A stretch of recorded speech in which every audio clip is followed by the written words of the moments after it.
elemental wipe. A pillar of orange and yellow fury raining straight down on a beast already staggering from the first hit. That sickly teal swirl was the king's energy buckling under the pressure, a warning flare in the dark. Moyu planted his feet in the middle of the storm, multicolored lightning shattering against him, while the ground itself cracked apart around his boots. His fist clenched tight, bracing, holding, refusing to give the blast a single inch. The king screamed, and this time it wasn't fury. Purple cracks split across its frame like a fault line, flames licking through every fissure as its elemental body started coming apart. It buckled, the whole beast folded inward on itself, motion blurring into collapse. Kill confirmed. Elemental Leopard King, level 36, down for 2,160,000 experience and a gold-tier elemental scepter, juicing spirit, physique, and mage skills across the board. So that was it then. Moyu walked through the settling debris like a man taking an evening stroll, purple void tendrils curling at his ankles without touching him. Because something felt wrong. Hell difficulty was supposed to break him, and instead the king dropped faster than the outpost dungeon ever did, and that uneasy math kept ticking in his head. Yi's hand shot out, pointing past him into the dark, her voice sharp with warning something else was out there. Then the dark split open, and rainbow light came crashing down like the heavens themselves had broken open over the cave. The ceiling was gone, replaced by a furnace-orange sky, jagged peaks floating in the haze, and at the center of it all, a winged figure hovering inside rings of ancient runes, bathed in that cascading pillar light. Up close, the figure resolved. A tall elf in a wide conical hat, blonde hair falling past his shoulders, red eyes burning beneath dark tear marks that trailed down his face like old grief made visible. But something else was waiting for them, a jagged red voice slamming straight into Moyu's skull, two words dripping with threat, "Come to me." His face went white. That wasn't sound, it was inside his head, and that meant whoever owned it could reach him anywhere. Yi cut in fast, her voice tight, telling him to hold still and stay careful, because the elf overhead had clearly picked her silent partner as the target. So Moyu moved on instinct, leaving her behind to climb a long stone stair cut into the cliff, walking straight toward the glow like a man answering a summons he couldn't refuse. At the top, a swirling vortex of fire and embers filled the chamber, and he walked right up to it, meeting whatever owned that voice head-on. Back inside the blazing chamber, the robed figure in the red hat drew himself to full height amid the firestorm, and the word he hurled into the room was a single, furious verdict: kill. Two jagged words tore through the fire, "Kill me," and the chamber itself seemed to snarl them back. A trembling hand clutched a dark cylinder against fire and smoke, someone's last gamble, seconds from going up in flames. Because the thing standing in the smoke was no ordinary mob. Great elemental mage, hell dungeon leader, level 39, with stats pushing the system ceiling and a toolkit built to punish teams. Wind shackles to root you, silence to gut your casting, meteorite fire to end the conversation. He was a man too, which meant this was personal. Golden staff raised, runes spinning around him like a crown, the boss gave Moyu the only offer he had: beat him or burn where he stood. So the mage chose for him. A pillar of fire slammed down from above, and Moyu stood beneath it, taking the full weight of the blast. Rings of golden glyphs erupted on contact. That was meteorite fire at full chant, the kind of spell that buries parties whole. He stood in the wash of cyan energy, and the pieces clicked. This wasn't some random mob. This was the hell difficulty boss herself, and the human-shaped elemental form meant she had a class underneath all that fire. His answer was an armored skeleton of his own, charging straight through the heart of her firestorm. Orange flame screamed around the bone frame, but the charge never slowed, one savage lunge right down her throat. A blast of roaring fire swallowed the figure whole, and a system chime dropped the bad news cold. One skeleton down. His minion had just paid the price. Lin Moyu turned to face the maelstrom head-on, wreathed in his own green-orange aura. He wasn't dodging, he was bracing, because turning his back to a boss-tier blast was how you stopped being a man and started being a memory. The shock hit him square in the face. 40,000 spirit stat on a mage, that was the real ceiling of damage, and she was sitting on top of it. He looked down to find the armored skeleton closing in, green eyes burning from below, and the math came out ugly. There was no smart play left, only the desperate one. Across the field, A hooded robed figure rose inside a golden summoning circle, staff lifted, power crackling at his fingertips. A new mage stepping onto the board at the worst possible moment.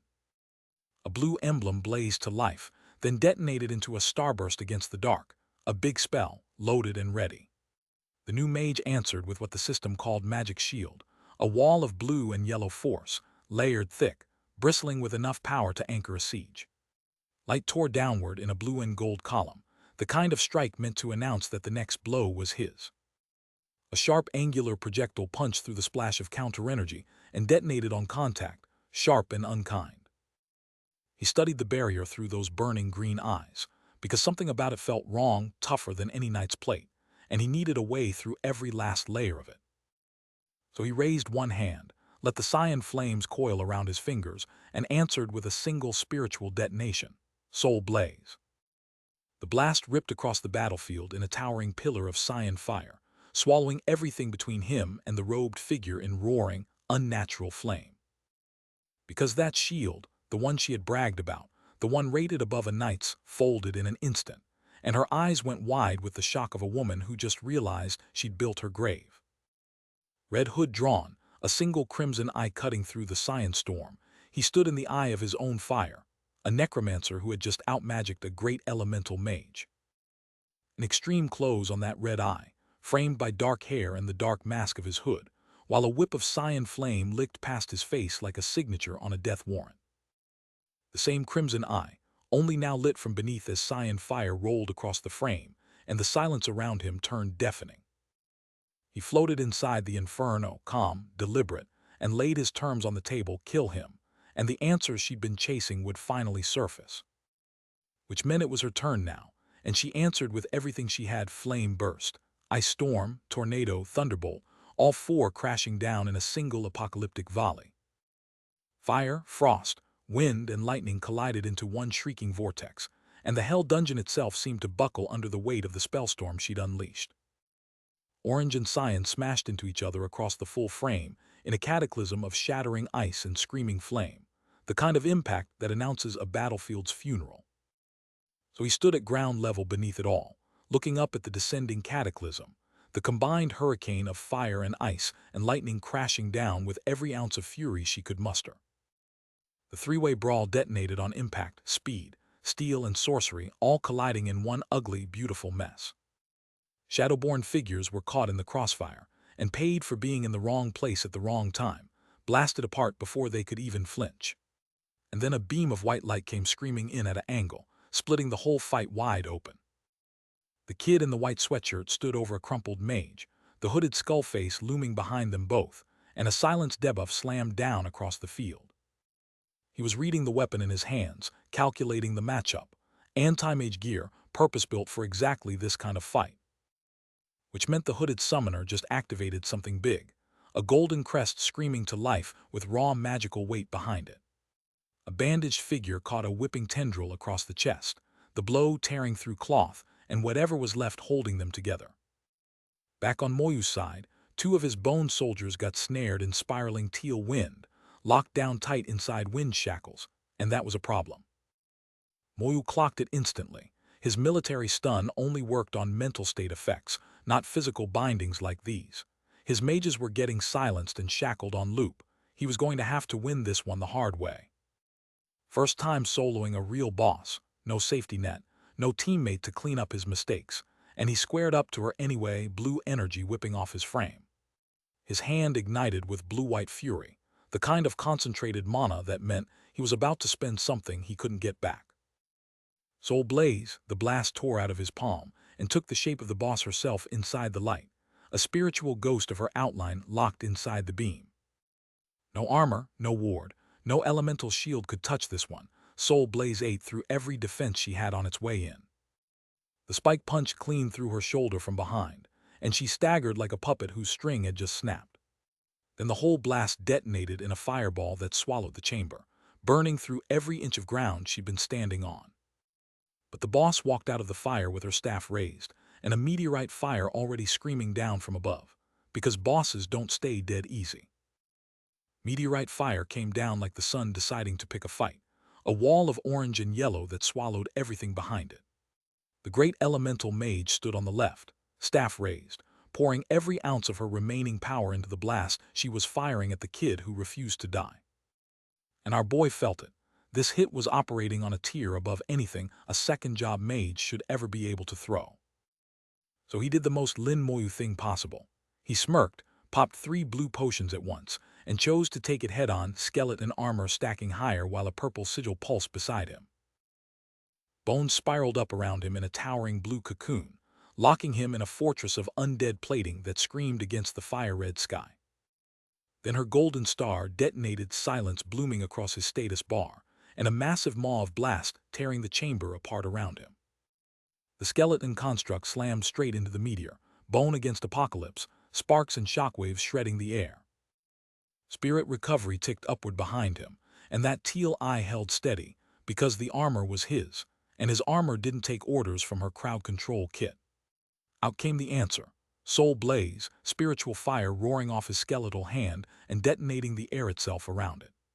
He stood there wreathed in blue, daring her out loud, asking who in this room had the stamina left to survive the next 10 seconds. The cyan blast ripped forward and cratered through her defenses like they were made of paper, shockwaves scattering debris across the whole battlefield. It just kept coming, green and blue streaks tearing through everything she had left, red sound effects hammering the point home. And the scream that ripped out of her was raw, ugly, total. A great mage taking the full spiritual weight of soul blaze, face collapsing under the punishment her arrogance had earned her. A blue-trailed skeleton lunged through the blast radius, and his voice cut clean over the chaos, because looking at her now, the fight was basically over. And there he stood, calm as ever, blue crystal swirling around his raised hand while embers drifted past, and the message to her was simple. He was still standing and she was not.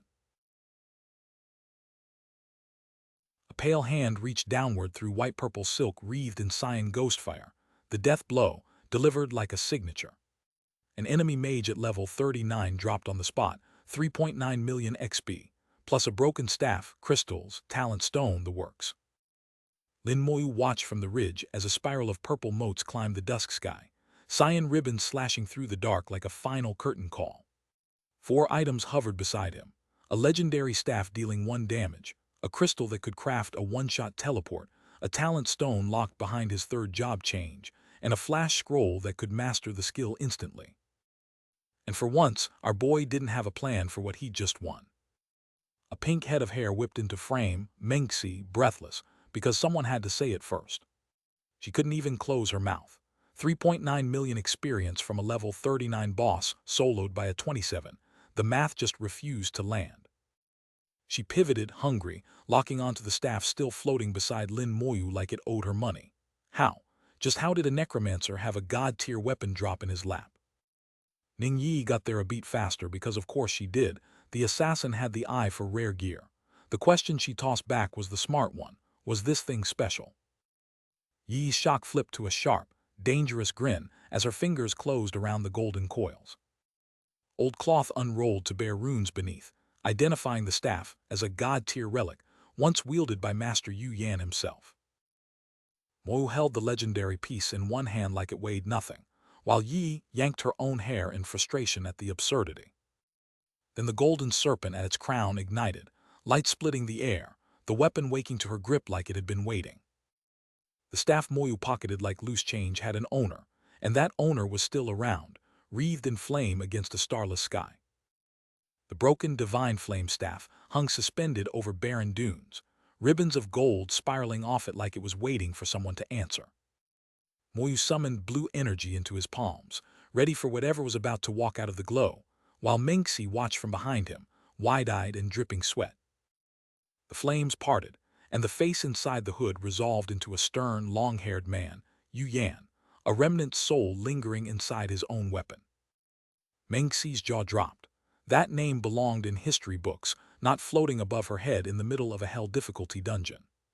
Yu Yan's eyes narrowed, sizing up the strangers who had been toting his staff around like a party trophy. He spoke like a senior greeting a promising junior, confirming he already knew Moyu's face from the Shenxia Museum, where legendary deeds were carved into the walls. Menxi and Moyu stood with their backs to the viewer, staring into a wash of blinding gold where the staff had hung, because apparently their souvenir had opinions. Yu Yan smiled, something warm breaking through all that ancient gravity. That someone still remembered him after everything. He called it wonderful. Moyu's teal eyes went sharp, processing every word, while Mengxi watched him with the expression of someone who already knew this was about to get heavier.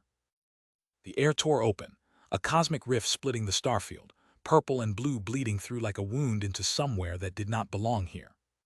Yu Yan's voice dropped into memory. He had led the first legion of magicians against demons pouring through a breach just like that one, a battlefield written into the history Moyu had just been reading about. He raised a small crystal pulsing with abyssal energy, the space crystal Moyu had looted moments ago, except now it came with a backstory. Inside it was a recorded location deep in the abyssal world, waiting to be found. His eye narrowed, sharp as a blade's edge, as he told Moyu exactly what he expected. Moyu broke into a sweat as it landed. This wasn't just loot, this was a key, and the lock it opened pointed straight at the abyss. Moyu laid out the plan. Hand the space crystal to Imperial Command the moment he got back. The Elder shut it down fast, though the crystal and the talent stone were soul-bound to him now, no offloading allowed. A system prompt blazed to life across his vision and everything changed. Necromancer class confirmed. Requirements met for the strongest talent system in existence. And the reward, the only god-level talent in the game, complete increase, plus a passive called damage transfer. Chat, this was the glow-up speedrun hitting legendary speed. The old master leveled with him. One awakening wasn't enough. He'd need to trigger a second talent down the line, brutal difficulty, non-negotiable. A dark aura ripped out of Moyu's back and scattered light across the dusk. His strength was about to climb somewhere the numbers had no name for. Moyu bowed his head and swore he'd put in the work, and the old man's profile softened just a fraction at the kid's grit. Then the hooded elder turned to the pink-haired girl beside him and dropped his filter entirely. He couldn't stand talentless people, would let the stones rot before handing them to the undeserving. Giving them to anyone else would have been a waste. He stood atop his glowing staff and got candid about a powerful woman who'd come before them, one who'd almost swayed him. Shame she'd hitched her wagon to a team that couldn't match her caliber. Somewhere on the battlefield, a green-eyed swordswoman in purple brought her blade overhead against a leaping shadow, and the elder noted she reminded him of the one he'd just been talking about. The blue-green specter's face filled the frame, and his verdict was grudging. The woman's talent was real, but she carried one small flaw. Moyu's eyes went wide against a starless sky. His little sister had leveled up faster than he'd dared hope. Then came the part that hit like a truck. Level 27 and already solo clearing a level 30 hell dungeon, and nobody else in all of humanity could match what she did. Her class was special too. 3 skulls floated in the dark with a warning stitched between them. Weaknesses still existed, and the wrong enemy would exploit them in a heartbeat. Pick up anti-control talents, though, and the ceiling disappeared. Moyu stood on cracked ember ground with his hands in his pockets and his chin up. He'd made his choice, and there was no version of him walking it back. Over a crown of pale hair, a voice swore this junior absolutely would not let senior down, and meant every syllable. A pillar of golden flame punched into the dusk. Words were enough, the elder declared. His soul would be inseparable from Moyu's now. The staff flared gold as its new material fused deep into the wood, and an old command rang out, find someone worthy to wield it. Moyu stood beside his pink-haired partner against an ember-lit sky, and she swore the divine flame staff would never end up in the wrong hands. Across from him, the silver-haired woman in black let purple energy swirl between them, naming the quiet truth. It was the blood of people exactly like him that kept humanity breathing through the abyss. And the promise echoed over the dark. One day, humanity would march back into the abyss and make it bleed. So a lone figure stood on a black peak, and a column of blue fire punched into the wounded sky. Then the first battlefield dungeon blew open in a sheet of gold, and armored witnesses stared, because nobody on hell difficulty had cleared it, and these two had just done it alone. Shizingen recognized the silhouette in the blast and went pale, dragging his hooded companion's attention to it. Moyu felt the wrongness in the air, and his partner caught it too. They both agreed this dungeon had nothing good waiting inside, and they needed to move. A bruised purple sky hung overhead, embers drifting like warnings nobody could read yet. Shizingen came charging back through the fire, yelling that a demon was bearing down and telling everyone to lock in. The cavern answered with a jaw of shadow, and out of it crawled a horned nightmare slavering about human flesh. The hungry horde had finally arrived. It bared rows of fangs at the survivors and laughed that they could finally taste human meat. A purple demon hit the field like a wrecking ball, muscles coiled and yellow eyes burning, fangs bared at whatever had the nerve to stand in front of it. Because something did. The Grim Reaper entity and that demon crashed together midair, sparks screaming off both bodies while the demon ranks behind them lost their minds in panic. Some soldiers screamed the obvious. This wasn't the Yuan battlefield they remembered, and strange creatures were pouring through where none should exist. The demon's face filled the frame, every jagged fang on display, rage radiating off it like heat off a forge. Which meant the system started counting bodies. Abyssal wolves and abyssal snakes dropping left and right, each kill stacking experience and merit while demon blood essence items littered the ground. Lin Moyu stood in a quiet stretch of forest with that pale, pink-tinted woman, calm as anything, because she already knew the pattern. The space tunnel would open here again, and soon. But the calm didn't last.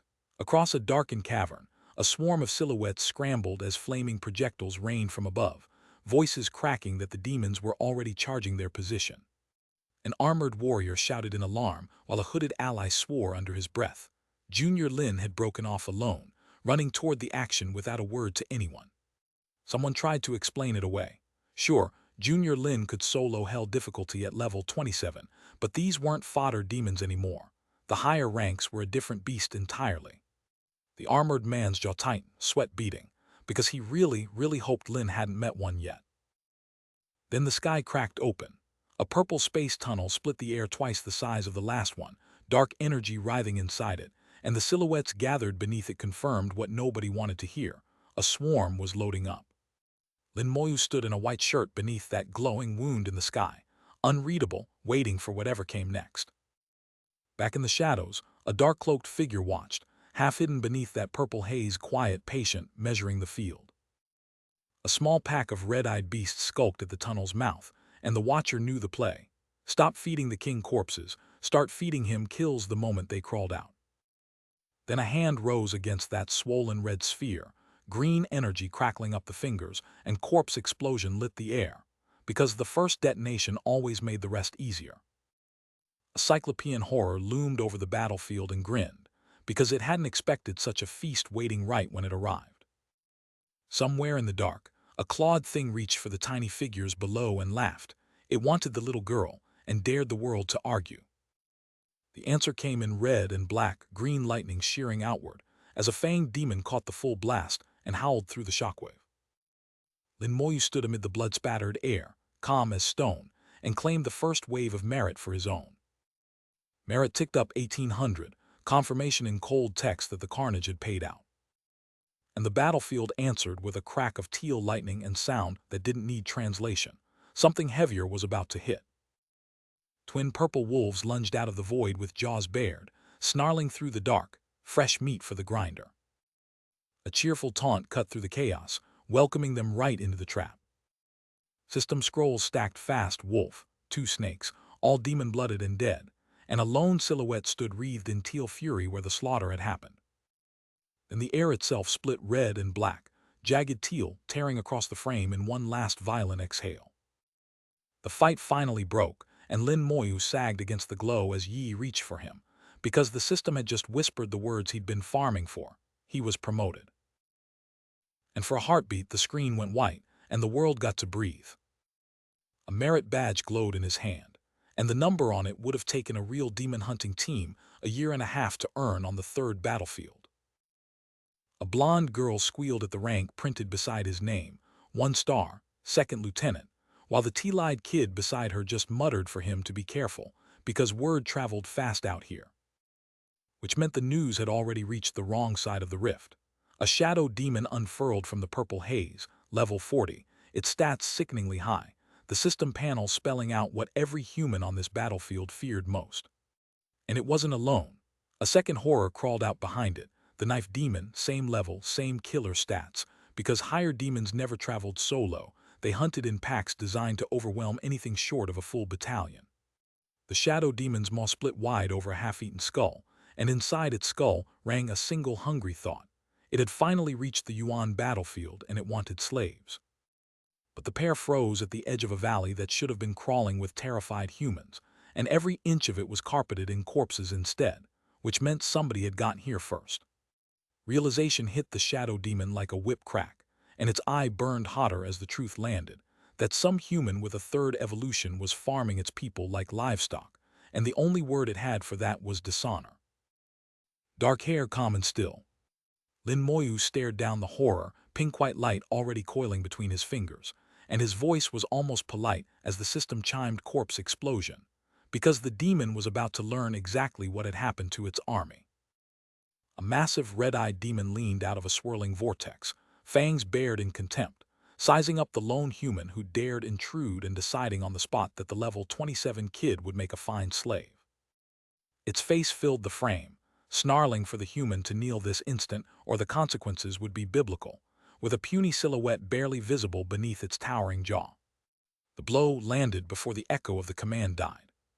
That monster-sized claw caught the impact dead-on and reeled backward, shards of force streaking red, the demon's fury cut short by sheer disbelief. Yi stood off to the side, sweating bullets, muttering that these demons were flat-out idiots. She dropped beside Moyu in the cracked, ember-lit wreckage, asking the question burning in every witness on this battlefield. How was a level 27 kid erasing higher demons by the truckload, and what exactly was she standing next to?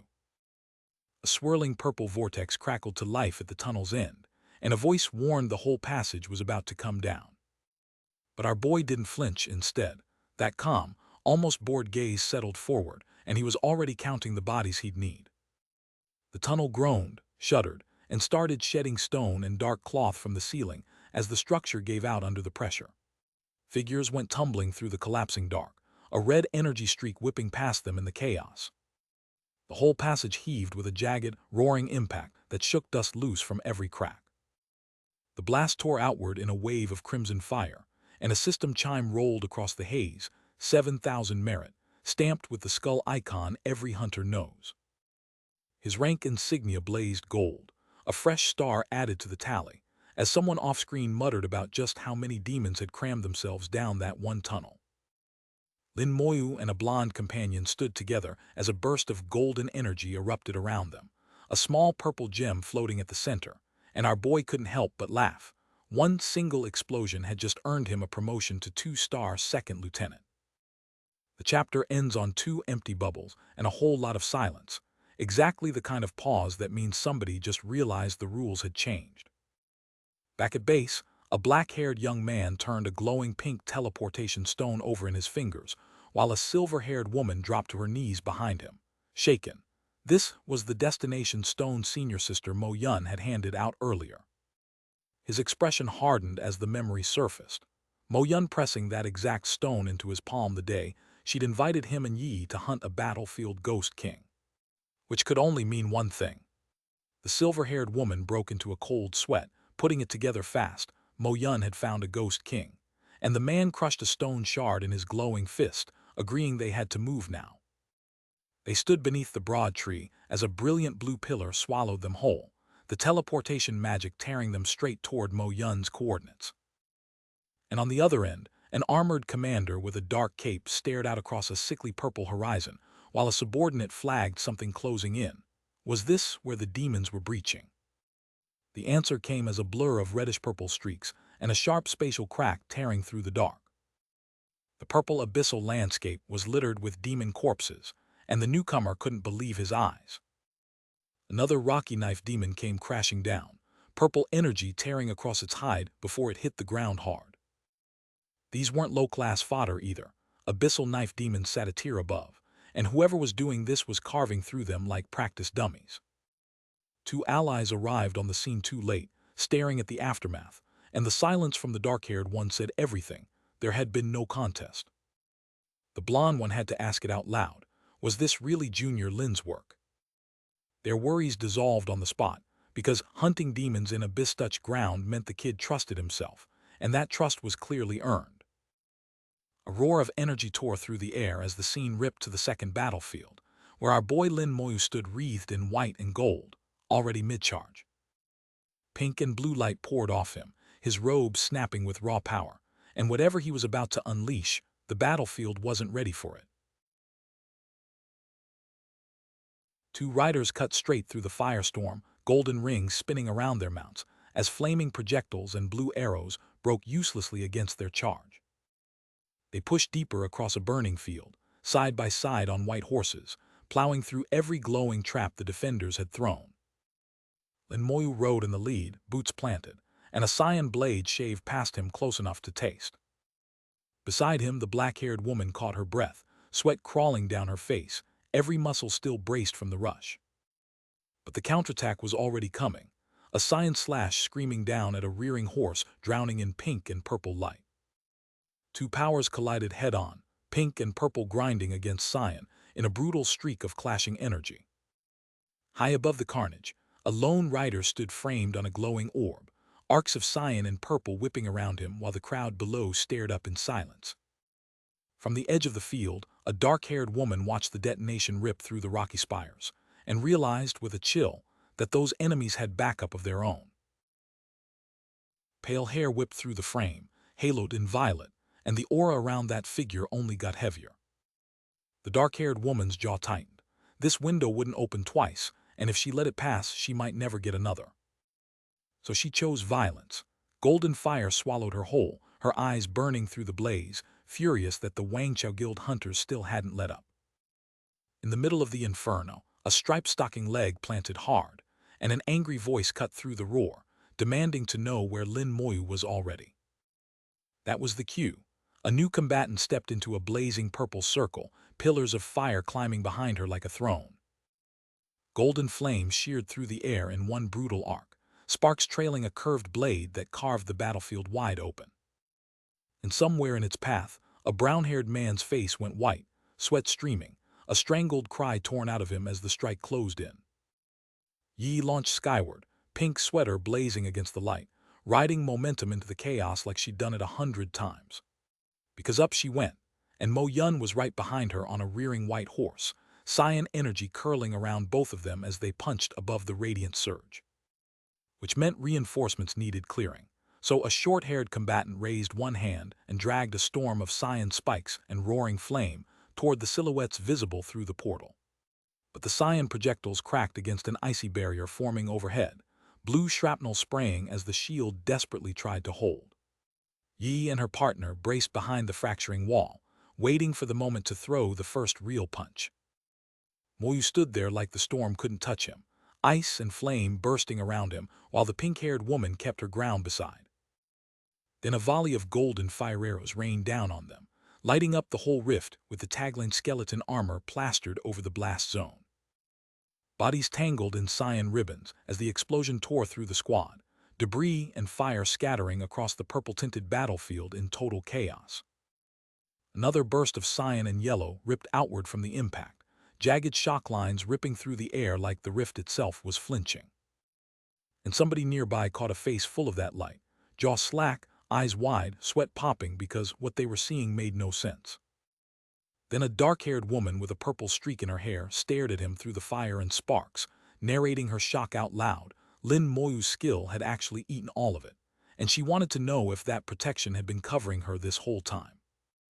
The blonde commander gasped, sweat crawling down his cheek, mouth hanging open as he tried to form words, that is. Because across the field, an amber-eyed fighter locked on with murder in his stare, while a golden halo flared behind him and voices screamed the target's name. Lin Moyu, it's him, it's really him. And another voice cracked through the noise, raw and disbelieving. A ponytailed blonde in a black dress turned to her dark-haired companion and asked what happened. Sister, Mo Yun explained she'd found a battlefield ghost king. Only the Wangchao Guild had rolled up on the same spot. Moyu stood between the two women while Mo Yun pressed him for answers. Had he seen them coming before all this kicked off? The dark-haired kid grinned like he owned the place, brushing his hair back, and the ghost of a blonde knight flickered behind him, that little skirmish clearly still fresh on his mind.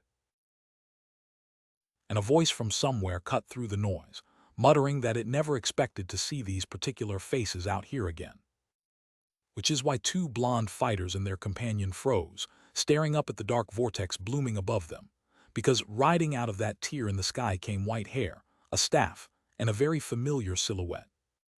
One of them locked on instantly, teeth grinding so hard his jaw looked ready to crack, and the fury on that battered face could only be for one name. Down on the ground, Moyu landed beside a purple-haired woman, and both glanced back at the commotion. He asked what the big deal was, and she leaned in, naming the new arrival before she could even finish. Wang Ko, yeah, chat that one. The dynasty's young guild president, face of the old money guilds, built up like a final boss his entire career, and apparently the whole crew had rolled out here chasing one thing only. That crystal. The Nirvana crystal Wang Ko needed for his class evolution, and the purple-haired woman could already see the trap closing, because Wang Ko's army wasn't just fighting Moyu, they were stalling him on purpose. So Moyu cut through the analysis clean, turning to her with cold authority. Send her to delay the other team, not let them touch the boss. Two figures answered the call against a star-flecked backdrop, a pink-haired fighter cracking her knuckles and a dark-haired woman at her shoulder. Fine, the pink-haired one said, rolling her neck if she couldn't crack the boss, nobody was going to. Rendezvous later. Done. And just like that, Moyu and the white-haired woman in black stepped straight into a glowing purple rift, the world warping around them as that descend tag flared.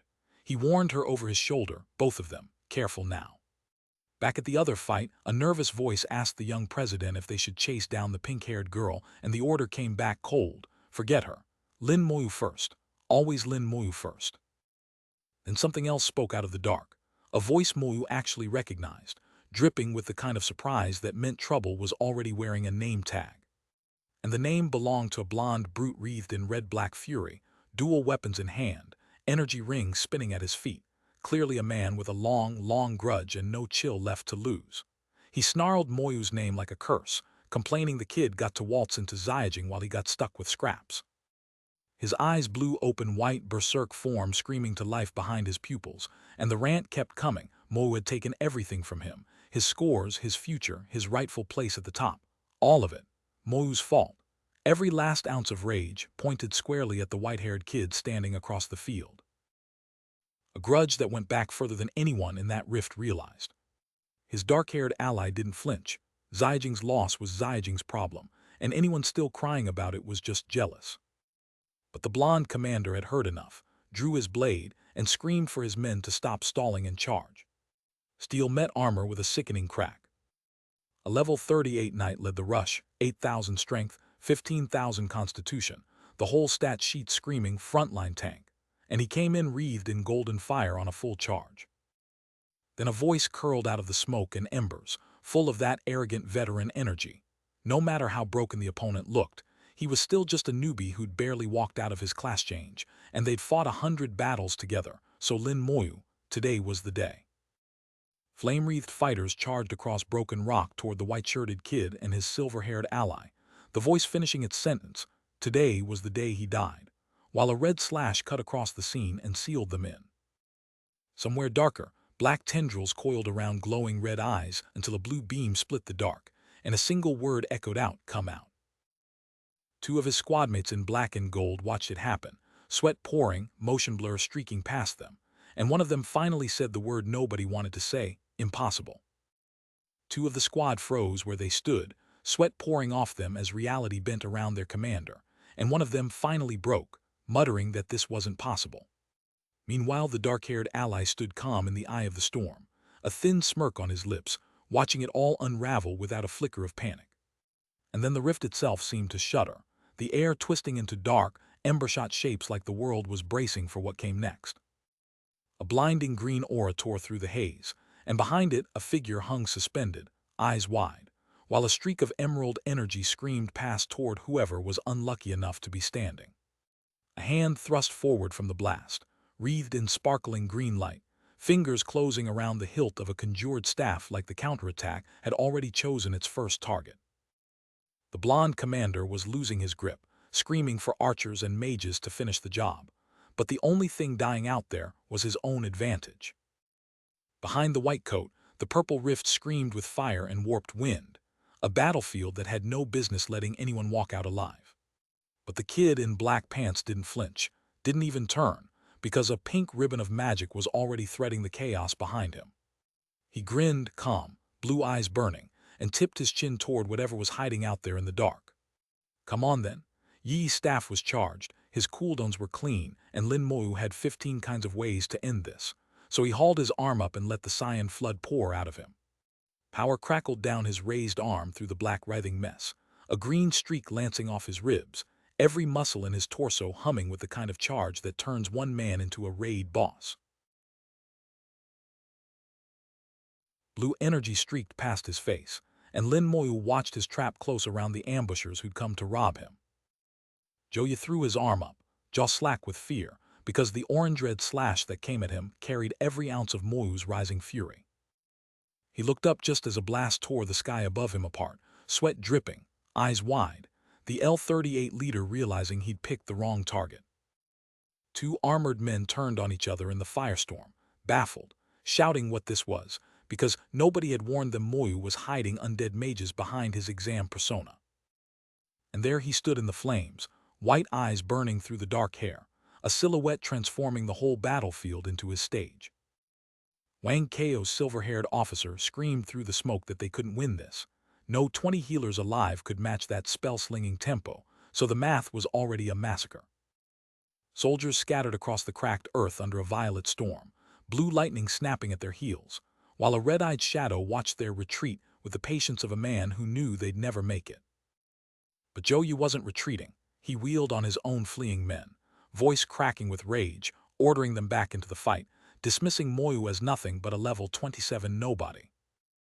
Sweat pouring down a contorted face, he screamed that Moyu was his kill personally, and no underling, no officer, no guild president was taking that glory from him. That obsession was the tell, because Joyu didn't want a victory, he wanted a trophy. Moyu just smirked, red energy coiling up his arm laced with green lightning, and asked aloud whether they were really thinking of escape. Because the notification that flared behind him said everything they needed to know, corpse explosion, primed and ready to turn their retreat into a graveyard. The rift blew wide and the world went red, flames, jagged spires and a sea of shadow below, and hanging right above the horde, a glowing orb lit up like a doomsday flare. Our boy's face went pale, sweat rolled cold. He'd seen that trick before and the dread on him said everything.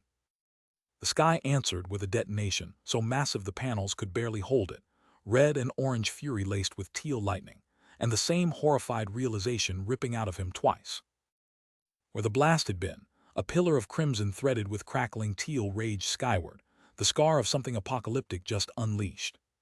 One eye wide as a saucer, his hand came up trembling and the word tore out of him, no. Pure horror ripped from his throat. The earth cracked open in red veins and teal fire, sound effect characters swallowing half the sky.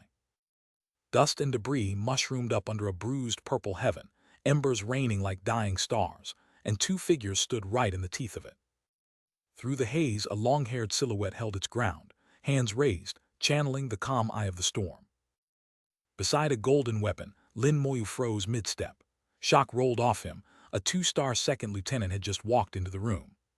That lieutenant, blonde, trembling, drenched in cold sweat, was staring at Moyu like a man watching the executioner sharpen the blade, mind reeling over just how many demons this kid had actually killed to earn those stars. The man cracked, voice going shrill, begging to know what Moyu intended and screaming that Moyu couldn't kill him. Didn't Moyu understand who he was dealing with? He choked on his own threat, if you kill me, you will, swallowed mid-word by a flash of energy at his belt. Blue-green energy swallowed Moyu's silhouette, his single eye blazing cold. So long, wings, he said, and meant every syllable. Frame split on the verdict. But the battlefield hadn't finished with them yet, because a gray-skinned horned demon came roaring out of the dark, fangs bared and ready to charge. It towered over the nearest fighters like a walking catastrophe, swallowing their green and yellow volleys whole while closing the gap. That thing was built to wade through armies. A dark-haired, gold-trimmed officer stumbled back, eyes blown wide, the blue-white flash above him confirming what his gut already knew. A named-rank threat just walked into his sector. Back at Moyu's position, The rift ambush had turned the cavern into a war-zone purple barrier, still holding the kid upright. Robed enemies still pouring in. Fire and arcane bursts chewing the ground around his feet. Beside him, a dark-haired woman cowered behind a fading white shield, the next orange fireball cratering into it hard enough to worry even the barrier's caster. Two robed figures hovered just outside the blast radius. A smiling twice, evolved Great Elder, and a far less amused Great Mage trading nervous glances, the mage already asking what exactly the young president had stumbled into. Which meant the answer hit before either of them could plan for it. Two hands collided mid-lunge in a white-gold eruption, friendly fire or fumbled strike, either way somebody swung first. Two armored veterans stared up at twin silhouettes descending through the light, still trying to parse why their own side was dropping in reinforcements into an already blown-open killbox. An off-panel voice cracked wide with recognition. Those uniforms were Wang Ko Guild, meaning the rescue party had finally arrived. But the reunion didn't last, because a blade punched straight through an armored torso and painted the air red. Somebody had already chosen who the newcomer's enemy really was. One of the descending vets went white as bone, his mouth already forming the question before his brain caught up. The young president here already. Then the ground answered for him in the only language the Yuan battlefield respected, a crimson detonation ripping upward from the earth, red sound effects screaming the violence into the dark. The shockwave rolled outward like a wall, hurling dark silhouettes off their feet before they could even name what hit them. And through the settling dust, a long-haired man lit up in pink, hands thrust forward, demanding at full volume to know who the hell had thrown that first punch. The young president's entrance had just rewritten every fight on the field. Two armored skeletons towered on either side of our boy, wreathed in ghost green, a jagged crack ringing out as steel met steel and reset the terms of the fight. Beneath them, Lin Moyu stood unharmed in his pink-haired ally's shadow, the dust still settling on a problem solved before it could land. Even the dark-haired woman who'd begged him to run couldn't keep the shock off her face, mouth open at just how lopsided that had been. And from someone half hidden in the crowd, a single broken question slipped out. How had he dealt with all of them so fast? One of the skeletons lunged forward through green streaks, its hollow voice carrying a warning about the person Yi had recognized, meaning someone with ties to that pink-haired ally was out here, and not as a friend. Which was fine, because our boy wasn't playing defense anymore, raising his hand to bark two cold words: throw, explode. And bodies rocketed skyward through a pink flare as the skill tag corpse explosion flared into reality.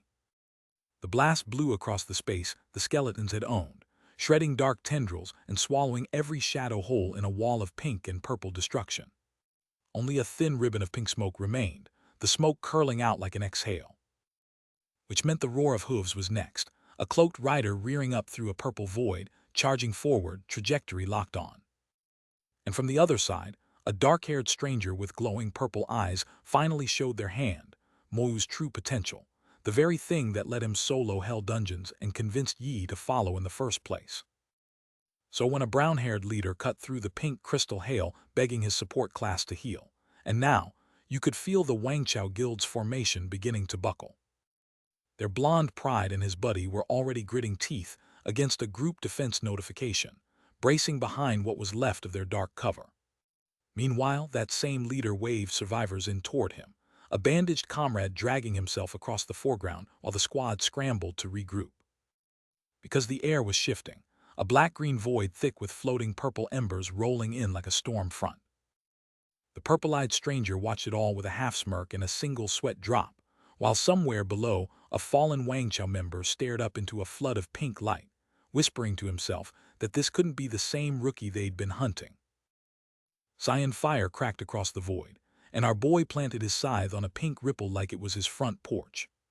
The Wangchao grunts froze, because rising behind their line was something with a skull for a face and malice for a heartbeat. But the real opening move wasn't theirs, it was hers, Mo Yun riding white through a curtain of pink-purple hellfire, charge already mid-arc. Lightning screamed across the rift, and the declaration landed clean. The battlefield Ghost King was about to have a very bad day. The dark-haired woman beside him broke a sweat, half laughing, half resigned. Yeah, there was no talking her way out of this one. The panel hit like a kill screen. Battlefield Ghost King, level 39, built like a final exam, nihility bewitch, life steal, and half your physical damage erased on contact. And then the Ghost King showed himself in the flesh. A hulking, muscle-bound demon wrapped in purple hellfire, fangs bared, eyes lit like cursed lanterns, charging with every intention of ending somebody's whole career. Moyu answered by raising his cyan-wreathed scythe overhead, flanked by his white-haired ally and the dark-clad fighter, 3 against a god-tier nightmare. A teal summoning gate tore open in the air, its runes pulsing, and Moyu's voice dropped 2 words like a summoning spell: "Come out." What crawled out was a jagged skeletal horror, towering over a purple-haired enemy, cyan ichor dripping between them like the battlefield itself was bleeding. Embers drifted across the bruised purple sky, and the whole field held its breath. His dark-haired companion stood there stunned, clutching the dagger to her chest, because at this point the white-haired woman had it exactly right.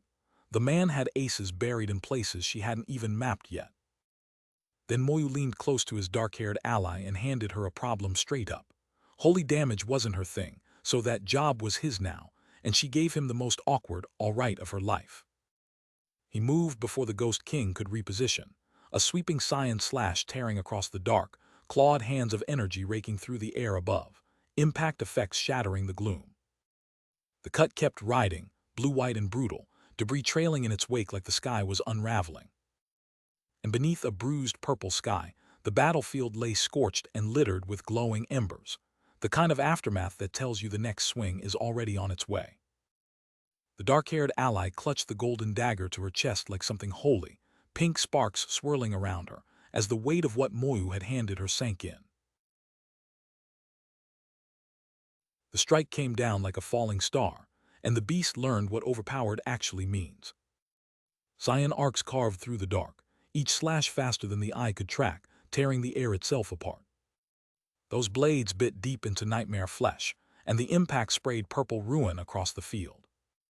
The monster snarled back, one red eye burning with pure, cornered fury, which meant the horned abomination threw everything into a last-ditch drain, ripping at Lin Moyu's life force to stay standing. The high-collared man buckled under the assault, white streaks carving across him, as something fed on his reserves. The pale, long-haired figure caught the backlash full force, launched backward through pink-edged air with his weight stripped away. Which is when the dark-haired fighter lit up green, resolve hardening behind his eyes. This enemy technique ended here. Lin Moyu's palm slammed earth, and from the ground erupted a lattice of glowing pink chains, his slow curse biting down on the field. The chains fanned out in a crisscrossing web, painting the whole arena in binding light. The horned vampire thing screamed as the links cinched tight around his torso and limbs, every pull against the restraint only feeding the red field holding him prisoner. A wolf-headed spectral beast lunged into the fray on its master's word, intent on locking the Ghost King's feet so he couldn't slither free. Pink chains came crashing down in the middle of a war already breaking apart, slamming into the Ghost King with the kind of weight that bent the air around it. Red met black in a savage mid-strike collision, tendrils and slashes tearing across a body still wrapped in glowing binds. But the grinning dark entity shoved through, and the pink-haired fighter below it took the hit she couldn't roll away from. Somewhere off-panel, disbelief cracked through the chaos. This Lin Moyu had a card hidden behind every card. Lin Moyu's eyes narrowed, green and unblinking, the calm before the next storm already loaded behind them. Dark, jagged shapes shredded across a crimson background in one violent burst. The pink-haired fighter was hurled backward as the black slashes tore past, every dodge spent and nothing left between him and the next hit. Our boy stood there, calm and calculating, already 3 moves past the fight everyone else was still catching up to. The outpost guardian was breaking under his pressure, time to find a new soul to wield. A dark-haired man in a white robe stared up at the chained figure hurtling through the purple void, and his voice cut through the roar, hold the target. No matter what, he'd handle what was coming himself. Lin Moyu lunged in a blur of dark starry robes, his weapon blazing blue, light trailing behind the swing like the swing itself was leaving a scar. His fist clenched tight, wreathed in blue orbs of raw energy. And the impact hit like a thunderclap, blue force detonating against the shadowy form, purple ripples screaming outward from the strike. Through a purple portal burst a spectral rider, cursing into the wind.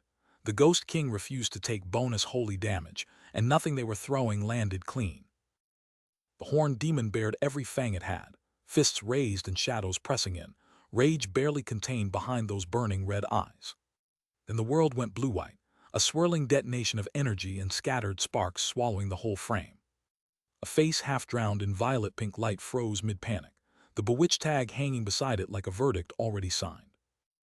The Ghost King opened his maw and let loose a roar that warped the air itself, pink fury rolling off his fangs like he was personally offended our boy was still standing. That bewitched hit landed, and the dark-haired woman went glassy-eyed, magenta light crawling through her pupils while her body stopped listening to her. Black-haired Moyu spun back toward her, green eyes blown wide, because the one thing he hadn't done was wrap her in skeleton armor, and a controlled mind on that body would have been a disaster for everyone on the field. She was already gone limp on the dirt, dark tendrils curling up off her skin like smoke off a fire, and no way to know if that was her still in there or something wearing her face.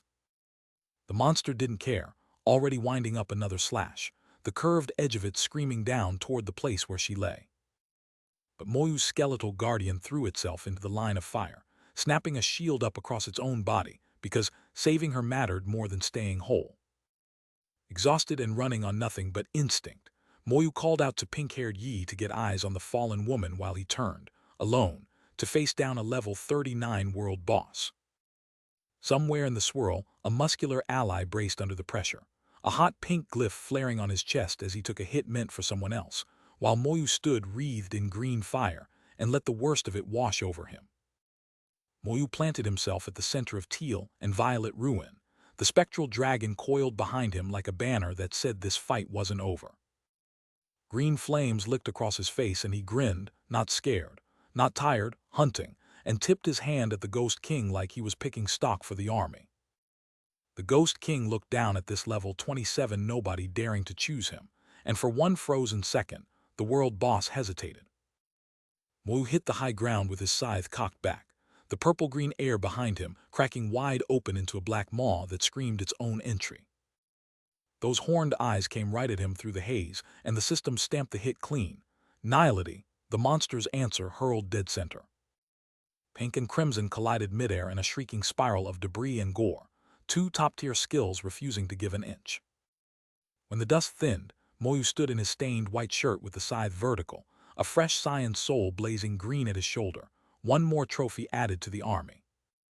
A single cyan arc carved the void itself, a slash so clean the dark bled apart around it. The impact detonated outward, purple and black spraying like an opened artery, as Moyu's follow-up blew through everything the boss had left. Then the kid raised one hand toward the carnage, calm as a man calling his dogs for dinner, because that was exactly what he had. With one cyan eye blazing cold under that teal corona, he leaned into the moment and promised the Ghost King the worst kind of death. Soul Blaze answered the call, cyan fire flooding the field in a stylized streak of hellfire. Red chains bit into his bare torso as he roared skyward, the soul fire crowning him like a man who just declared war on a god and meant it. Then Lin Moyu answered everything at once, wreathed in cyan soul flame and ringed by a churning circle of energy that hurled enemies outward, rage strike detonating from his core. The blow landed, motion-blurred red and white streaking from the impact, the sound of something finished. Because while Moyu was busy removing the boss from existence, the dark-haired woman had gone limp, and her white-haired companion was jamming a healing vial past her teeth. She came to on her knees in the dirt, mind scrambled, and her friend leaned in to spell it out. The Ghost King's bewitch had gotten her.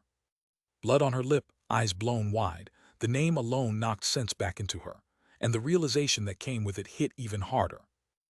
Red runes still lashed the Ghost King's chest, holding the monster in check, while Moyu's skeletal anchors pinned it in place, a god chained by a necromancer's will. A lone white-haired silhouette on a ridge, embers drifting past, surrounded on every side by things that should have ended him. She stared across the smoke at that impossible picture and asked the obvious question. That man out there was actually suppressing a L39 world boss alone. The battlefield Ghost King unleashed everything it had left, a pulse of blood-red life steel screaming outward to drain the life force of anything foolish enough to stand near it. But the tide that hit the field wasn't flesh and blood. Skeleton warriors crashed straight through those red tendrils, bone clashing against dark armor as Moyu's undead horde refused to care about being drained. Our boy stood cool as ever, that trademark smirk sitting on his face while he watched the boss flail. Every skeleton under his command was undead, and life steal had nothing to bite into, so the boss's trump card just evaporated. Calm eyes, steady posture, the calm of a man who already knew how this ended. Cornered and desperate, the Ghost King triggered its last resort. A sudden shift into spectral form, purple light screaming across the chains as it tried to slip its bindings and shrug off the physical damage already crushing its body. But going ghostly only meant dodging the blades. Mo's cursed damage kept right on tearing into it, red chains biting deeper while the creature drifted helpless in a form it thought would save it. So he changed the rules. Moyu rolled his shoulders, declared himself a mage, and reclassified the engagement. If the boss wanted to ignore steel, then Cyan Hellfire would do the talking instead. The sky above the battlefield burned pink and purple, dusk settling over a fight that was already over. Off the field, two women traded a quiet look, the dark-haired one with a face half hidden, the pigtailed girl smirking like she'd already guessed the answer to the question she'd just asked. The pigtailed girl pressed, teasing the dark-haired one for sweet potato. Slang Moyu's dungeon farming had apparently inspired, and the joke hung between them against a bruised purple sky. The dark-haired woman shot back a flat nothing, and the conversation died with the smirk still on the other girl's face. A beat of dark silence, the world holding its breath. 5 minutes later, Moyu stood wreathed in swirling cyan mana, a glowing dagger raised overhead and ready to finish what he'd started. The killing blow carved a vertical cyan beam straight through the Ghost King's armored mass, and the loot notification screamed across the system. Ghost King Dagger, Ghost King Longsword, Ghost King Heart, and 5 Nirvana crystals dropped on the spot. Platinum gear with a nihility skill that could turn the wearer intangible, a vampiric longsword, a crafting heart for an entire accessory set, and those beautiful evolution crystals, the kind of payday that rewrites a career. Lin Moyu planted his scythe and spoke the words, and a spectral hand the size of a tower tore upward from the dirt, blade fingers ready to carve. What rose was a towering wraith wreathed in cyan flame, skull-faced and wild-haired, its glow painting the ruins in cold fire. Cyan flame crawled off its armored plating like armor on top of armor, every contour radiating a power that didn't belong to this world. Moyu stood beneath it, small against the thing he commanded, and that gap in size was exactly the point. The red-haired woman stood still, hands folded at her belt, watching the boy she followed summon something legends would whisper about. What came through was a phantom the size of a house, wreathed in cyan howls and rolling dark particles, summoning itself in with a roar loud enough to split the sky. The undead commander hovering above him registered as a level 39 world boss on every readout, 25,000 strength, stacked against a ragtag squad built for trash mobs. Moyu just smiled, because he could already see the cracks in that monster, weak to holy control, solid everywhere else and all his. The black-haired woman beside him watched him size up that absolute unit and quietly realized this man was about to solo kill it. He closed his eyes and bowed his head into the cyan swirl, gathering whatever nightmare he kept behind that calm face. When they opened again, a scythe made of pale ghostlight sat in his grip, ribbons of necromantic energy spinning off it like a top. Mist climbed his legs and lifted him a heartbeat off the shattered ground. Which meant the Nirvana crystal, a glowing golden treasure pulled from somewhere neither of them wanted to revisit, passed from his hand into hers, and the world got heavier. Tears slipped off a single glowing purple eye staring down at that golden triangle, a whole life's worth of desperation packed into one falling drop. She was a holy summoner standing at 60% odds of evolving her entire class, the kind of role that either crowns her or buries her. She clenched her fists and swore she'd carry her family's name back to glory on her own shoulders. Then she turned toward Moyu through the purple apocalyptic sky and thanked him truly for handing her that shot. She told him the Nirvana crystal mattered more than anything, her back still turned toward him against that bruised, looming horizon.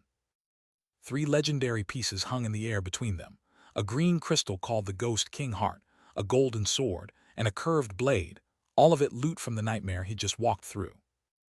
The Ghost King necklace came with the kind of weight that needed explaining, and she started to break it down while Moyu stood quiet and listening. The dark-haired woman flashed a grin and announced her plan, two of something, one of them a gift. The other barely got a word out before the trap closed.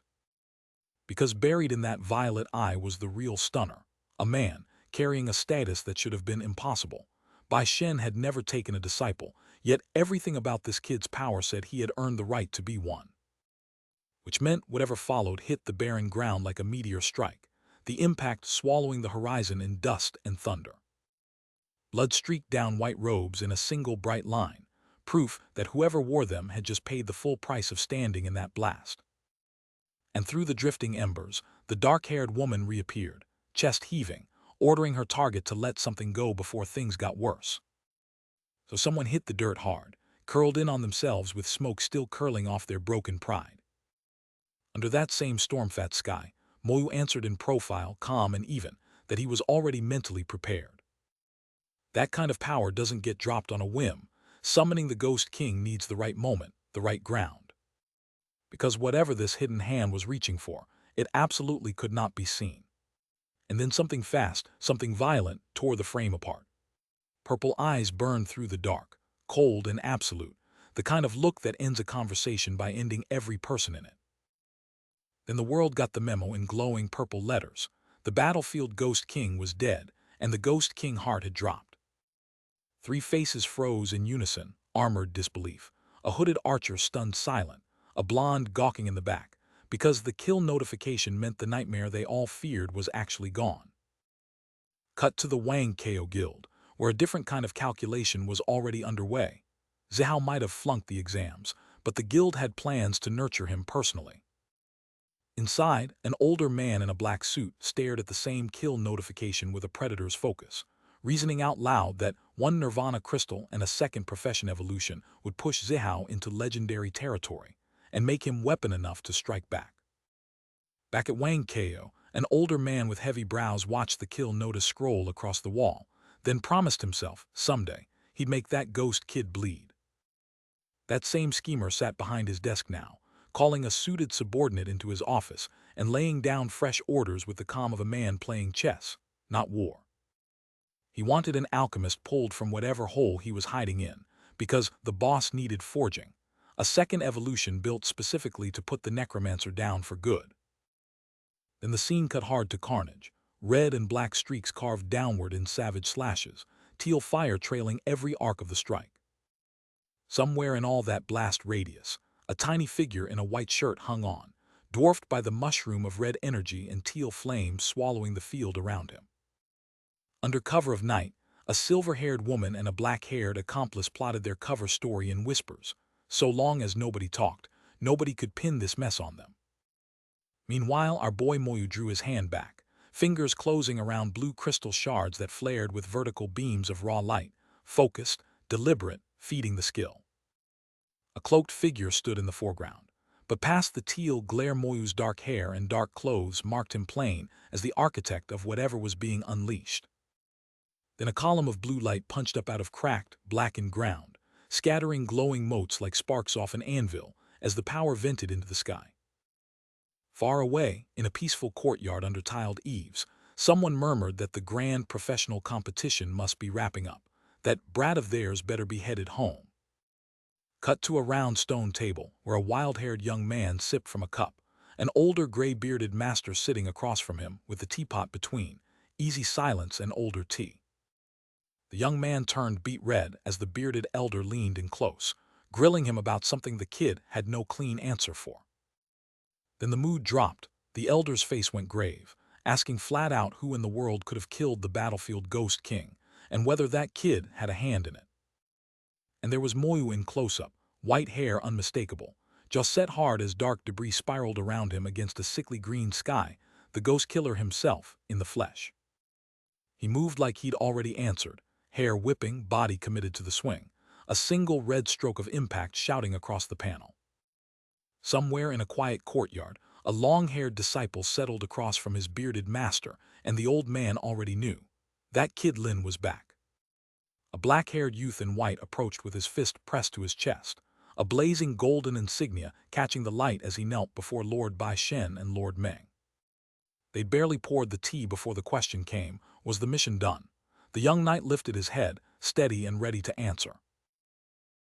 A breath passed over the tea between them, green leaves swaying in the silence while the masters waited. He stepped toward the radiant yellow crystal formation, pink sigils spiraling from his palm as he confirmed it. The mission was finished. Lord Ming's mouth twitched just barely. Not bad at all. But then the spiky-haired companion's gaze dropped straight to that glowing emblem on the knight's chest, and his eyes went wide. Wait a second. The insignia's rank hit them like a punch. 2-star second lieutenant. From this kid, the courtyard itself seemed to recoil from the revelation. A silhouette blazed against the light, the world splitting into streaks of pink and violet around whatever came next. And there he was, Lin Moyu, dark hair falling over teal eyes that held no smile, no boast, just the quiet gravity of a man who'd done something monstrous. The question landed like a thrown gauntlet. Did you clear? Because that rank badge didn't come from some walk in the woods. A scarred, spiky-haired officer in high-collared blue cut in, disbelief cracking his voice. 20,000 merit, while babysitting an old man's granddaughter. That didn't add up, and they all knew it. His hand drifted toward his teacup, anchoring the absurd. Ordinary demons, 50 merit each. So what exactly had this boy been hunting? Moyu didn't flinch. He answered like he was talking about the weather. He had killed some high-ranking demons. The white-haired man's composure shattered on the spot. His jaw dropped, his eyes bulged, and the most undignified sound of his career tore out of him, a stammering, disbelieving H-A-H. Spiky hair, blue jacket, dust still settling, and our boy already had them on the ropes before they knew the fight started. The tea set rattled off-kilter on the stone table, a handle bent clean by the aftershock of the story. Someone barked for context, voice half-choked on disbelief. Moyu walked them through it calmly, stepping through a glowing purple portal, 2 figures waiting on the other side, and whatever came next in that cursed place. His shoulder tensed, teal energy still crackling off him like he hadn't fully come down from whatever happened on the other side. Spiky hair bristled straight up against a burst of speed lines, pure, dumbfounded shock at what Moyu had actually pulled off. The spiky-haired officer howled with laughter, then cursed Lai Yan straight to hell, because they all knew this clown was gonna cause problems again. The old bearded veteran just smiled into his teacup, agreeing that Lai Yan would absolutely be back to stir the pot. But Moyu's teal eyes were already somewhere else, sharp, locked in, running the angles on whatever Lai Yan had cooking next. Dark-haired hands cradled a rainbow crystal pulsing gold, the finishing touch on something built to cheat distance itself. An information card named it, Abyss Teleportation Stone, wreathed in golden flame energy. The craftsman's verdict was simple and final, done. Lin Moyu turned the freshly forged crystal in his palm while the white-haired elder laid out the rules. 1 hour of spatial freedom per use, soul-bound to Moyu alone, keyed to his signature and no one else's. Our boy bowed his head and offered the words that mattered, gratitude to Lord Ming for the gift. Lord Ming told him to tuck that stone away for the 3rd job evolution, and hinted he'd look into repairing Moyu's divine flame staff. Because, of course, the man's gear came with a maintenance contract. And what he pulled from that kill? A legendary-grade staff, the kind of weapon the human race almost never sees, one of maybe a handful in existence. The crystal he pocketed next was a different kind of prize entirely, a ghost king heart cradled in steady hands and offered up to Lord Bai Shen with a polite request for a favor.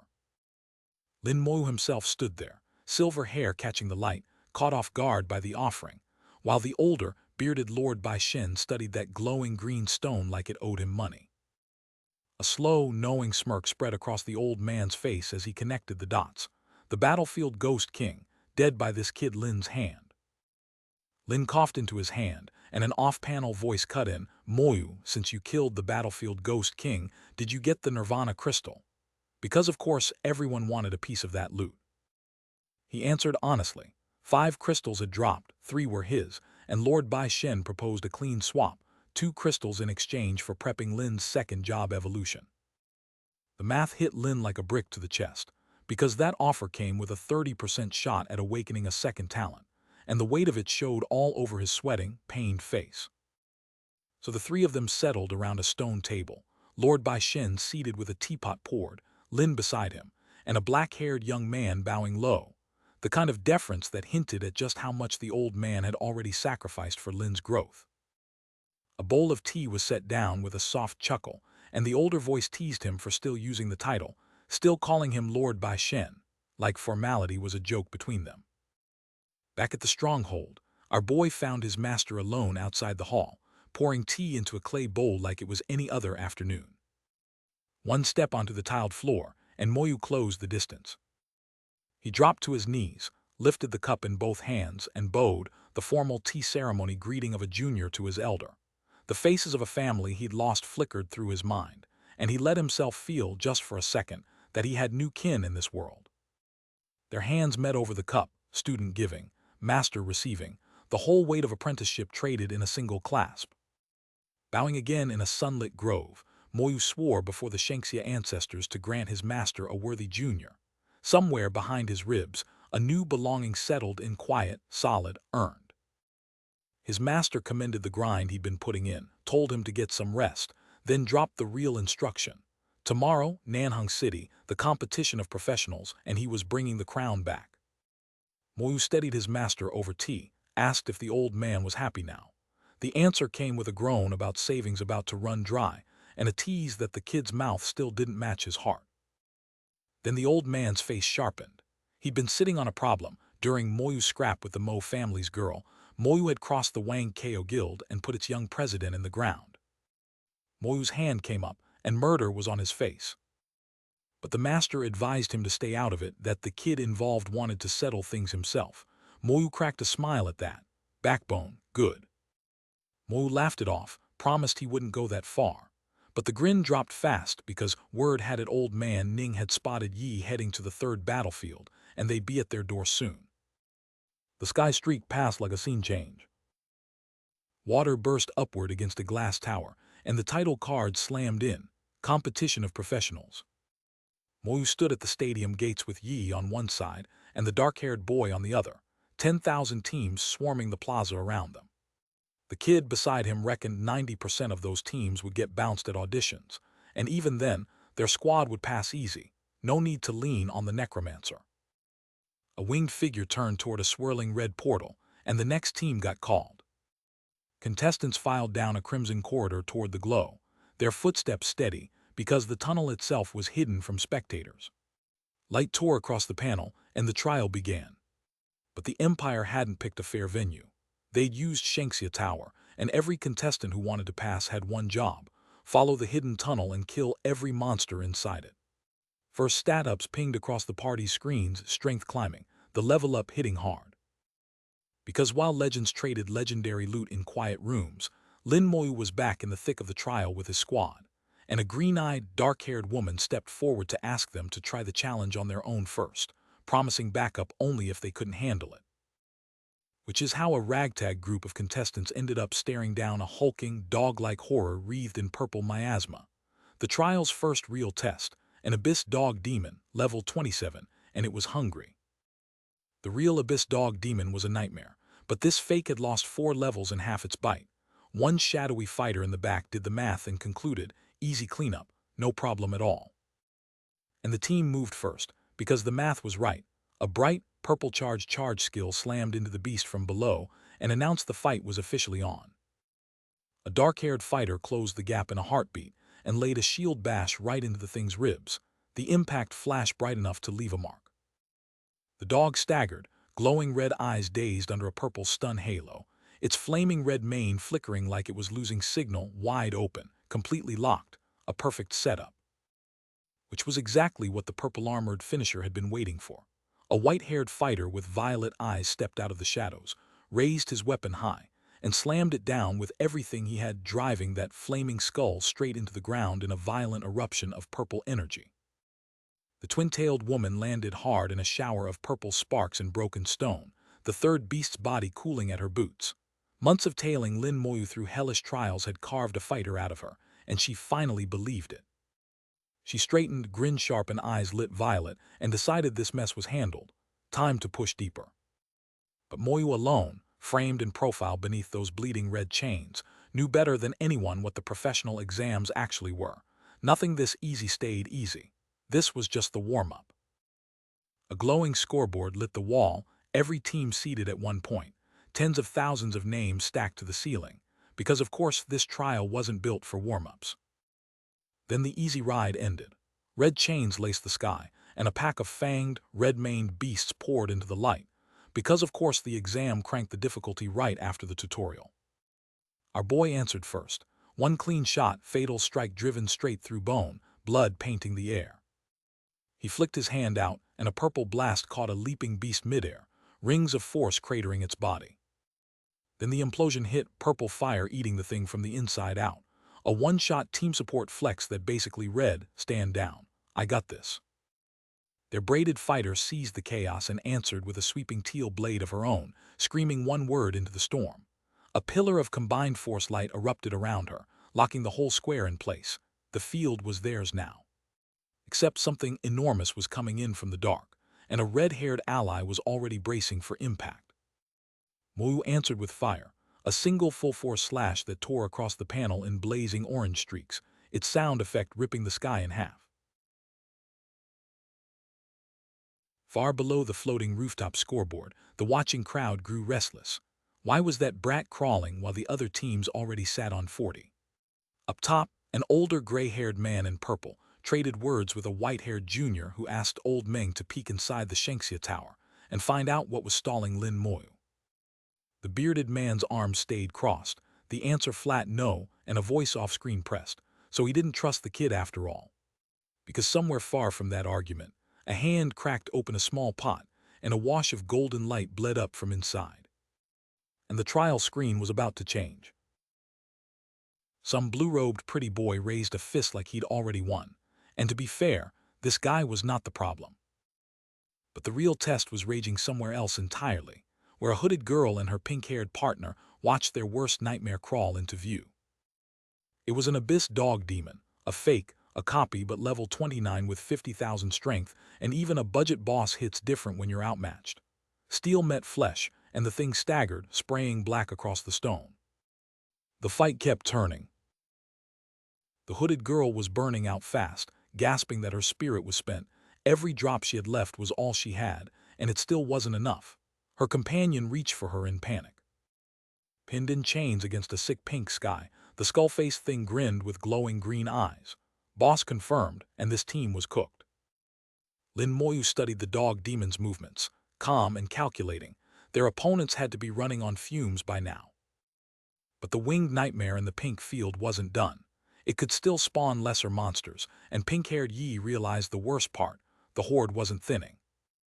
The squad was down, sprawled in smoke and embers, and someone was begging Sister Tauzi for a plan because there wasn't one left. Sister Tauzi's face was slick with sweat. They'd burned through too many canine summons, and the sheer volume had drained everyone dry. So Lin Moyu stepped in front of her, white shirt clean, voice steady. Everyone could rest because he was taking the wheel. Yi was flat on the ground, barely conscious, and she reached out to beg Sister Tauzi to stop fighting because Student Lin was right there. Sister Tauzi met his eyes, strained but resolved, and formally handed the fight to Junior Lin with an apology. Teal energy swirled around Moyu as his eyes lit up. A brief, confident reply, and the kid was ready to end this himself. Green power crackled at his shoulders as towering skeletons materialized beside him, hollow skulls blazing, and the summoner made his entrance. The dark-haired woman shrank back, terrified. Those undead radiated more pressure than the dog demon, and her mind screamed that Lin Moyu had grown far stronger than anyone accounted for. His giant skeletal hound surged forward, crimson manes streaming, jaws snapping wide with killing intent. One skull caved in mid-leap, bones scattering under a crushing blow that came out of nowhere. A massive scion slash carved the next hound clean in half, sparks showering bone as the body split apart. The dark-haired woman raised a trembling hand to her face. Horrified, the beast had died in a single strike, killed faster than her eyes could track. Her stunned eyes stayed wide, disbelief written across her as the scale of what she just witnessed sank in. Then a winged skeletal figure stepped out of the shadows, tattered red cloth flaring, green skull pulsing with dark purple menace, and the real nightmare revealed itself. And then the pressure wave hit, a shock so sudden it ripped the air itself. A silhouette stood beneath a cataclysm, dwarfed by a mushroom of annihilation that told the whole story without a single word. One strike had rewritten the math of this trial. His skeletal warrior carved a green blade through chains and corruption, the swing landing before any enemy alive could blink it away. It was over before the screaming started. Green light faded into pale silence, the dust of the kill still settling. Two onlookers stared, mouths open, sweat cold on their skin. The hooded one could barely voice it, the boss had died in a single hit. Then the whole arena detonated in fire and shrapnel, boss down, the smoke still climbing. And on the screen, plain as day, test passed. Team Lin Moyu, 300 points, first place locked in so fast the announcer choked on his own words. The crowd just stood there, half of them asking why that name felt familiar, the other half already knew, because this guy had topped the whole damn game and just proved why. 300 to 240, Moyu's team on top, finishing first and beating the boss in under 5 minutes, which was technically overkill. After the dust settled, a smiling girl with white and pink hair caught Moyu outside and wished him luck for the solo round. They'd be watching, every last one of them. He just gave her a quiet nod, the kind that said he heard her. Blue light split the floor as the next event kicked off, teleporting the next round into place. Over on the other side, Tang Jianfei and his purple and yellow boys were already celebrating, teamwork perfect, first place locked, easy money, nothing could possibly ruin this for them. Except one of them was staring at the scoreboard like he'd just seen a ghost. The brown-haired speedster whipped around, stunned. Someone had just blitzed past him without a trace. From high above, a lone figure stood silhouetted on a rooftop edge, the watching crowd tiny beneath him while the sting of being outpaced still hung in the air. His jaw set, eyes burning with promise. Team Lin Moyu, 300 points, he'd carved that name into memory as the rival who'd humiliated him, and he wasn't the type to forget. Embers swirled around the brown-haired fighter as the scoreboard's glow lit his back. His target was headed for the individual bracket too, and this time, first place was non-negotiable. Golden energy tendrils curled and scattered across the dark, marking the break between rounds. A clean title card split the afternoon open, the venue about to change. The afternoon individual contest audition ground stretched wide under a tiled floor, velvet stanchions lining the edges. One lone figure stood centered in the arena, the ground humming with rippling energy around him. Lin Moyu turned toward a swirling vortex of orange and gold, stepping through without hesitation. A cold voice rang out across the arena. The individual test had begun. Behind him, a colossal skeleton loomed, cyan fire licking through hollow eye sockets. Moyu glanced up at the towering frame and figured if the team rounds had been this easy, one skeleton would handle whatever came next. The status window flickered to life. Abyss Wolf Demon, fake variant, ordinary grade, level 30, high strength, high constitution. A shadowy wolf materialized wreathed in purple aura, and someone in the booth noted with quiet disappointment that the replica had walked out as the real deal. Glowing red chains drooped from above as Moyu stood unbothered beneath them. If the true, abyssal version had shown up, things might have actually been interesting. The dark, armored wolf demon crouched within a cage of colossal red chains, purple lightning crawling between them.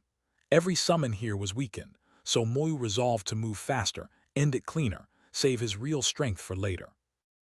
A thin slice of bruised purple sky slid across the screen, the arena holding its breath.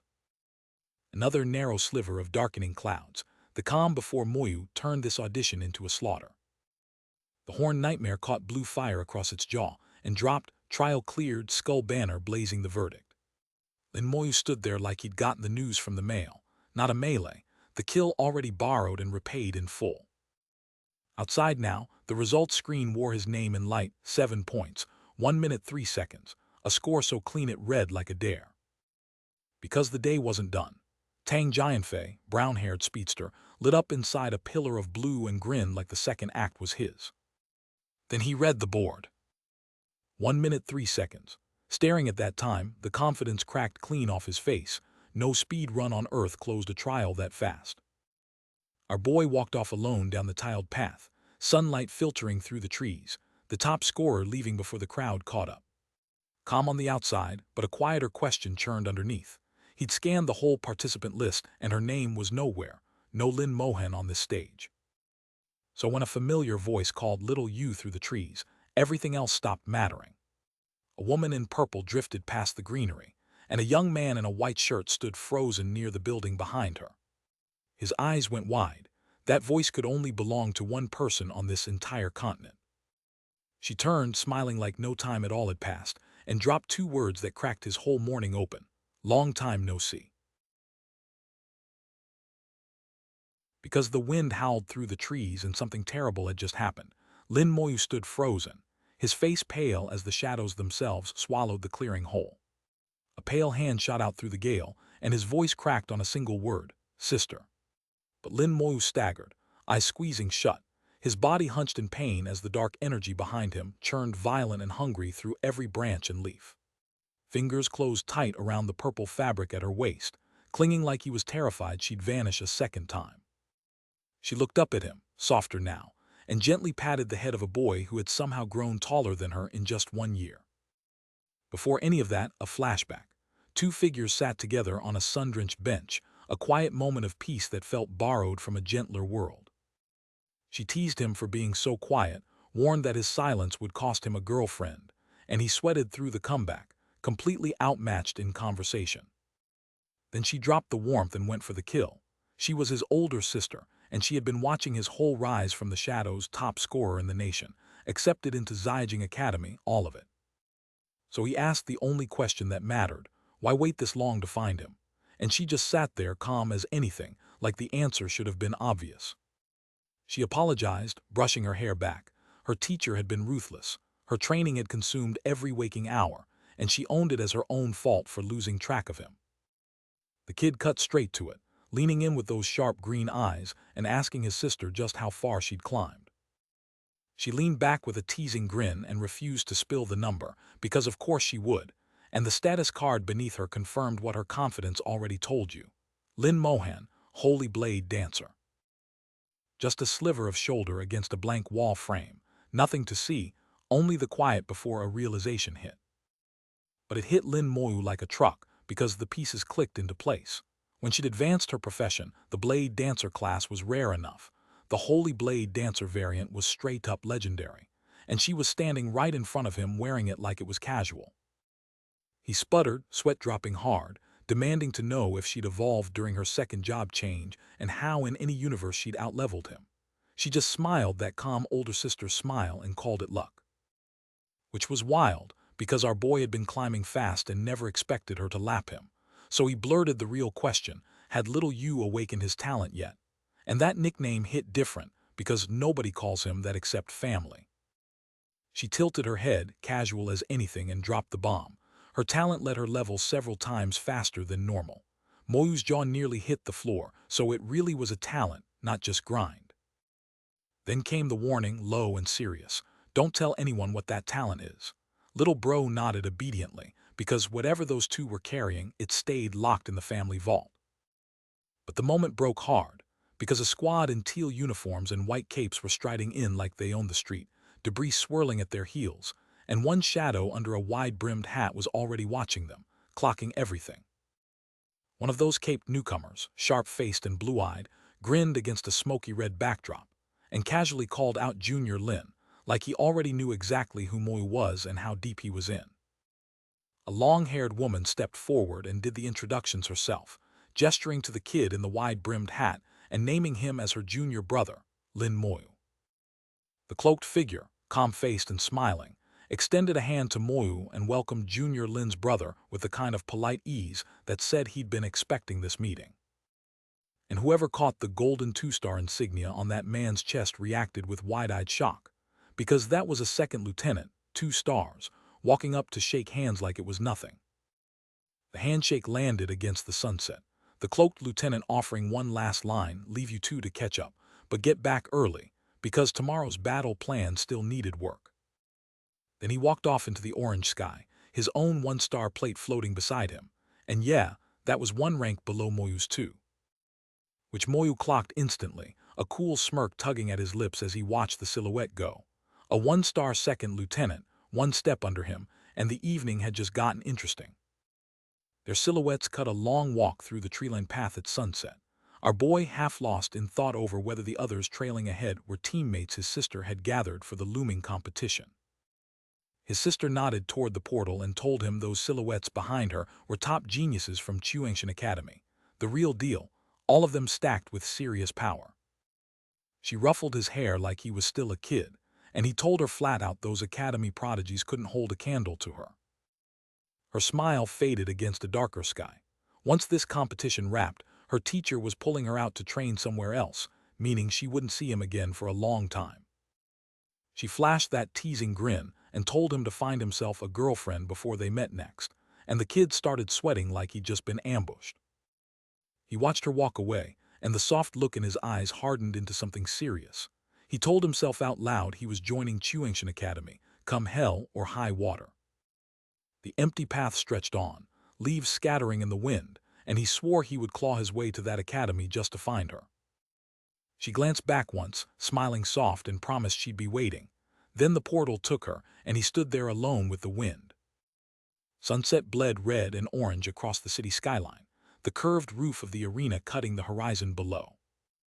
Morning broke pale and quiet, soft clouds drifting over the city like the world itself was catching its breath. A clean band of blue sky held the frame, the calm before whatever came next. The banner read it plain, second day, and the real tournament was finally here. The main venue loomed over the crowd, draped in banners, and our boy could only stare at what the Shangxia Empire had poured into this spectacle. Yesterday's auditions were done. Today, the real slaughter started. Looking down from the top of the stands, the arena was a sea of bodies and confetti. 10-24 teams squeezed through the gate, which meant the next round was about to be a massive free-for-all brawl. Twin Tails checked their draw card and announced the bad news.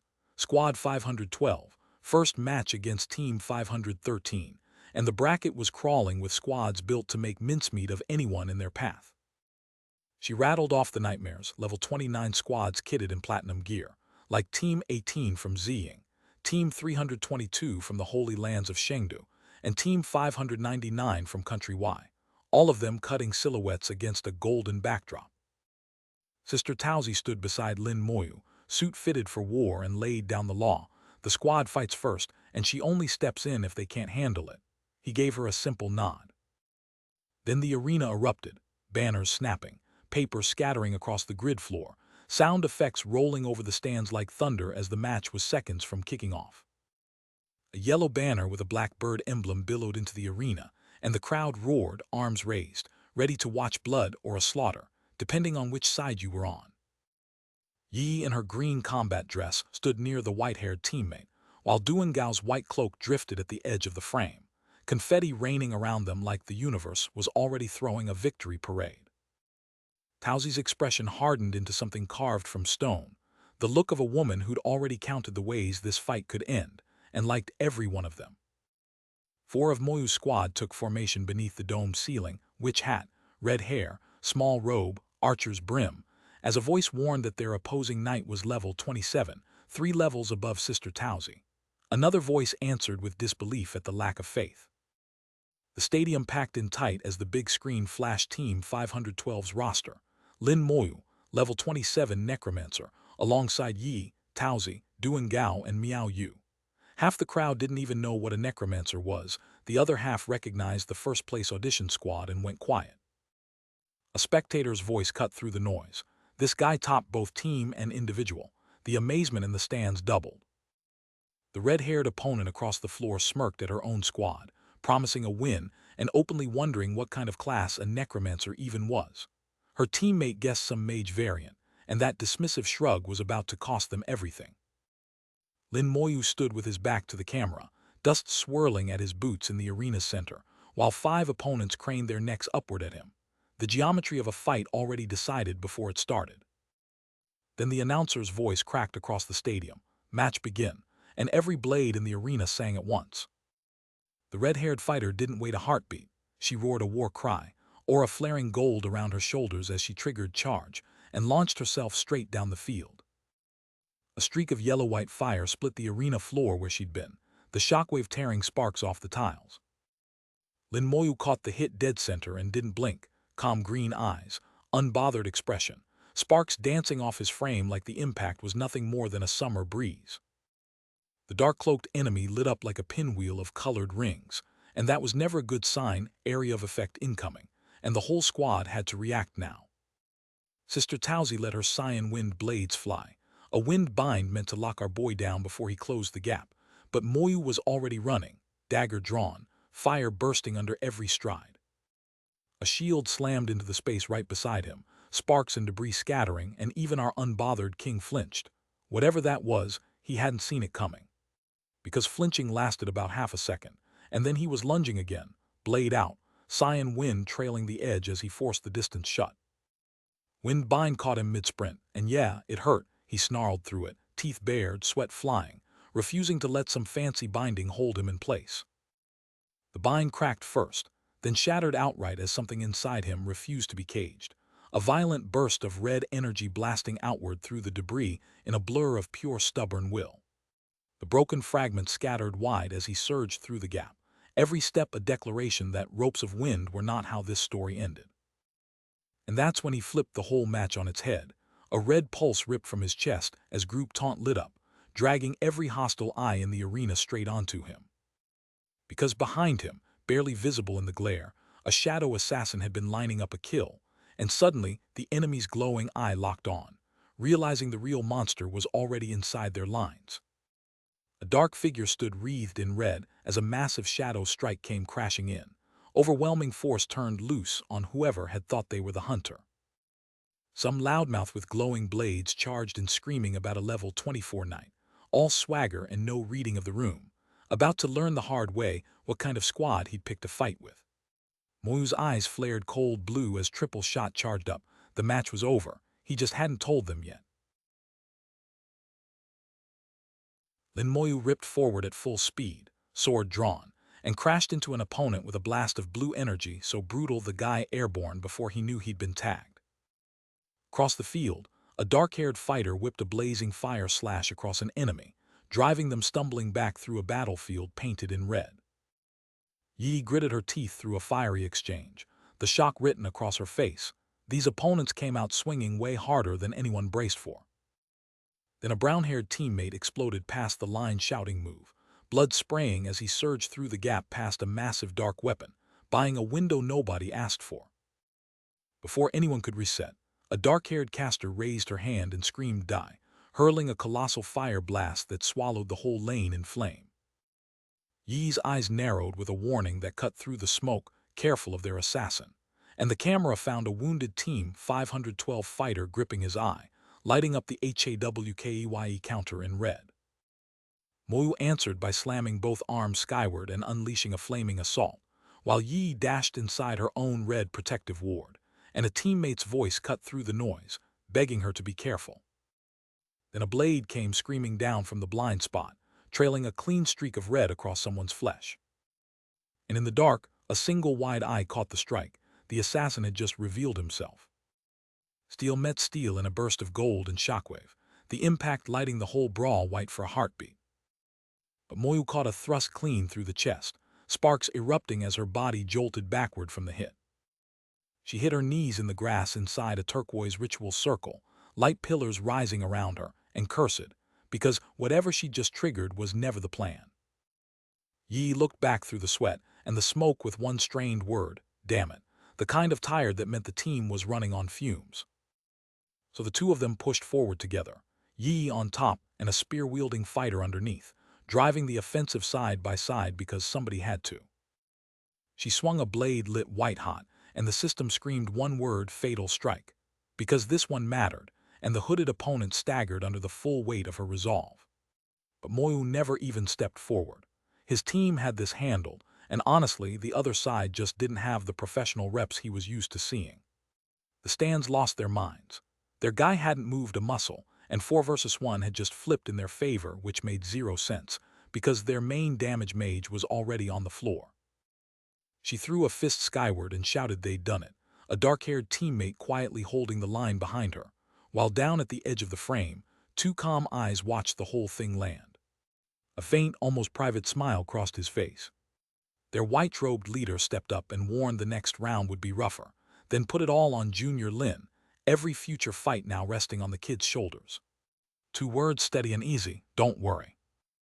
Confetti rained over the arena as the crowd roared, the kind of deafening moment that tells you the bracket just got real. But then the bracket brought Moyu's squad a stacked 5-man team. A LV-29 Gladiator, an Elemental Mage, a Prophet, a Skill Enhancer, and a LV-29 Summoner. In chat, you already know which one was Moyu. Their Gladiator smirked at the stat reveal. Lot went he scrubs, max level 27, and he figured the last round had walked off in surrender, which meant he thought they were free real estate. Free real estate, until Moyu raised one glowing hand and purple-black shadow beasts began pouring out of nothing, the air itself turning cold around him. And that smirk died fast, because across the floor, 2 opponents recognized the summons on sight, and one of them flat-out admitted this wouldn't be easy. The Gladiator drew his blade anyway, grinning like the main character, and the referee called it match begin as his line charged forward and Moyu's crew set their feet. Spearmen up front with a shield, hooded flankers closing in, an elemental mage clutching a spellbook tight, a textbook 5-man pushed straight at the necromancer's doorstep. Except the white-haired fighter knew exactly what shadow beasts meant, assassins that hunt through stealth, and seeing them already flanking her, she understood that moving only made the binding faster. Yi called across for Sister Tauzi's read, because no knight on their side meant the usual script was dead, and whatever came next had to be made up on the fly. Team 512's leader stood at the back of the formation, hands in his pockets, watching his squad work, because he'd already decided this fight belonged to them. But the enemy captain locked eyes across the arena, and the room shifted. That was the look of a man who thought he was the main character. Their swordsman drew his blade wreathed in blue, smirking at the lineup in front of him, openly insulted that a bunch of academy kids were being treated as equals. His own captain saw the shadows pooling behind the formation, and finally understood what they were facing, screaming for everyone to scatter before the hunt began. Too late, twin shadow beasts broke from cover and converged on the backline, and the arena lit up as a counterskill slammed skyward in desperate panic. The black-haired woman threw her arm up to absorb a crashing blast of blue energy, and even with the light tearing across her face, that one green eye never blinked. Off-screen, someone in the stands felt the heat and knew this skill wasn't playing around. So the armored swordsman answered with a counter of his own, hauling his blade high as blue energy spiraled up his arms, every muscle locked into a killing strike that would have ended most careers on contact. He swung it down with everything he had, but the impact never landed, because a dark collision slammed square into his chest first, buckled his armor inward, and sent him ragdolling through the debris. Across the arena, the white-haired fighter was already swallowed, a shadow beast's bind locking her down tight, and the only hope left was the summoner master buying them time to recover. So she called for Sister Tauzi, and the sky answered with a roaring pillar of orange flame crashing down on whoever had strayed too close to her. The healer Duan Gao barked her name as the blast fell, and the red-haired defender threw up a green barrier over him on instinct. She wasn't fine, but she refused to lose their only healer. Now 2 of Team 512's supports were pinned, Yi tangled in her own bind, and the only thing left standing between their roster and a collapse was Miao Yu holding the line. Yi winced through her restraint, whispering an apology, because she could feel the tide turning and hated being unable to swing alongside him. The enemy's gray-haired brute saw the opening and smelled blood, taunting them to surrender before the healers dropped, promising pain without death, and the kind of cruelty that says they've been losing all day. So the arena exploded into motion. A silver-haired teammate dashed into the gap, spears leveled, magic cycling, all of it converging on the hooded core of the enemy formation. But the kid in the back laughed, because he had one card left to play, and the spear in his hands erupted into a roaring ring of orange and yellow hellfire. The flame shockwave punched clean through the lineup, and Moyu ate the blast point-blank, hurled backward before she could react. She hit the tiles hard, embers still raining down, as their white-shirted captain stepped in front of her to buy the seconds she needed. He glanced back, asked if she was good, then put the whole match on her shoulders with 2 quiet words, and Moyu answered with the only 2 words that mattered. Confetti drifted down over the field, and our battered boy told his team to step back. This part was his to finish. The whole stadium was packed now, eyes locked on the green field where Moyu walked a quiet stone path toward 4 opponents who'd been waiting to dogpile him. Up in the stands, a brown-haired fan could only gasp at what he'd just watched, because 1 against 5 was supposed to be a wipe. The armored captain of the other side grinned like he'd already won, resting a lazy hand on a blade that looked heavy enough to split a man in half. Moyu didn't flinch, didn't posture, just raised one hand, green mana coiling around his fingers, and dropped a single quiet order: "Come out." The mana around his legs thickened into a slow green spiral, particles lifting off the stone as something answered the call from somewhere deeper than the arena. And then a foot stepped forward, draped in green cloth, the kind of entrance that says the script just flipped. A hooded skeleton mage took shape in the air, ice-blue eyes lit behind a dark hood, and the temperature around him dropped like winter had been summoned on purpose. Ice crystals burst from his palms in a storm of jagged shards, the kind of opening volley that turns a duel into a highlight reel. Moyu almost smiled, because the guy on the other side had made the classic mistake. He'd waited for his teammates to fall before bothering to move. The floating status panel caught it clean. Silver-grade skeleton mage, level 27, spirit sitting at 10,800, which meant this wasn't some fodder minion, this was the main character of a different fight. Our boy clenched his fist, cyan light bleeding between his knuckles, and the air around him started crystallizing into a storm that hadn't been there a second ago. The skill card blazed one name, Blizzard Storm, and then the whole sky over the field shattered into a cascading wall of ice. The red-scarfed fighter up in the stands could only stare, jaw tight, because that wasn't a counterattack, that was a sentence. The blast tore across the arena, and an off-screen captain was screaming for heals, realizing too late that healing wouldn't save what was coming. Their front lane tried to answer, driving a desperate strike into the tiles to buy a heartbeat. But the smoke cleared, and the heal never came because there was nothing left to save. He braced on his knees, smoke curling around him, waiting for a lifeline that wouldn't arrive. And in that awful silence, the truth hit him like a second death. One skill had erased his entire squad. He couldn't even name what had just hit them, and that was the most terrifying part. 3 confused opponents stood in the fading light, blinking, bewildered that the match had ended before any of them landed a hit.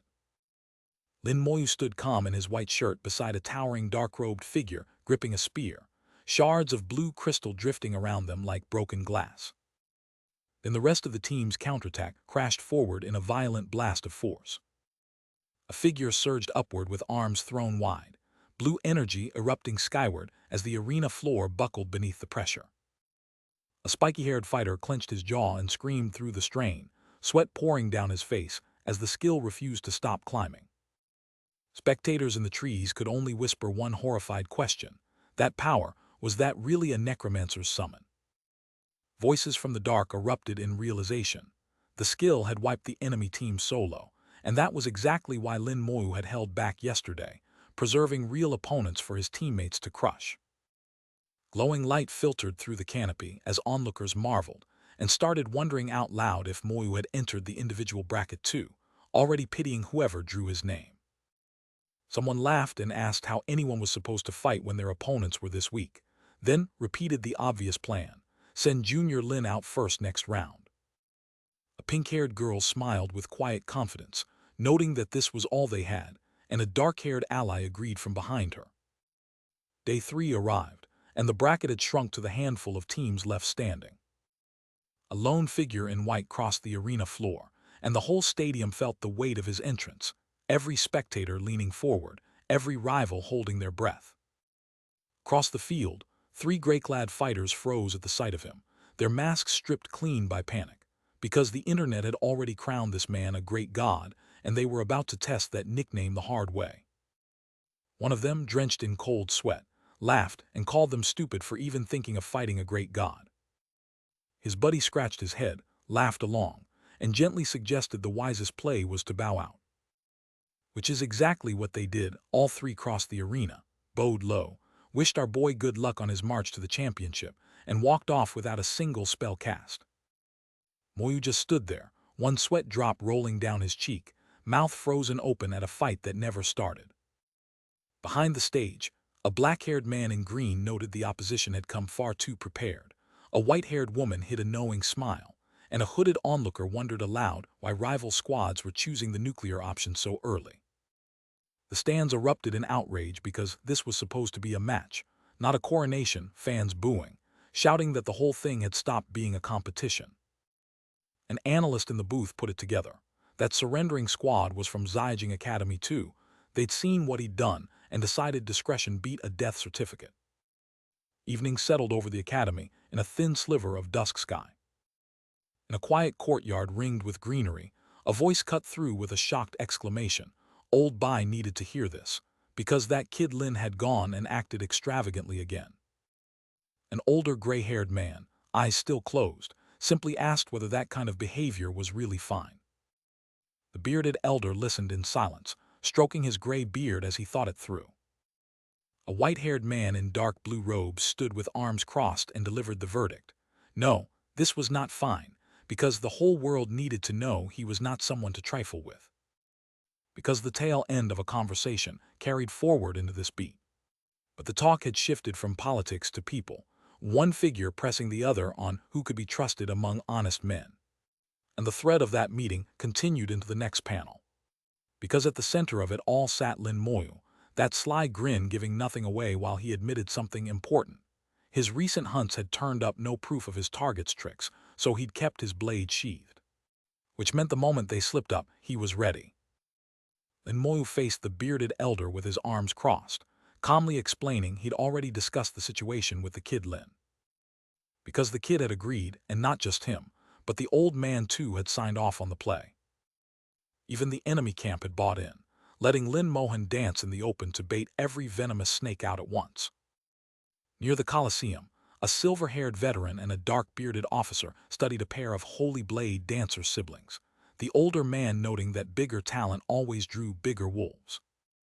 One stern-eyed officer with a swept-back mane and a single red iris raised a hand in the cold silence of calculation, watching the board tilt. Overhead, something massive and black rolled across the blue sky like a storm front, a crimson banner snapping beneath it as the crowd sensed a heavier presence arriving.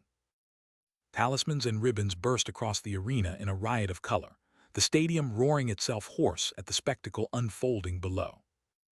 The whole Colosseum was on its feet now, arms raised, voices climbing toward a single name nobody could believe was actually climbing the bracket.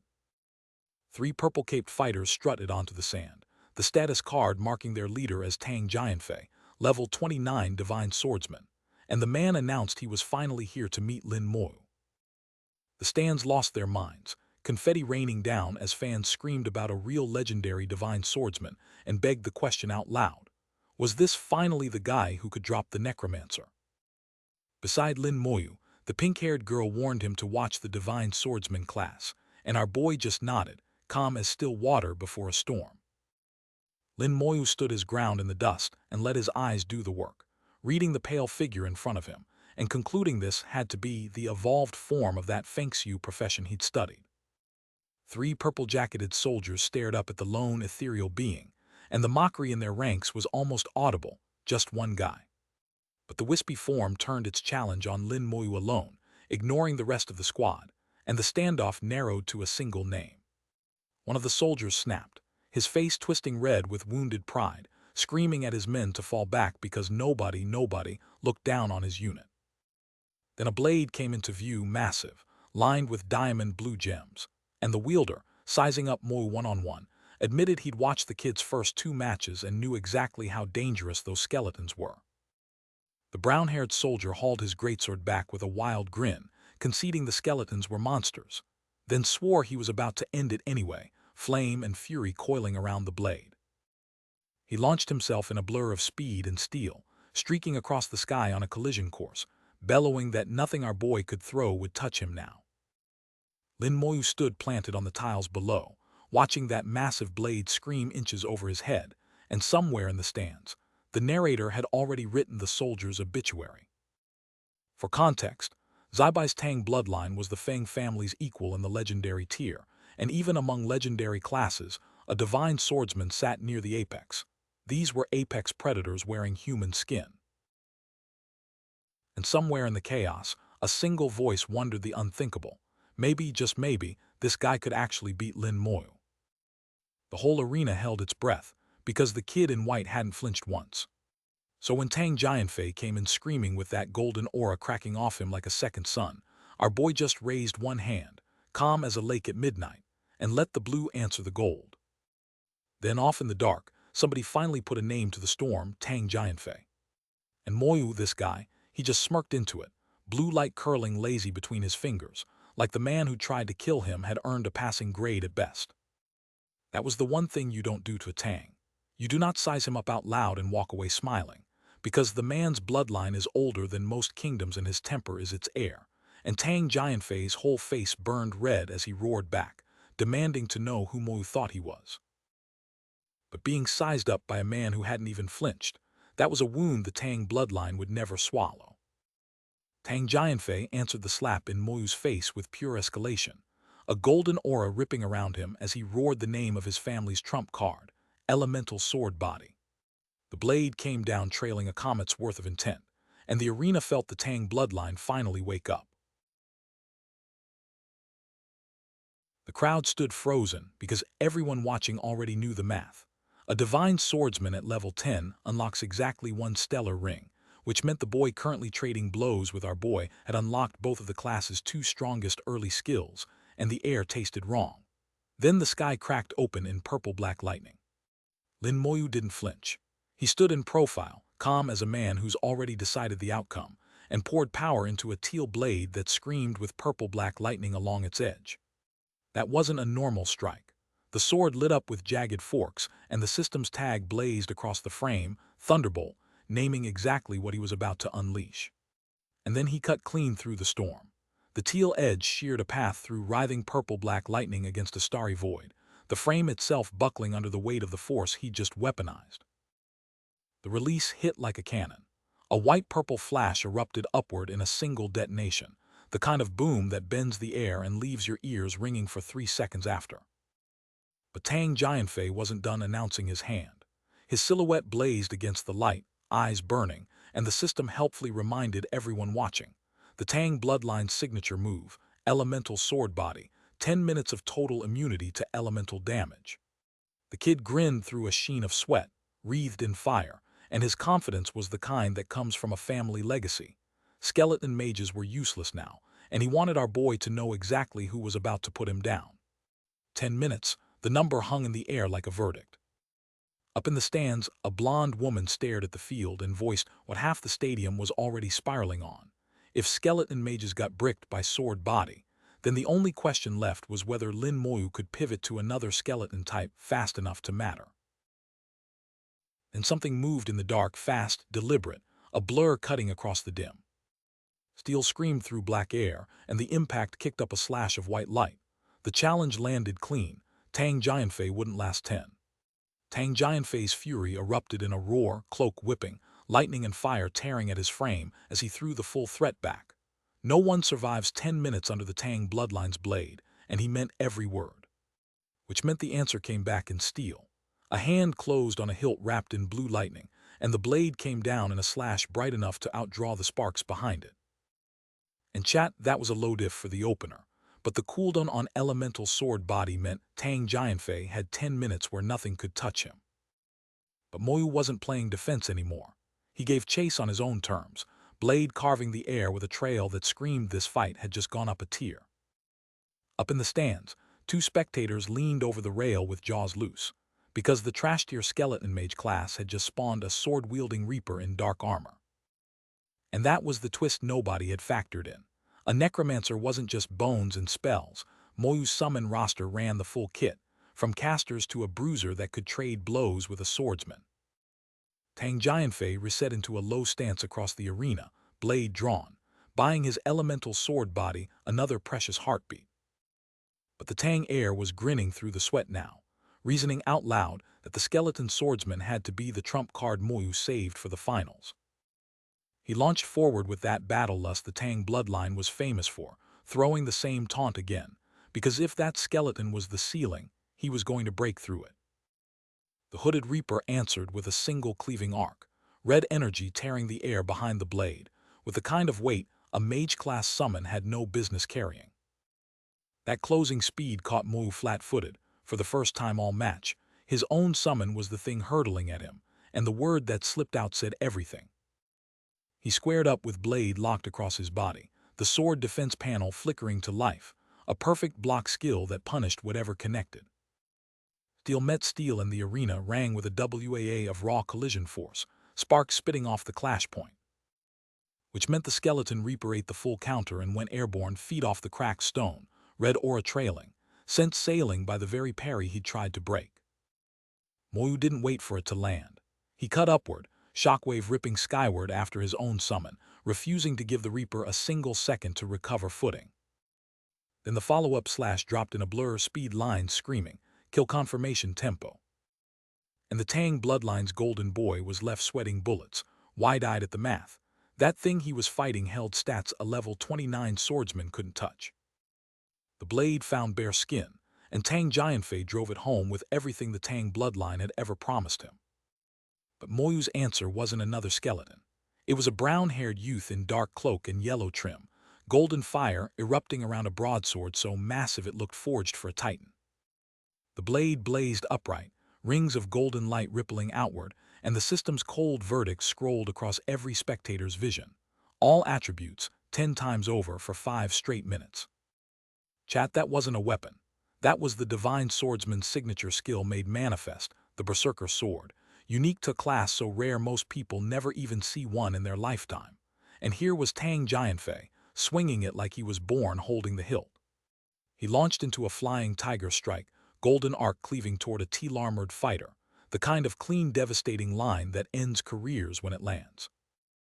The crowd was losing its collective mind, one spectator screaming that the Divine Swordsman hit 60 times his expected power, while a gray-haired kid next to him figured Moyu was cooked and begged him to pop any skill he had left.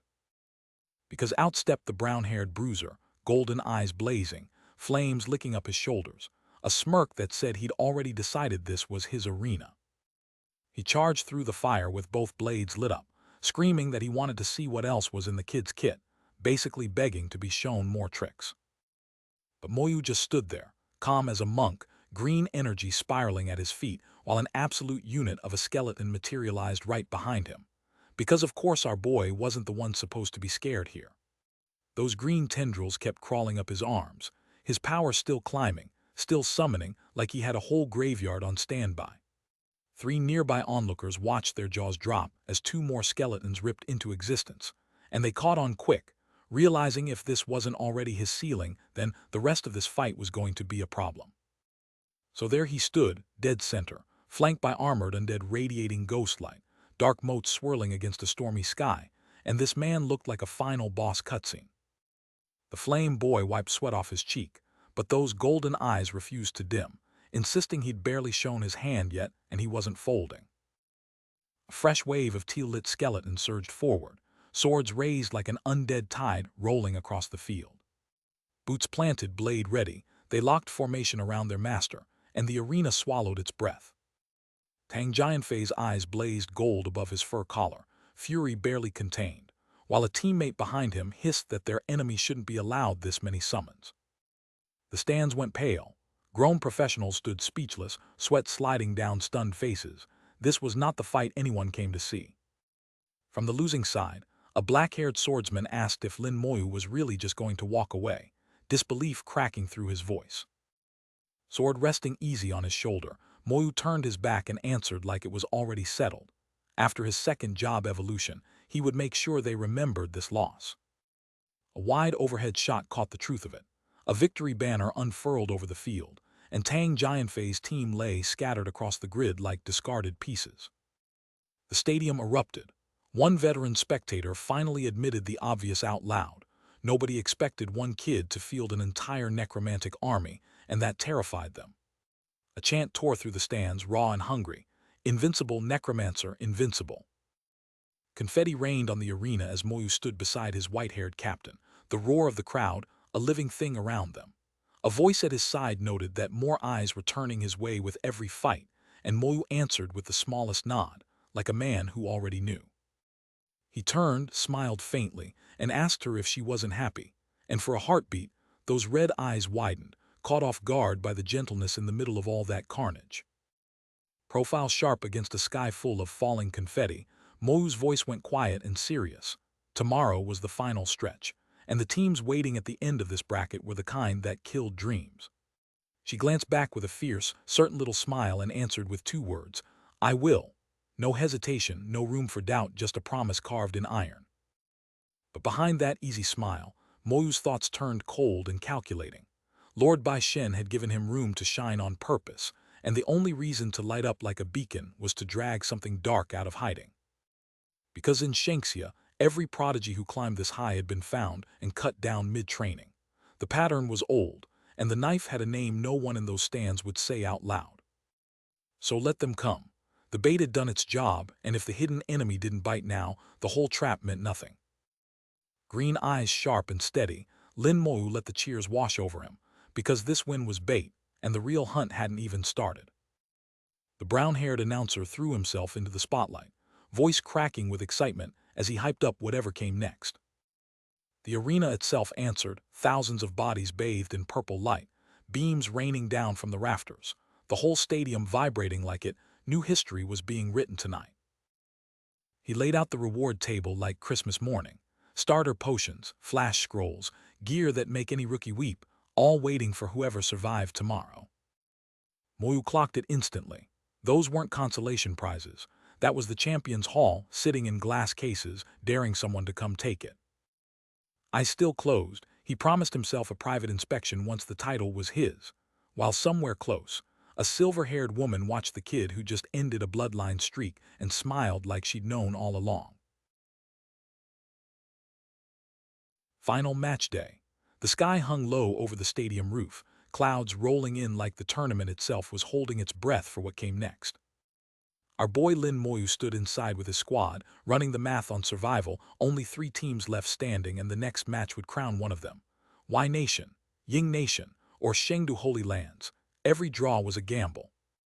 Because the answer walked through the gates red-cloaked and silver-haired, weapons glinting, and she wasn't smiling like someone who'd come to play nice.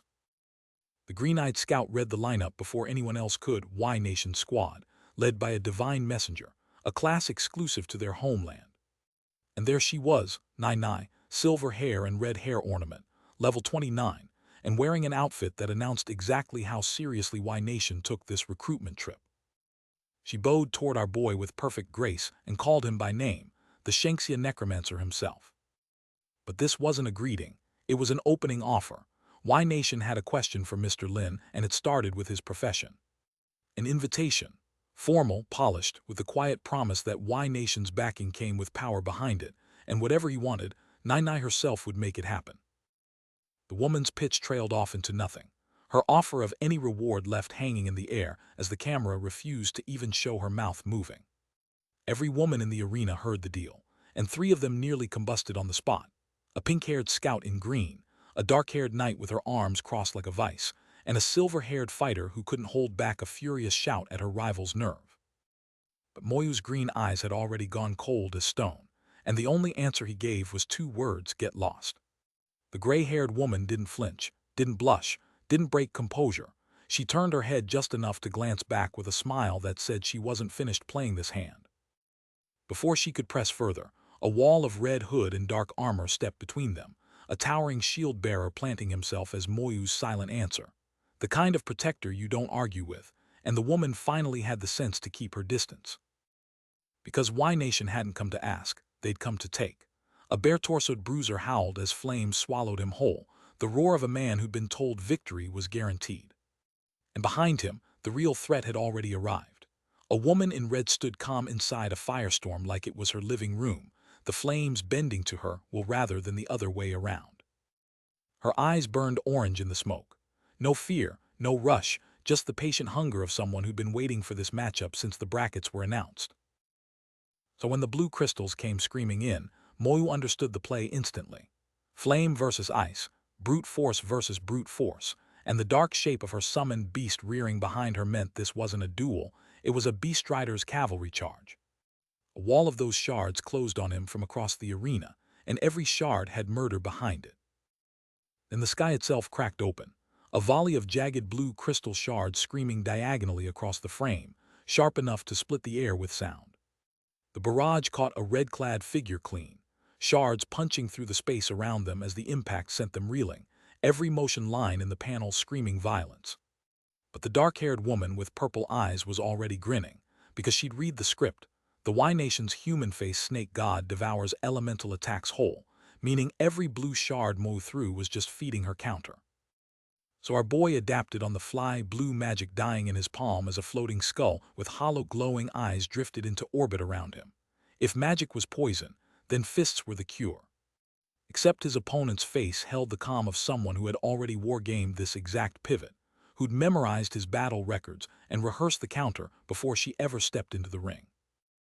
The priestess wasn't fazed, she smiled, then called her ace, a colossal boar-headed spirit wreathed in holy fire, channeling her skilled divine spirit possession. She thrust her glowing hand forward, weaving a radiant seal through her fingers to release every ounce of that summoned power in one strike. A wall of golden flame erupted from her palm and surged across the arena, the boar spirit roaring behind her as the blast swallowed the field. Moyu screamed as the inferno hit him, the game system tagging him with divine spirit possession, a debuff ripping through his body while the flames churned around his armor. And then the world tilted against him, because from his own perspective, a group taunt pinged across the field, dragging every armored enemy within range straight at him at once. Y Nation's armored knight lunged forward, blade blazing green, but our boy wasn't even watching. He didn't need to. Skeleton met shield head-on and the shockwave split the arena. Pure force, no tricks. That's what a necromancer's frontline looked like when the necromancer himself didn't bother giving orders. The knight flew backward, boots dragging across the stone. One clean swap and the strength god's chosen vessel was already on his heels. The blue-haired woman watching from the stands couldn't hide her shock. Mr. Lin's summons had just knocked back a knight possessed by an actual strength-type god, and the kid hadn't even moved. But Y Nation came prepared for that exact scenario. The knight's body erupted in holy flame, possession strengthening bleeding into muscle and shield alike. And somewhere nearby, a knight's boots hit the ground wrapped in golden light, possession strengthening flaring through his legs as debris floated upward from the impact. Under that crimson hood, a single eye narrowed, and the resolve in it was almost frightening. Because that knight was Moyu. He planted his feet, shield up, and charged straight into the skeleton with golden light exploding off his body, because backing down was never part of the plan. Three faces in the crowd froze, a dark-haired man, a long-haired woman, and a cap-wearing friend, all of them stunned, because they knew exactly what class he'd just revealed. One of them, a composed woman in layered robes, tilted her hand to her chin, and noted that Moyu skeletons weren't exactly known for obedience. And the kid picking his nose in the back row basically nailed the meta read. Had he accidentally buffed his opponent's confidence without even giving orders? But she had her own answer waiting, a towering demonic silhouette wreathed in flame looming behind her, all shadow and pressure. The hooded priestess raised her staff high, golden light pouring off her as she channeled the kind of buff that turns one caster into an entire army. Then she smiled, eyes closed, and laid out the math for everyone watching. His elements did nothing, his skeletons were pinned, so what exactly was he saving in his back pocket? If he'd run out of moves, then he'd already lost, and she delivered that verdict like it was already history. Our boy tilted his head, calm as a man ordering lunch, and asked if that was really all they had. The long-haired priestess and her towering red-robed demon stared back like they'd just been slapped, the question hanging in the air as the arena fell dead silent. Which meant they never saw the trap spring. Glowing pink chains erupted from Moyu's shadow and snapped tight around them both, magic screaming as the binding locked into place. She felt it before she understood it, a curse sinking through her defenses like poison through cloth, and no amount of struggling was going to break it. Meanwhile, Moyu stood there with his hands in his pockets, looking like he'd wandered in by accident while his chains did all the work, and somehow that made it worse. The chained woman could only stare up at Moyu in disbelief, a broken whisper on her lips, because the red-robed demon behind her was locked down just the same, and both of them were his now. Yellow energy ripped across the arena as voices from the crowd piled up. Wasn't he losing? How had he flipped this in a single heartbeat? Because that glow had only one explanation. And Moyu stood calm as ever, laid out the logic cold. Their skills couldn't touch the living, so a necromancer with living meat shields was the worst possible matchup. Through the smoke, a chained figure in red demanded to know, did his targets even count as alive? A single purple eye went wide in the crowd, because that question meant somebody had read the matchup deep enough to expose it out loud. Moyu just let the blue flame crawl up his forearm and answered for the whole arena to hear. He was a necromancer, and this was his whole kit. Lin Moyu stood at the center of the storm, blue lightning crawling up his raised hand, his skull-hooded summon and armored beast flanking him like a coronation. But the dark-haired girl bound in his pink curse chains wasn't staying down. She wheeled on him with panic in her eyes and barked for everyone to scatter. Except the unease he'd been ignoring finally clicked. Every face around him was moving just a beat too late, just a touch too stiff, puppets all of them. Which meant the girl in the red and blue outfit wasn't bluffing. She detonated, and a pillar of green fire swallowed her whole. The blast kept climbing, wave after wave of cursed green rolling through her frame. Another girl, dark-haired, teal eyes wide, crumpled under grasping hands. The fight ripped out of her in a single breath. She staggered, pain lancing through her, and pieced it together. This had to be the necromancer's work, and if Mr. Lin was one of her own people, now would be the time to show himself.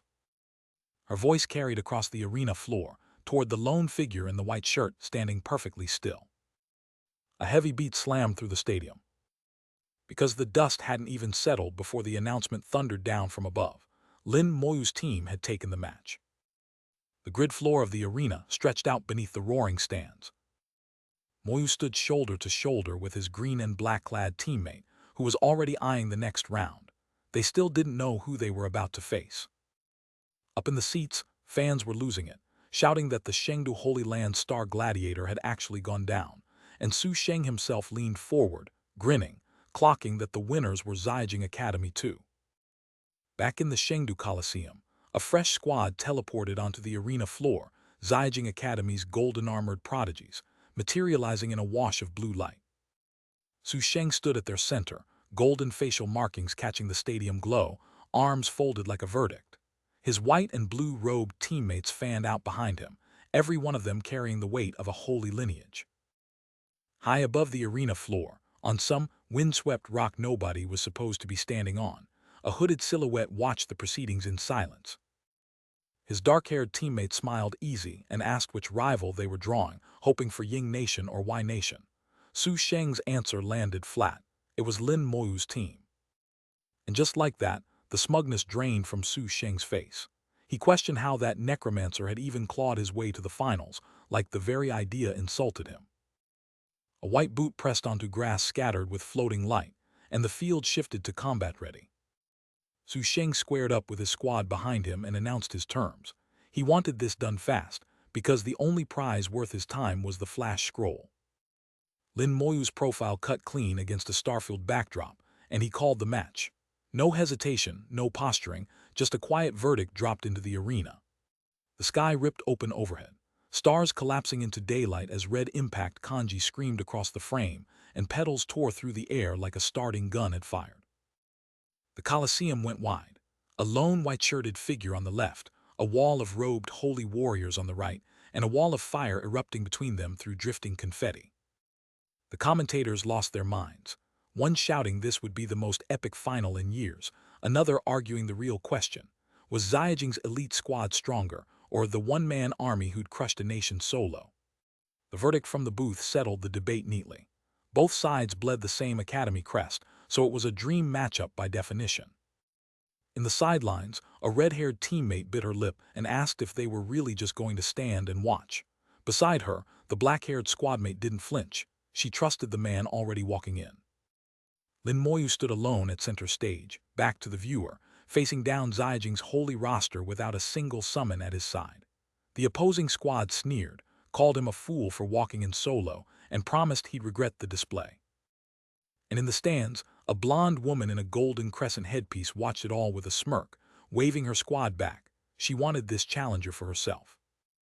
And before anyone could react, a figure in blue robes came cutting through the crowd, sending bodies flying.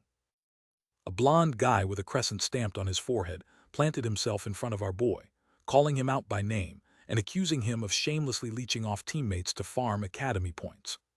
Crossed arms, curled lip, pure disgust. A school was still a school, and he had nothing but contempt for that kind of behavior. Moyu didn't flinch. Those green eyes stayed locked forward, calm as ever while the world blurred behind him. The blonde pinched the bridge of his nose, full of himself, declaring it was his personal humiliation to share an academy with Lin Moyu.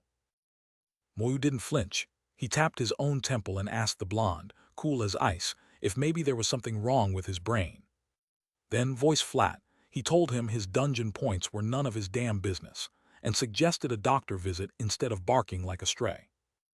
Which sent the blonde's face into a full contortion, sweat pouring, veins popping, every ounce of princely composure evaporating as he demanded, voice cracking, what exactly he'd just been called. Beside them, a silver-haired woman kept her eyes closed and murmured that the words floating through the air felt strangely, uncomfortably familiar, like déjà vu with teeth. But the tantrum had run its course, because the blonde's golden staff began to thrum, light pooling at its ornate head, swelling, ready to detonate. Su Shengji, level 29 Holy Light Mage, in case anyone's keeping score, swung the blazing staff overhead and warned his target that a sharp mouth was a poor substitute for a working pair of fists. Green ghostly energy and tendrils swept outward across the tiled floor, a wave of undead magic rolling toward the holy light like a rising tide. Which was exactly the wrong thing to say in front of a holy light mage. Shengji's golden emblem flared white-hot as he roared his judgment. Let the evil undead accept holy light as their punishment. The blast that followed swallowed the frame, gold and fire erupting outward in a radiant shockwave, the arena itself trembling under the weight of consecrated fury. Su Sheng dug deep and answered with the biggest card in his holy arsenal, a blinding eruption of light blade that warped the air and lit the arena like a second sun. Up in the rafters, a cloaked figure watched in silence, crescent staff in hand, the whole arena crackling around him. But Moyu's eye flicked teal, and he read the incoming slash before it landed. Every strike carried weight, sure, but weight meant nothing to a man whose skeletons ate hits for breakfast. So he answered with something bigger than a blade. A towering spine of cyan energy unfurled behind him, twin scythe blades materializing like death itself had shown up to referee. Boots slammed the arena floor, and the counter launched skyward, dust and light screaming in its wake. Mu barely blinked. Spirit attacks, no matter how pretty, slid off a necromancer built like a wall. It wasn't enough. The blonde snarled one word, die, and hurled another strike forward, the golden kanji for slash blazing across the gap toward our boy. His hand rose again, a new skill igniting, light blade, golden arc spiraling tight around his fingers like a loaded spring. Then the blade screamed loose, a searing golden streak tearing across the frame with the kind of force that should have ended any normal fight on contact.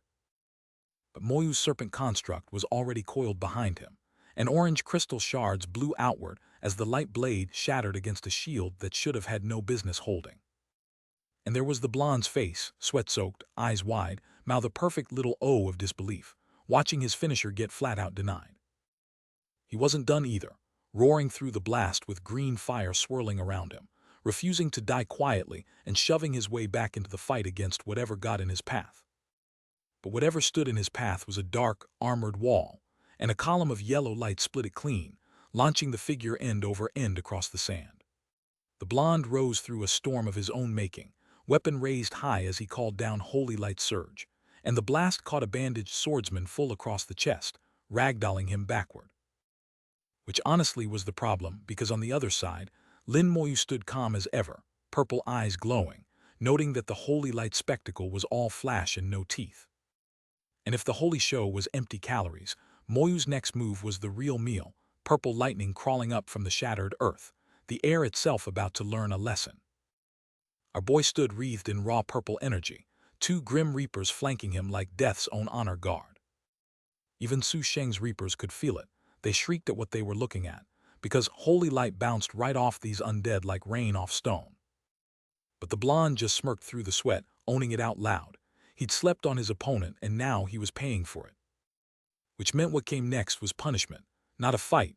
A purple lightning cataclysm hammered down from above and swallowed him whole. Lightning cracked the sky, and the arena vanished in white. The Crescent Man felt that lesson coming and panicked, screaming into the dust as he threw up his last defense, Holy Light Shield, the label flashing on screen like a prayer he didn't believe in anymore. And he even got the prideful part out he'd underestimated, but the sentence never finished. Because the purple energy broke through anyway, his shield cracking apart under the weight of an attack he'd walked into with a smile. Which meant what followed wasn't a clash. It was a detonation, the whole frame swallowed by white and violet streaks, and a single screaming impact that told you the fight had already been called. Then from a low angle, the truth of it, the blonde head thrown back, a fresh ribbon of blood arcing through the air above him, sweat and scratches mapping the cost of being wrong about a necromancer. The impact launched Su Sheng across the arena like a broken doll, purple energy carving the air behind him. The blonde Holy Light mage was losing his mind. 2 months grinding at level 30, holding back on purpose just for this stage, and now the universe was telling him he couldn't take first. Nah, that wasn't how his story ended. He threw his whole body into the strike, shouting that the top spot belonged to him, a single moment of pure, screaming ambition crashing down on whoever stood below. 2 powers collided midair, light splitting into 1,000 jagged shards against the dark. Energy scattered in streaks of gold and pale blue, the aftermath ringing out like struck crystal. He came out of the flash wearing Holy Light armor, full-body golden plate forged from pure defensive class skill. The look on his face said it all. You forced my hand, so be proud of that, because this is my final form. The crowd lost it. That was Holy Light armor, one of the best defensive skills a Holy Light mage could bring, a fortress on legs. And if Lin Moyu's skeletons couldn't break it, the whole match was basically over. He stood there glowing, golden sigil burning on his forehead, every inch of him wrapped in divine light that ate damage for breakfast. Lin Moyu's teal eye caught the glint of green energy coiling off his face, totally unbothered. The blonde mage grinned through his golden helmet, taunting that none of those skeleton pops were getting through his defenses now. And our boy, calm in his white shirt and black pants with a green skeleton hovering behind him, just tilted his head and asked, "Oh, is that so?" Because here was the thing the crowd was only now realizing. Lin Moyu didn't just summon skeletons. He summoned 4 flavors of them, and the audience had never seen him at full power before. The question hanging in the air was simple. Could that holy armor take it? The mage's eye sigil blazed as he registered what was materializing behind his opponent. And for the first time, the smug drained out of his face. The blonde knight in shining armor laughed it off. Just a few more skeletons. No big deal. Easy sweep. Which is exactly what you say right before the battlefield humbles you. Because Lin Moyu wasn't sending fodder anymore. Elemental skeletons bloomed around him, wreathed in fire, jagged with ice, crackling with lightning and choked in sickly green light, leveled and ready. An undead vanguard that screamed one thing loud and clear. The necromancer had stopped playing defense. Lin Moyu stood at the center of the storm, purple lightning wreathing his silhouette as the final assault tore loose. And chat, this was the moment everything broke. Su Sheng raised his golden shield, deflecting the first wave of teal blades with a burst of holy fire, because the man had bet his whole career on never being cracked. He grinned under that golden headpiece, orange flames swirling, fully convinced nothing in that arena could touch him now. Except the conviction lasted about 3 seconds, because debris came flying off his own armor, and his face went slack with disbelief. His Holy Light armor just came apart, golden shards scattering into the blood-red sky, lightning cracking behind a man who suddenly had nothing left between him and defeat. The finishing blow streaked down in a river of violet lightning, and the ground itself took the hit. An off-panel voice tore through the arena with the announcement nobody on Su Sheng's side wanted to hear. Lin Moyu had won by shattering the legendary armor. And the man who was supposed to be the necromancer's perfect counter lay broken in the rubble, prompting the only question left. How many legendary professions had this kid buried? And then a flash against open sky, and the scene cut clean away. High above, an older white-haired man in sunglasses watched the skyline alongside 2 hooded figures, because up there the game was a lot bigger than one tournament. His sunglasses slipped clean off his face when the official voice rang out victory across a sky gone dark, because that brat had just become the champion. Down on the ground, Lin Moyu walked hand in hand with a beaming pink-haired girl, glowing like they'd already won the whole world. which meant the next problem arrived exactly on cue. A colossal blue tornado, roaring to life and dwarfing everything in sight. Because out of that swirling tempest stepped a towering white-haired man in a fur-collared cloak, and Moyu was already pulling his girl behind him on reflex. 3 bystanders watched it happen, frozen and drenched in sweat. Because that aura wasn't normal, that was a top profession rolling in. The interruption came from a silver fox in a fur-collared coat, Youth Potential himself, one of the 12 Empire Council members, sizing up the pink-haired girl with a warm, appraising grin. Glowing orbs materialized at his fingertips, each cradling a reward, a scroll, a pouch, a teardrop-shaped trinket, the casual generosity of a man who owned the world and enjoyed showing it.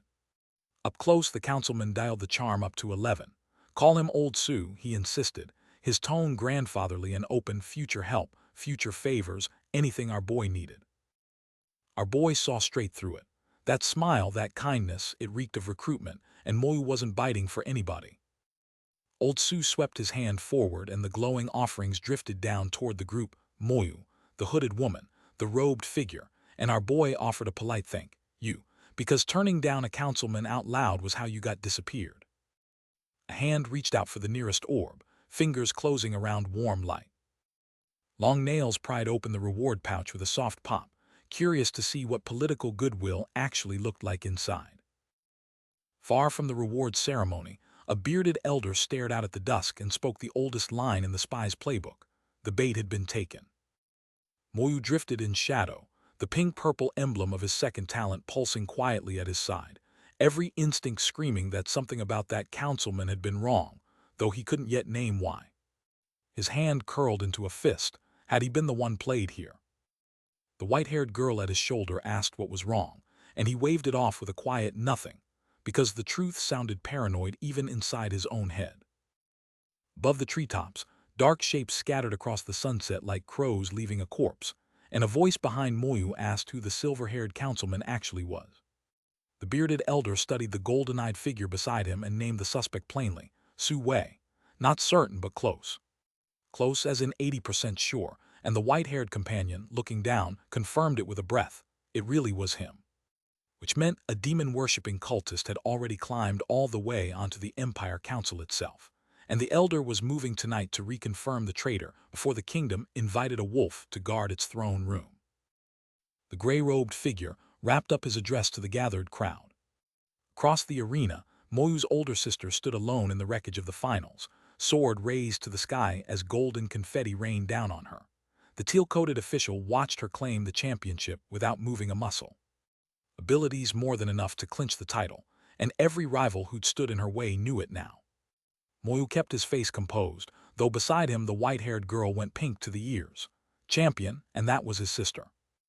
She didn't even flinch as a howling gale and a blue streak screamed past her, scattering leaves across the arena floor. Across the awards stage, an older gentleman in a fur-collared coat stepped into frame, white streaking his long dark hair, and introduced himself as Su Wei, Old Sue to anyone who knew him, with a warm grin and a glowing pouch of gold coins offered to the winners. Fat and heavy, tied off with a red cord and a golden hook, that sack practically radiated generosity, and Old Sue wore his grandfather act like he'd been practicing it his whole life. But Lin Moyu's green eye narrowed as the unease crawled back up his spine, because charity that big never comes free, and he urgently called for Yi to scan the reward before anyone touched a single coin. Yi pressed into her brother's chest, hiding against him while the skill ignited, and her golden eye blew wide open. A blazing, slit-pupiled iris locked onto the prize, and the system chimed it in. Shadow vision activated, tearing through cloth and glamour to read whatever truth Old Sue had tried to bury. Shadow vision hit the pouch like a scalpel, and what it tore open wasn't a gift. It was a curse blazing gold and black, deep inside that satchel. The dark-haired woman raised both hands, and a glowing orange seal bloomed between her palms, her only weapon against the corruption crawling toward her. The pink-haired girl spotted it first, her voice cracking as she screamed at Han that the black aura had already reached his wrist. Lin Moyu staggered back as the corruption latched onto his forearm, and the warning nailed him by name. The curse had another host now, and he was its newest mark. So his suspicion was right. A slow breath, a steady hand on his chin, the kid had been expecting this, and the math finally checked out. Which meant a whole nest of rats was hiding in plain sight. And they had a name for themselves. Swirling out of the gloom, clawed hands and crimson smoke, the cult of Beimo announced its presence to no one and everyone. Every last one of them knelt to the abyssal demon king, dreaming of the day their master would swallow the human world whole. Far from the stadium, an alien plane sat cracked and silent under a bruised sky, pink and purple bleeding across the horizon like a wound that wouldn't close. A girl in a pink dress stood before a violet demonic sigil, smiling like she'd already won. The solo competition was her net, her sister the lure, and the big fish were about to swim straight in. Back in the present, our boy stared down at the ground, jaw set, the calmest man in a building full of people who didn't know they were prey. Hours crawled past. Late at night, the stadium's curved roof glowed under a cold, starless sky, holding its breath with the rest of the city. Then the sky broke open. Rain slammed down sideways, winds howling through the streets like something massive had just taken a breath. A colossal beam of energy blew at the crown, burning green at the root, punched through the cloud cover and plummeted toward the skyline, dragging ruin with it. Lightning answered, a jagged spear of blue fire splitting the storm apart as if the heavens themselves had just thrown down. A lone silhouette stood atop the ruins, weapon raised, as the sky over the city split open with blue fire and rolling thunder. A single bolt punched straight into a crystalline teleportation array, and the structure cracked wide open. The cult was severing the city's lifeline. Because of that opening, the storm turned apocalyptic blue lightning, crashing into every block like a war horn, signaling the end. And then came the shockwaves, rippling outward across the skyline in concentric rings as the bombardment intensified. Buildings peeled apart under the assault while thousands fled below, because whatever the cult of Beimo had come to do, it was burning the whole district to make a point.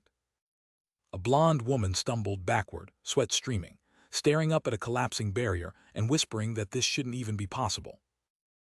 A young man in a white shirt watched the horizon with grim certainty, because the truth was bleeding through the storm. The cult of Beimo had finally moved, and their target was every champion team in the competition. Which meant the lightning was only the overture.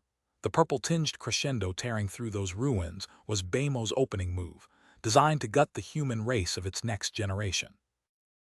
Two civilians crouched in a collapsing plaza as blue motes drifted past them, clutching their heads and sobbing that none of this could be real, that there had to be a way out.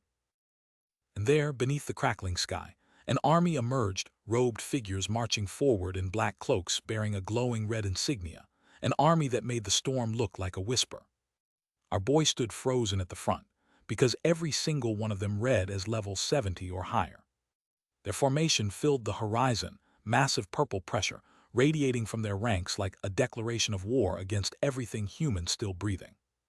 And the world answered by warping, buildings torn from their foundations, lifted, swirled into a colossal blue dome that swallowed the district whole. Lin Moyu stared at the magic warping reality around him and ran the math, landing on a name that turned his blood cold. The caster had to be 80 or higher, somewhere in Senator Suwei's league. And back on the ground, a soldier in bulky armor picked his way through the rubble, wondering if the Empire's legendary Beihui would clean this mess up, or just let their strongest rot. A blank white mask stared out from the dark, two black holes for eyes, the kind of face you only wear when you're done hiding.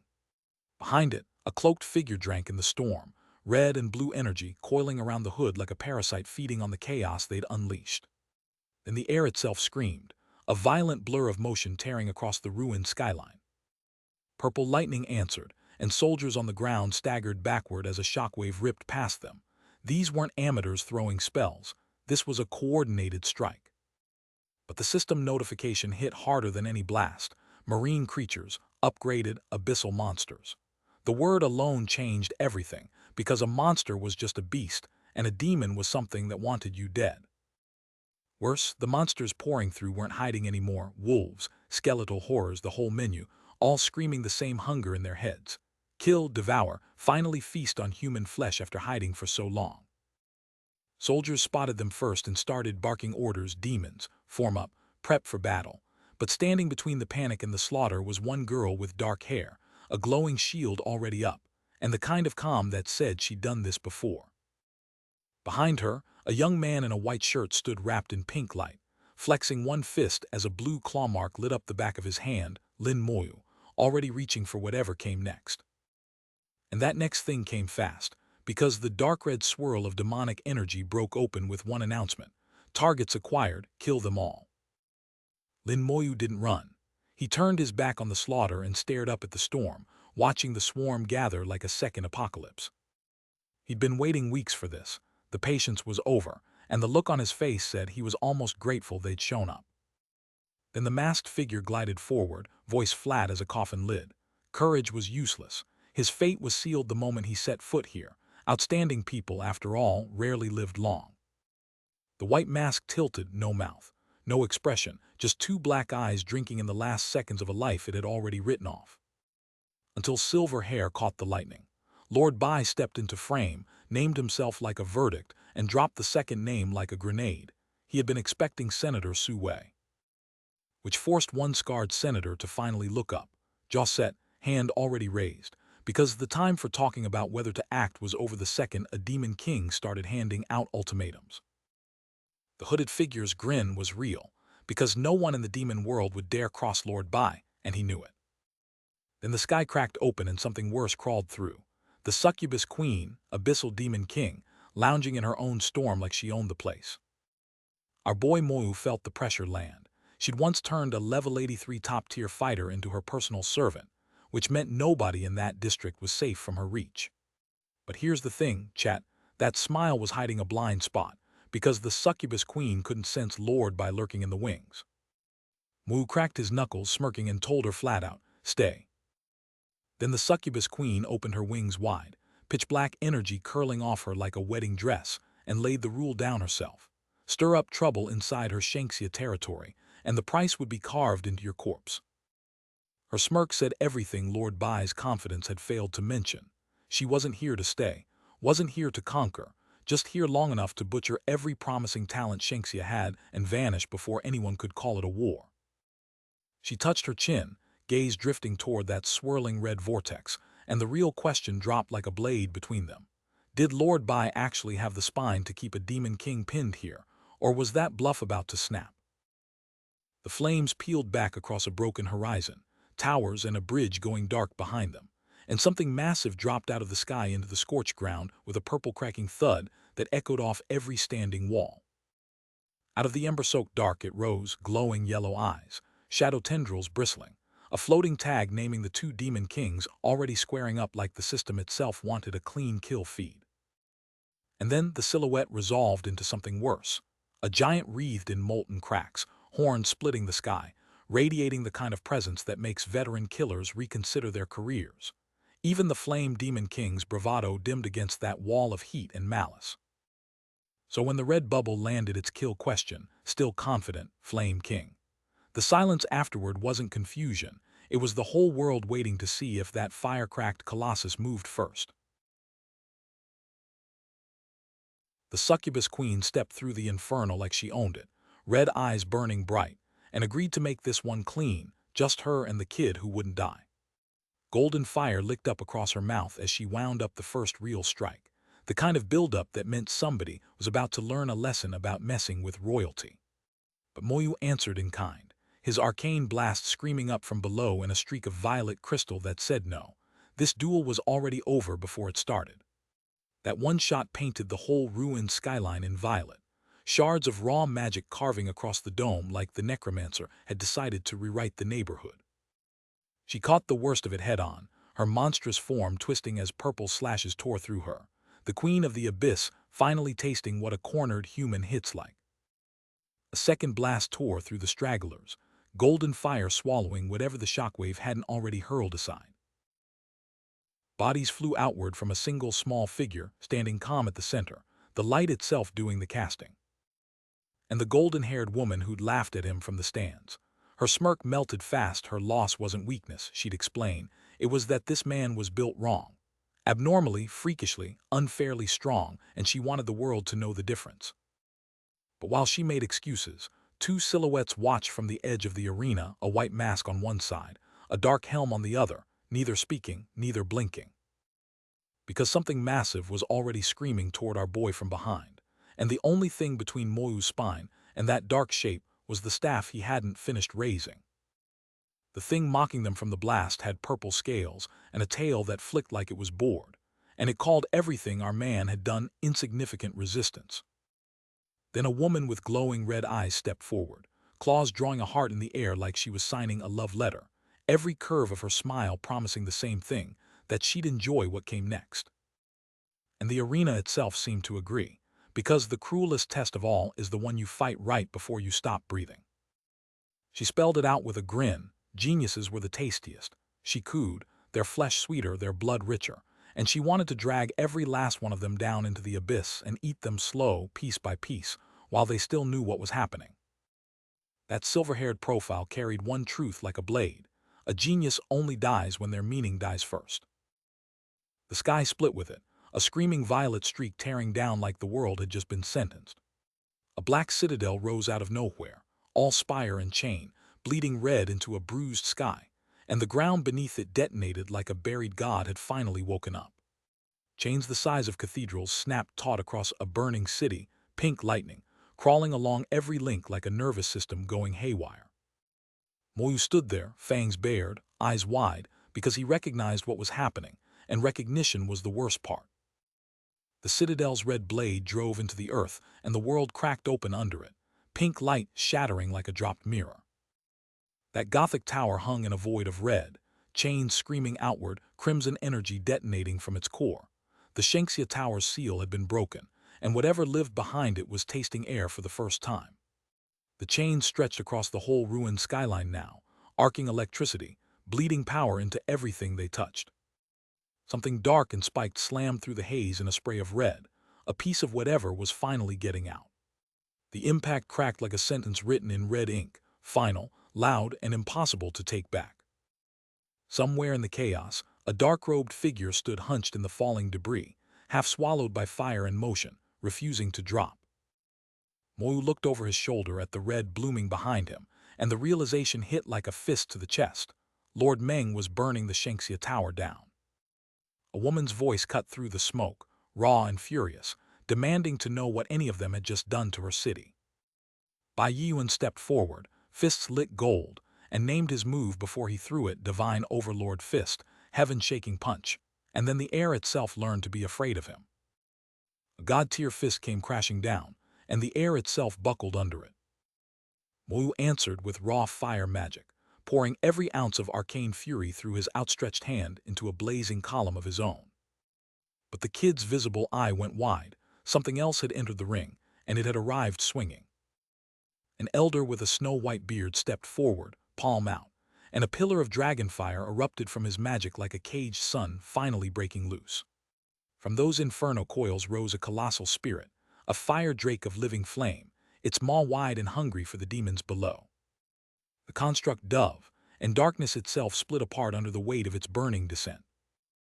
Past the smoke, a glowing blue formation pulsed on cracked earth, Shanxia's elite standing calm at its center, silhouettes ringed by power they hadn't even activated yet. A blue-armored commander watched the field with a predator's patience, his hooded aides silent at his shoulder, the formation's glow still clinging to their boots. Then the armored captain lunged forward, his war cry splitting the air, a promise that anyone who had touched Shanxia would pay in full and leave in pieces. The pale, horned demon finally grasped what had happened. That broken barrier was never weakness. Shanxia had fed them the city on purpose, just to drag the whole horde into one killing ground. Terror cracked through his sweating face. The math was simple and brutal. His side had been outplayed, and staying meant dying in this trap. Which was exactly when the towering demon behind him loomed close, flames licking at its horned silhouette, the battlefield tipping into something no plan could survive. A blur of motion streaked downward through the smoke. Something massive was about to hit the ground. And it did. A red thunderclap of impact shook the ruins, the shockwave rolling outward like a killing tide. High above the burning clouds, a single cloaked figure stood on the open palm of a golden giant, staring down at the carnage below. The battlefield now belonged to whoever held the high ground, and the next chapter was already being written. Back turned to the carnage, a horned woman with bat wings surveyed the ruins she'd helped make. She bit clean through her own wrist and let the blood spray, feeding the wound to the void like a prayer, summoning some deeper thing meant to be left alone. The abyss answered. A red ring vortex tore open against the concrete, sparks scattering like terrified witnesses. It churned, that swirling mouth of red and black, hungry and loud enough to crack the air itself. And something massive reached through, a pale, towering claw dwarfing the burning little birds wheeling past, way too big for any door meant for mortals. Then a white-hot impact ripped across the field, radial lines screaming outward and embers scattering like shrapnel from a bomb. Which was the moment an abyssal hand tore itself free of a blazing red portal, pale, enormous, fingers splayed wide like it was about to grab the sky itself and pull the whole thing down. But somebody, somewhere above that portal, just started laughing, because the dumb thing had ripped open right over a human city, and now the only question was how many thousands would die if it swung that hand downward. Two men squared up under that ember-choked sky, a white-haired mage in glasses, glowing calm and sure, and a dark-haired fighter glaring back like he'd already chosen the grave. And the dark-haired one made the promise plain: next time they met, Hua would die. Not maybe, not if, definitely. Then the world caught fire and somebody went falling into it, and the whole fight changed shape in a single screaming second. That's when a hooded figure dropped through a churning red vortex, body blazing like a meteor, clutching something tight against their chest like a last breath they refused to lose. But the vortex swallowed the silhouette whole, dragging them down into its spiral, and the roar of that pull drowned every sound the arena had left. Then a pale blue whirlpool opened where they'd been, Chinese letter, and whoever that was simply ceased to exist. The stage tore itself open and slammed them somewhere colder, a frozen battlefield, ice peaks stabbing at a colorless sky, a new arena with new rules written in frost. Which meant the ground moved first, crystalline spikes erupting from nowhere, the ice itself an enemy now, sharp and hungry and waiting for blood. The arena's light shifted, and a robed figure dropped from the sky like a falling star, the referee, arriving to crown a champion from the carnage below. His voice carried across the field, and the words hit the crowd like a bell. The individual competition was about to begin. But Lin Moyu stood calm against the stormlit sky because he'd been ready for this. Lord Meng and Lord Bai were going to move, he'd banked on it. He just hadn't expected demons on the menu. Around him, professionals braced themselves as the rules dropped. Over 7,000 enemies, spawning into a kill box, L20 to L29 fighters versus L32 abyssal monsters and L35 abyssal demons. The scoring was brutal by design, 1 point per monster, a clean 100 for every demon you put down. Every kill a statement, every demon a payday. And just to make sure nobody forgot the stakes, 3 fanged sea beasts materialized mid-roar, because the announcer only had 2 rules, and number 1 was simple: stay alive. Somewhere in the crowd, a blonde holy light mage flashed a cocky grin. This was his stage, his moment, his easy win. He couldn't wait to remind everyone why his class was the meta pick. Our boy just smirked through the green demonic haze and hoped, out loud, that the opposition could pour in more of them. And somewhere at the edge of the frame, a tall white mask crackled with green light, watching, waiting for whatever came next. Bare feet slammed the arena floor and the fight was live. A blonde fighter launching forward at full speed, holy robes snapping behind him. But up close, that golden cross face wasn't fury. It was fear, teeth clenched, sweat flying, one eye wide as something terrible came for him. He was a holy light caster, and he went all in, golden sun staff raised, a blinding pillar of divine energy erupting around his body like a last-chance miracle. The holy blast detonated outward, a shockwave of golden light tearing across the arena in a desperate, all-or-nothing strike. And into that golden hurricane stepped Lin Moyu, calm as ever, one hand lifted, faint blue lightning curling at his fingertips while the dead watched from the shadows. Up in the stands, a blonde woman in golden markings narrowed her gaze, wondering if the kid was about to summon his skeletons or just throw in the towel. But Lin Moyu wasn't surrendering. He held up 2 fingers wreathed in blue and green energy, calm as anything, and thanked his enemies out loud, because every corpse they brought him was just more fuel for the fire. And that's when the world tilted. The blonde's composure shattered in a single gasp, her eyes blown wide as sweat beaded across her face, because a tidal wave of red fury ripped outward from our boy and swallowed the field whole. Her hair whipped sideways as she whipped her head around, voice cracking with raw alarm. Her own eyes were glowing red now, lit from inside by something she couldn't shut out.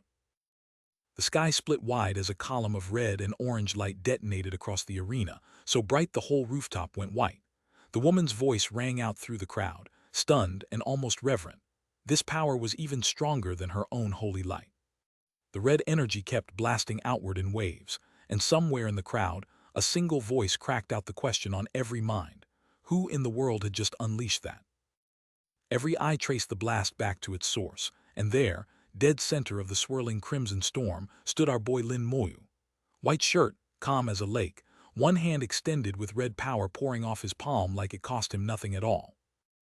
Somewhere in the crowd, a guy with a gold crescent branded into his forehead locked onto the arena, eyes wide, sweat beading, and the realization hit him like a truck. That was really him. Back in the stands, the dark-haired man in the scarf traded a look with the red-haired woman beside him.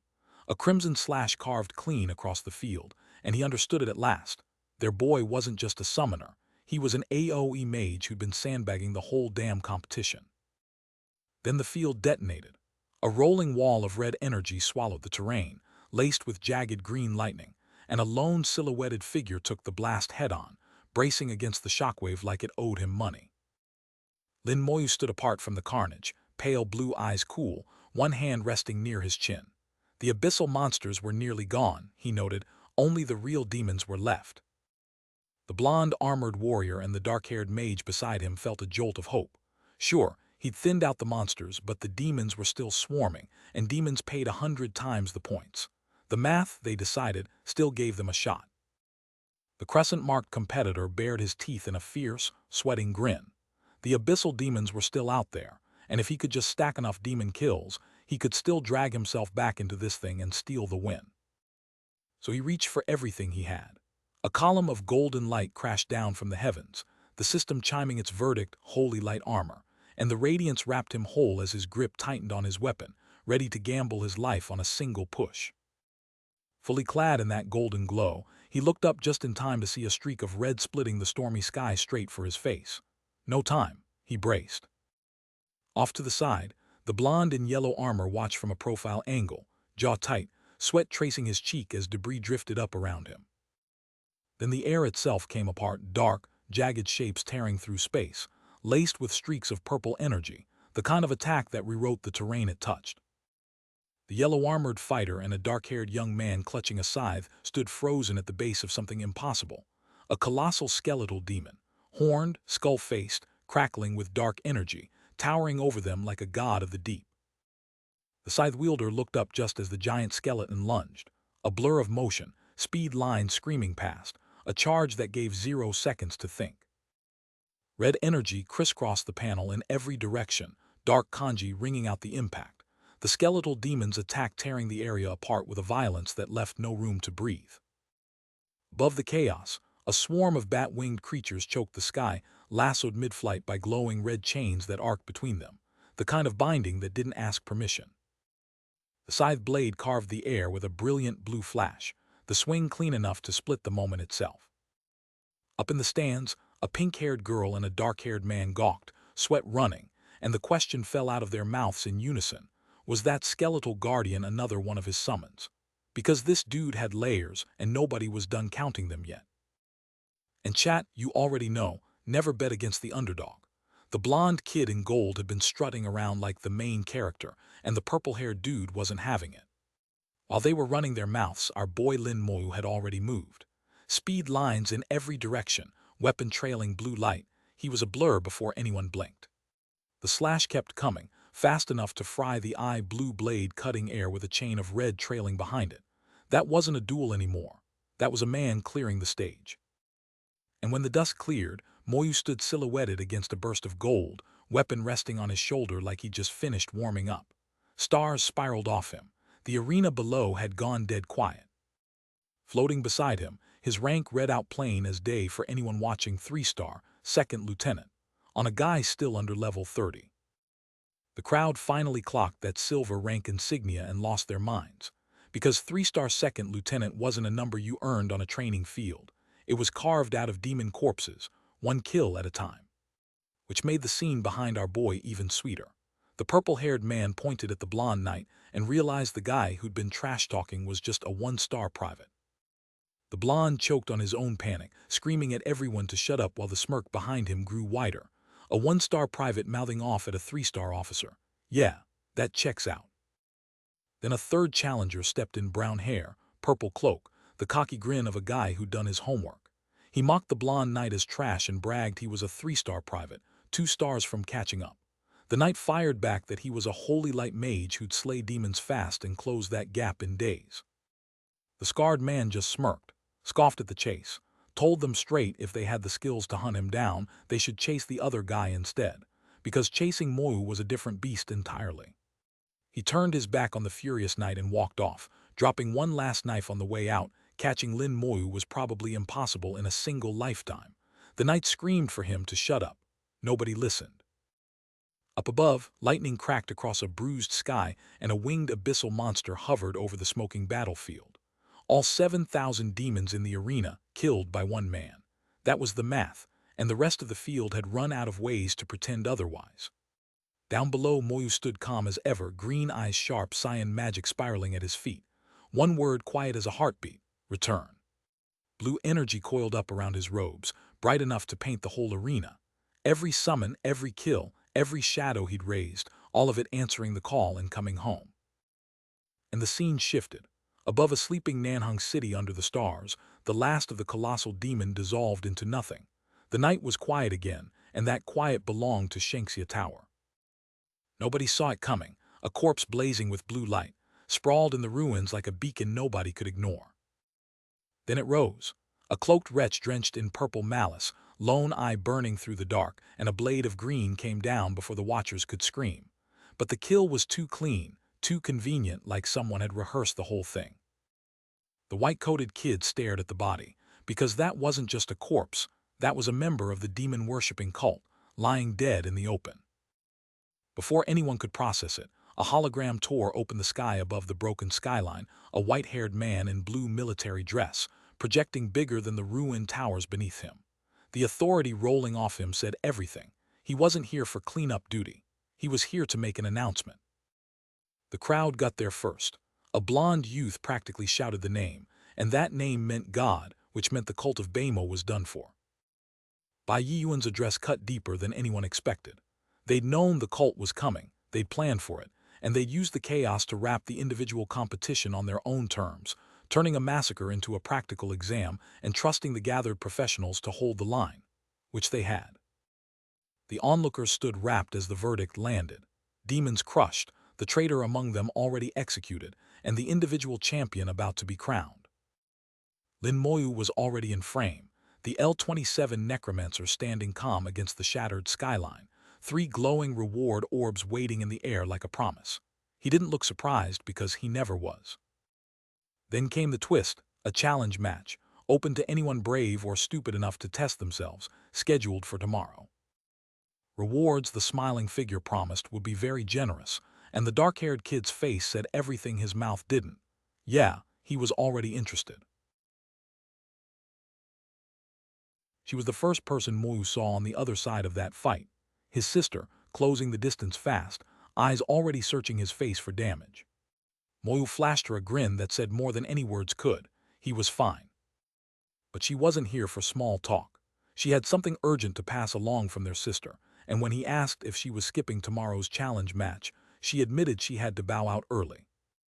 She was already walking, her back to him down a dark alley, explaining that her sister sat near level 45 and wanted the kid to take the spotlight alone. Take care, she called over her shoulder and disappeared into the dark. Moyu turned to the white-haired girl still standing beside him under the stars and admitted what she'd already guessed. He hadn't brought her over to meet Sis because the moment had never been right. She flushed hard, fumbled her collar, and admitted she hadn't exactly braced herself for meeting his family, nerves written all over her face. She looked up at him, caught off guard, and Moyu asked about Shangxia Tower, what went down there and what he'd missed.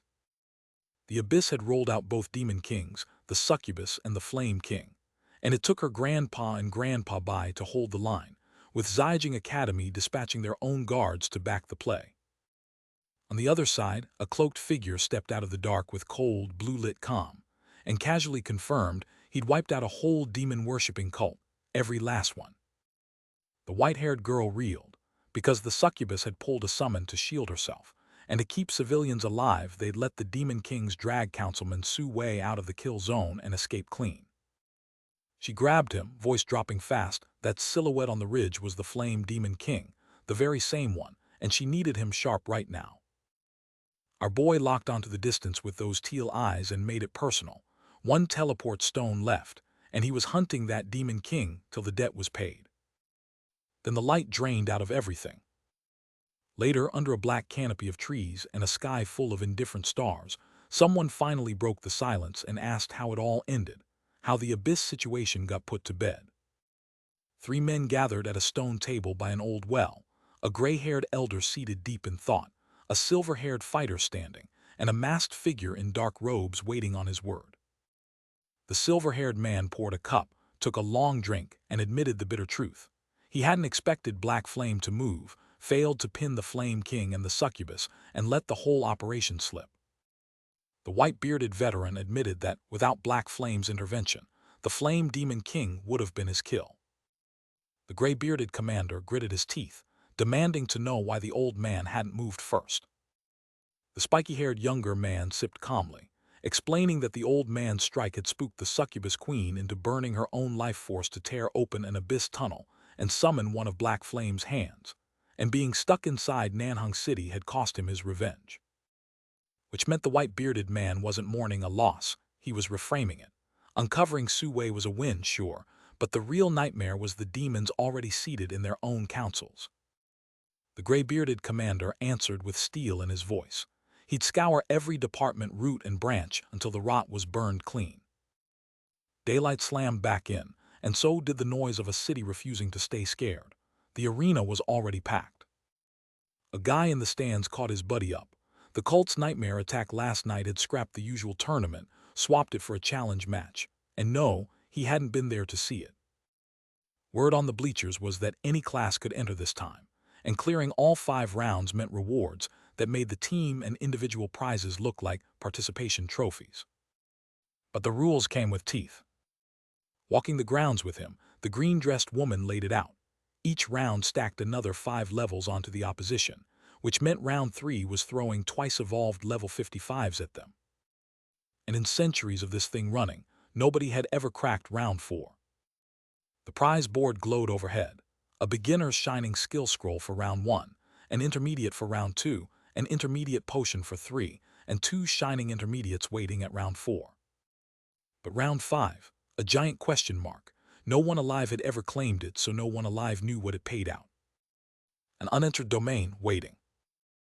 Moyu's eyes narrowed with quiet certainty. He'd be the first one in, and the first one out the other side. The arena gates opened, and round 1's challenger walked in smiling, a level 34 sword and shield knight, shield already up, looking ready to make a name off the dark horse. The arena floor stretched wide and unforgiving, and in its center our boy Lin Moyu stood cloaked in black, staring down a level 39 sword and shield knight, 5 levels above the ceiling of any normal challenger. And under that dark cloak, a flash of red fabric, a promise of what the army didn't know they were about to face. From the stands, a young man in a white tee explained it to his companion. Every defender was pulled straight from the Shengxia army, which is exactly why this challenge matched 8 challengers alive. Lin Moyu gripped his shield edge and felt it in his bones. These weren't hired professionals. They were soldiers tuned 5 levels higher than human, and ordinary fighters wouldn't last their opening breath. But the first challenger learned that lesson the hard way. One strike launched him backward, armor shrieking, and his disbelief came out as a roar. This guy's impossible. How is he this strong? Back in the arena, another challenger ragdolled through the dust, shield ripped from his grip, sword still clenched. The system flatly called the challenge a failure. 3 more challengers ate dirt in quick succession. A mage blasted back grimacing, a knight flung spinning, another defender cratering into the grass, same verdict flashing across every notification. Failed. Then a blonde with a golden circlet stepped forward, fist clenched, jaw set, twice humiliated already, and he was done letting shame be the headline of his day. The arena bell rang for challenge begin.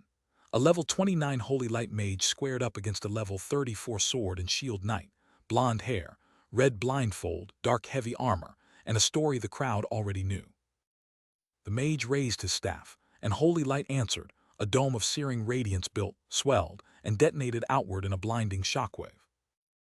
The knight saw it coming and answered in kind, throwing his body behind extreme defense while he lunged into the blast on his own terms. So the mage chained into Holy Light Ring without missing a beat, a spiraling wave of gold whipping across the arena floor to grind down whatever charge the knight had left.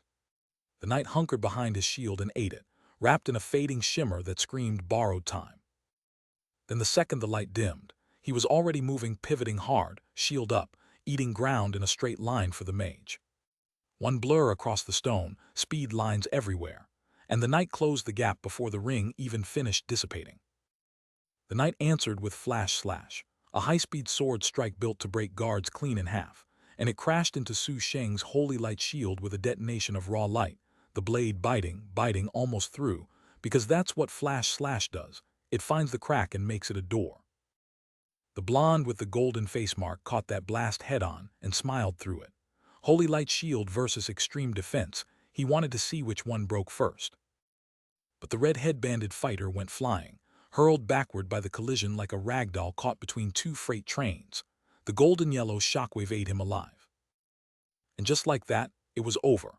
Su Sheng stood in the arena looking down at the wreckage of round one, the announcement ringing out his name like a death sentence for every challenger behind him.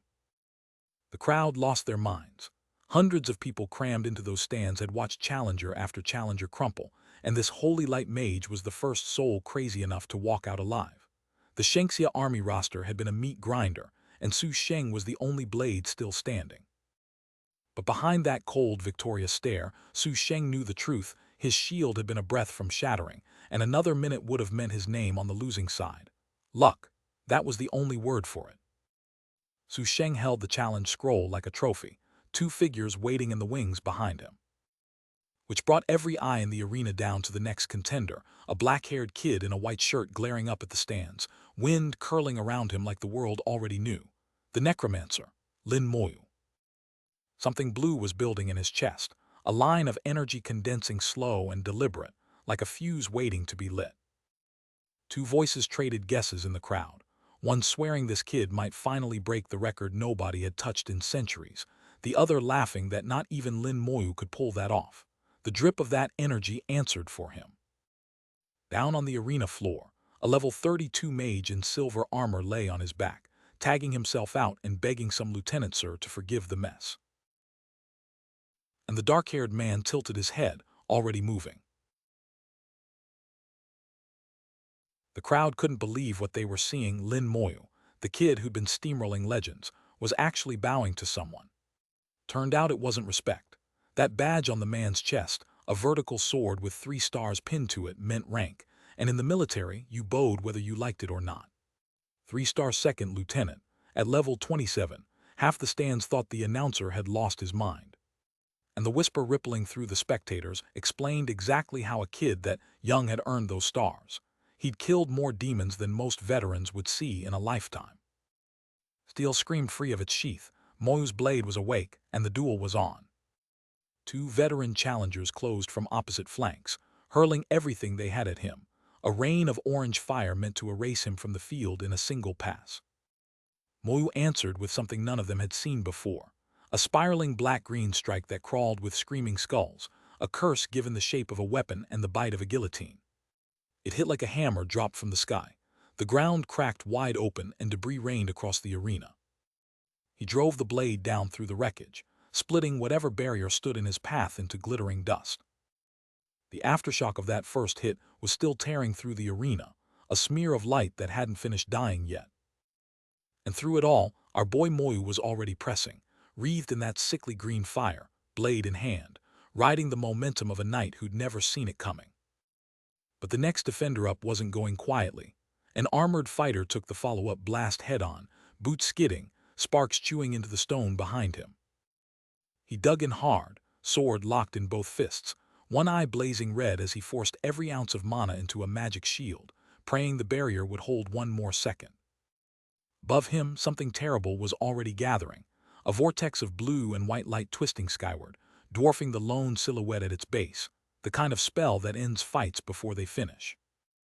Steel met that storm head-on, his blade carving through the swirl of purple and white while orange fire crashed against it, two powers grinding each other to sparks.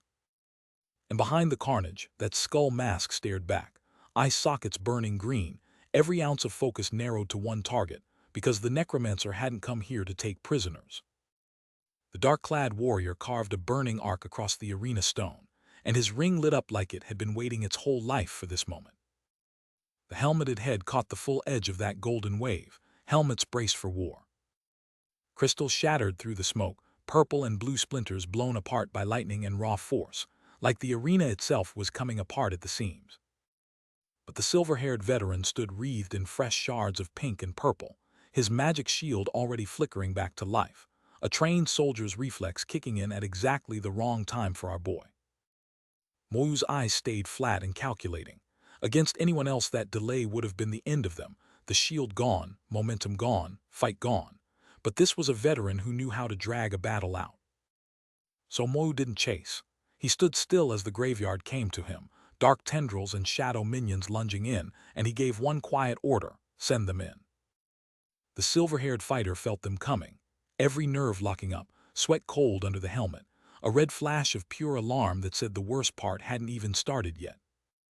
Gold rings flared around his boot as he kicked forward, trading fear for a desperate, blazing charge. A purple-haired mage answered inside a massive violet shell, yellow lances screaming out to meet the rush, one savage impact after another.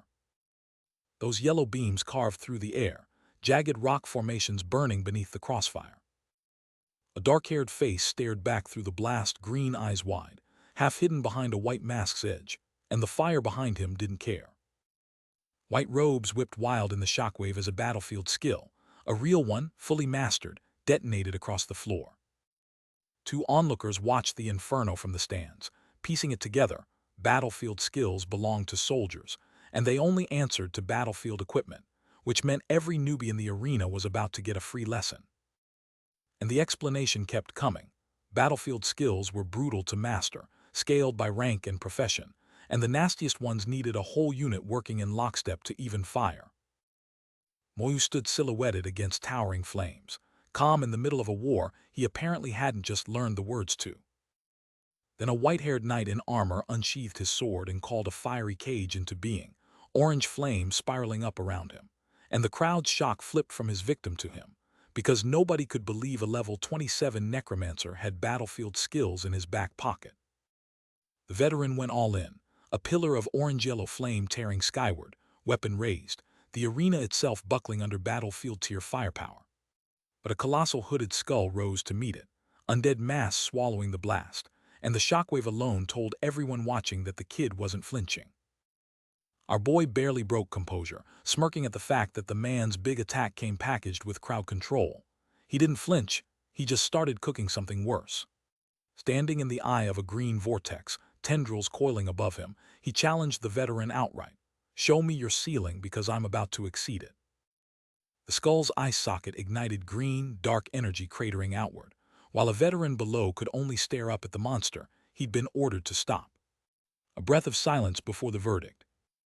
The silver-haired veteran, drenched in sweat and dust, addressed our boy directly, calling him second lieutenant and admitting the rest of them never had a chance. His resolve hardened in a storm of purple and blue energy. No false hope left, just pride and the refusal to go down without making it count. Moyu answered by stepping to the center of a sprawling violet formation, dark silhouettes looming behind him, blue lightning crawling across the rune like it was alive. Then blue lightning met pink crystal in a violent mid-air collision, the impact cracking the air itself. The armored mage caught the full payload, green energy erupting through his guard, blood trailing as he crumpled backward, finished. Over a brightening sky, the announcement rang out. Lin Moyu had taken round one. He stood relaxed inside the cage arena, shadows flanking him like an honor guard, barely winded while the arena caught its breath around him. The crowd wasn't fooled. That hadn't been a contest, that had been a statement, and even a seasoned soldier mage had been reduced to a footnote. The blonde kid with the golden mark was already irritated, clocking that our boy had cleared the round far smoother than Su Sheng, and betting he'd walk through round 2 just as easy. Moyu smiled against the open sky, a glowing talisman drifting at his side, ready to keep climbing. A man in a white shirt loomed over the kneeling challenger, commanding him to rise and continue the fight. So the second challenger answered with raw force, launching himself skyward and firing a red energy blast streaking down like a comet aimed straight at our boy.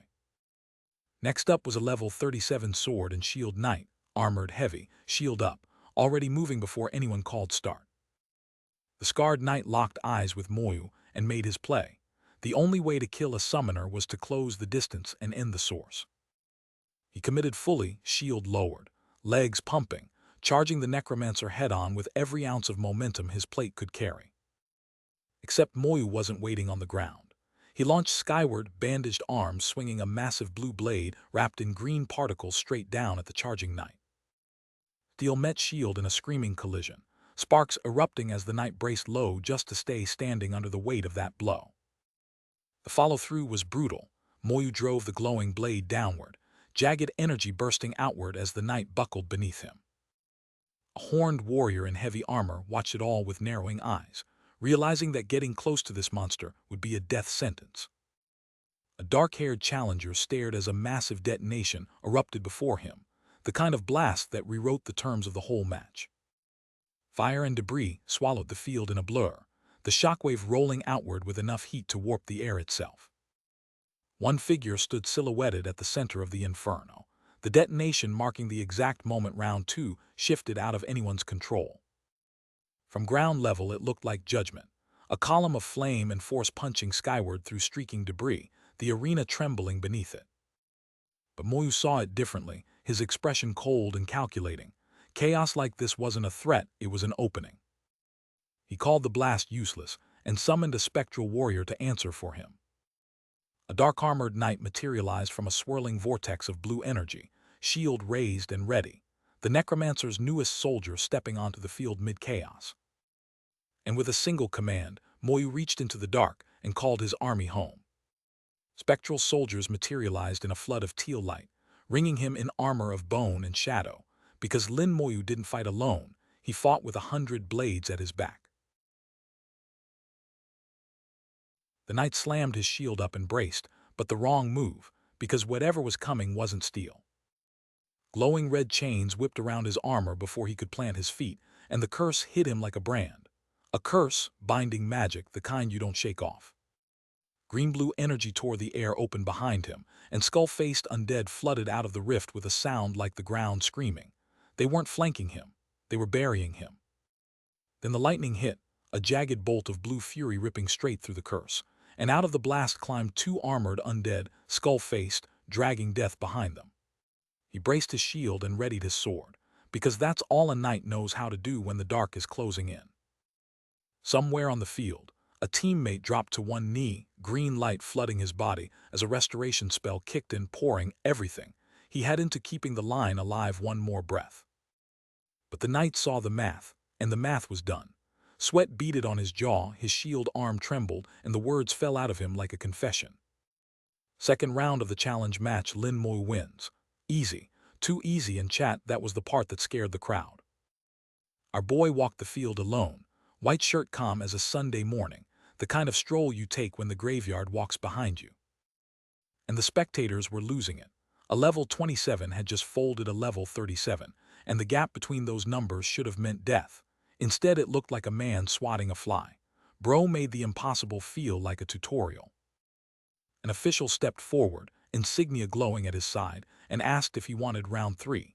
Moyu's answer was one word, and that word was yes.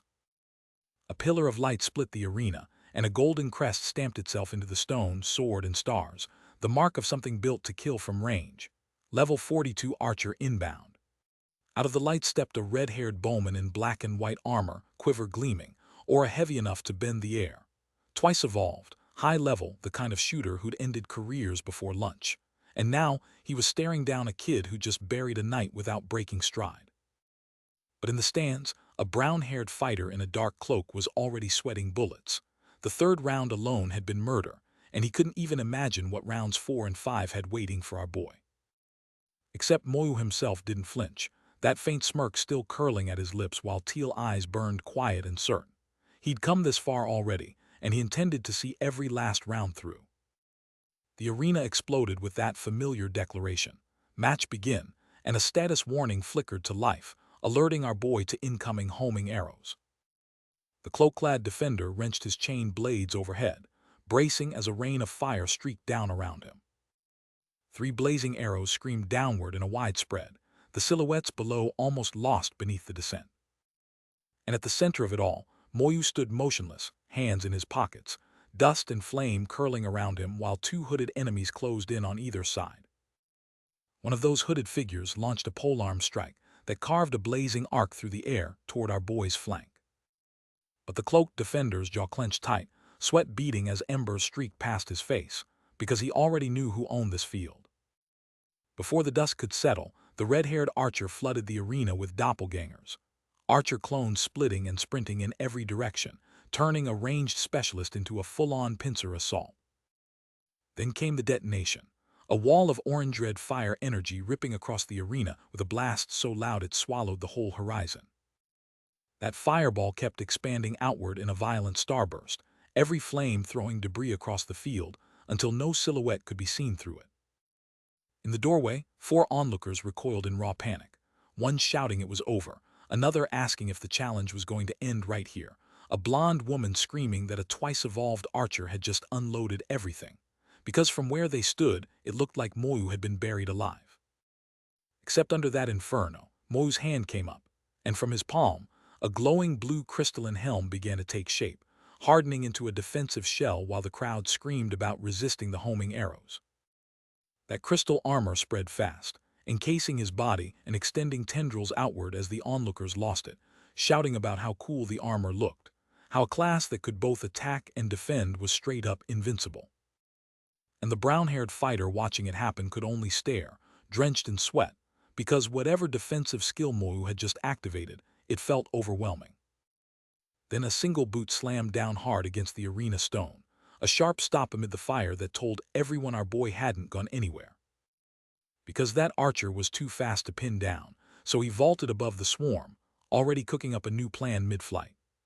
The play was simple in concept: leash the unkillable kid, pin him down and bury him under the volley. Which meant Moyu had to slow this fight on his terms, and his palm lifted, crimson chains spilling outward like a snare cast from thin air. Those glowing red chains found their mark and ripped the archer clean out of the sky, the impact alone launching him backward on pure force. He hit the stone hard, chains biting down around his limbs, and just hung there, suspended, eyes wide, every escape route sealed shut the moment those red links locked tight. He wasn't done, though desperation fired a glowing blue bolt skyward from his restraints, praying it broke him free. But the attack dissolved before it ever arrived, shredded into nothing the moment it touched his defensive field. And the red-haired defender staggered at a worse revelation. Their opponent wasn't just durable, he carried a healer's dispel, wrong class, wrong expectations, wrong matchup. So he committed everything to one shot, drawing a weapon wrapped in violet wrath, daring Moyu to eat a silent arrow point-blank. That streak of purple fury carved across the whole arena and slammed straight into a swirling cyan wall, shockwaves hammering the field. Not a scratch. The arrow cracked apart against his defense like glass on stone. Chat, this is where the veteran squad started breaking, 2 of them visibly sweating in the stands, begging someone to name what class could shrug off control, defense, and damage like it was nothing. The whole stadium was locked in a tense standoff, both sides unable to advance, while that impossible green-lit figure hovered at the center like the answer to a question nobody could finish asking. Which meant Moyu had a real problem to solve. His warriors couldn't catch the man, and every arrow clean wiped itself on his armor. He needed a different answer. So he gathered something rawer at his fingertips, cyan power coiling, weighing whether the cost of one nuclear option was worth the pain he'd have to eat pulling the trigger. The red-haired defender lunged in, a blur of coat and rage, committing fully to the kill shot before the cyan energy finished forming on Moyu's fingertips. Our boy didn't flinch. He just raised one hand, calm as someone swatting a fly, and the swirling energy around his fingers thickened into something alive. Then it detonated, and somebody's scream ripped through the arena. The blast caught the charging defender full-on, cyan fire tearing through his body, while shards of shattered something flew outward in every direction. The whole stadium lurched. Bystanders cried out, stumbling back because whatever Lin Moyu had just released wasn't a normal attack. It was a targeted soul skill, and it had landed clean. He shaped the blast with surgical focus, whispered a polite "pardon me," and somewhere in the crowd a voice cracked wide open trying to name what they'd just witnessed. The red-haired defender had his answer, right there crackling across his face, close enough to taste, and every bit as unholy as it looked. And the wave answered for everyone, crashing down on him like a verdict, hands over his head, knees in the dirt, a whole career buried under cursed light. But it wasn't just the poor guy in the ring who caught feelings. Up in the stands, glasses-wearing analyst had the same 1,000-yard stare, mouth open, words half-formed, brain buffering at full capacity. And the only word his panic finally landed on was the right one: monster, capital M, the kind of T-Laura silhouette you don't forget, because that was the moment the bracket knew it was outmatched. 3 rounds down, and the announcer made it official. Lin Moyu wins round 3, said with the exact energy of a man announcing his own replacement. Which was exactly the vibe rolling through the whole stadium. Half of them terrified, half of them grinning, every single one wondering out loud if they were about to watch history get made the hard way. So the officials stepped in, clipboards out, asking the only question left: Lin Moyu, do you wish to continue? Phrased like a formality, meant like a warning. And our boy didn't flinch, didn't blink, didn't waste a syllable, just one calm, green-eyed, dead serene yes, like a man who'd already decided the next fight belonged to him too. Round 4 opened on a rank tag nobody expected. The knight on the floor squinted up and found a level stamp far above his pay grade, because Lin Moyu had just walked in. 3 fresh faces leaned over the rail, one of them spitting out that word-for-word look, because this was supposedly the ceiling of round 4, and nobody had ever cleared it. But Moyu's side wasn't the problem. Across from a single armored knight stood a full pro lineup, level 45 across the board: archer, mage, warrior king, assassin, and a second shield knight, all of them built to chew through champions. Somewhere in the stands a voice cracked, a whole standard party of 5. How do you even fight that? Even gods can't win this one, right? Their knight stared forward, sweating bullets, because right beside him bloomed a 9-star lieutenant emblem, glowing gold. And that badge meant every one of those 5 across the sand was a veteran who'd survived years of real war. Our boy stood there with that quiet smirk, and the math was already done in his head. Nobody had cleared round 4 because nobody else could. Up in the stands, 2 armored figures watched the arena with hard, unreadable eyes. Then a hulking brute in spiked armor loomed over our boy and called it a compliment. Making it to the 4th round was supposed to be the highlight of his life. Our boy thanked him politely, but the blue light already curling around his hand told a different story, because Lin Moyu had no intention of losing here. Power detonated across the arena in a wash of blue, and somewhere inside that blast, a lone figure in white stood untouched while shadows coiled at his feet. Those shadows erupted into massive thorny tendrils, dwarfing the man who just bragged about his own skill. The crowd couldn't believe it. A kid in a purple sweater hid behind his hands, and the whispers started. This couldn't be real. The necromancer wasn't supposed to look like that. And that's when the source of all that shock finally revealed itself. A flood of skeletal undead with burning blue eyes, pouring across the arena floor like a tide.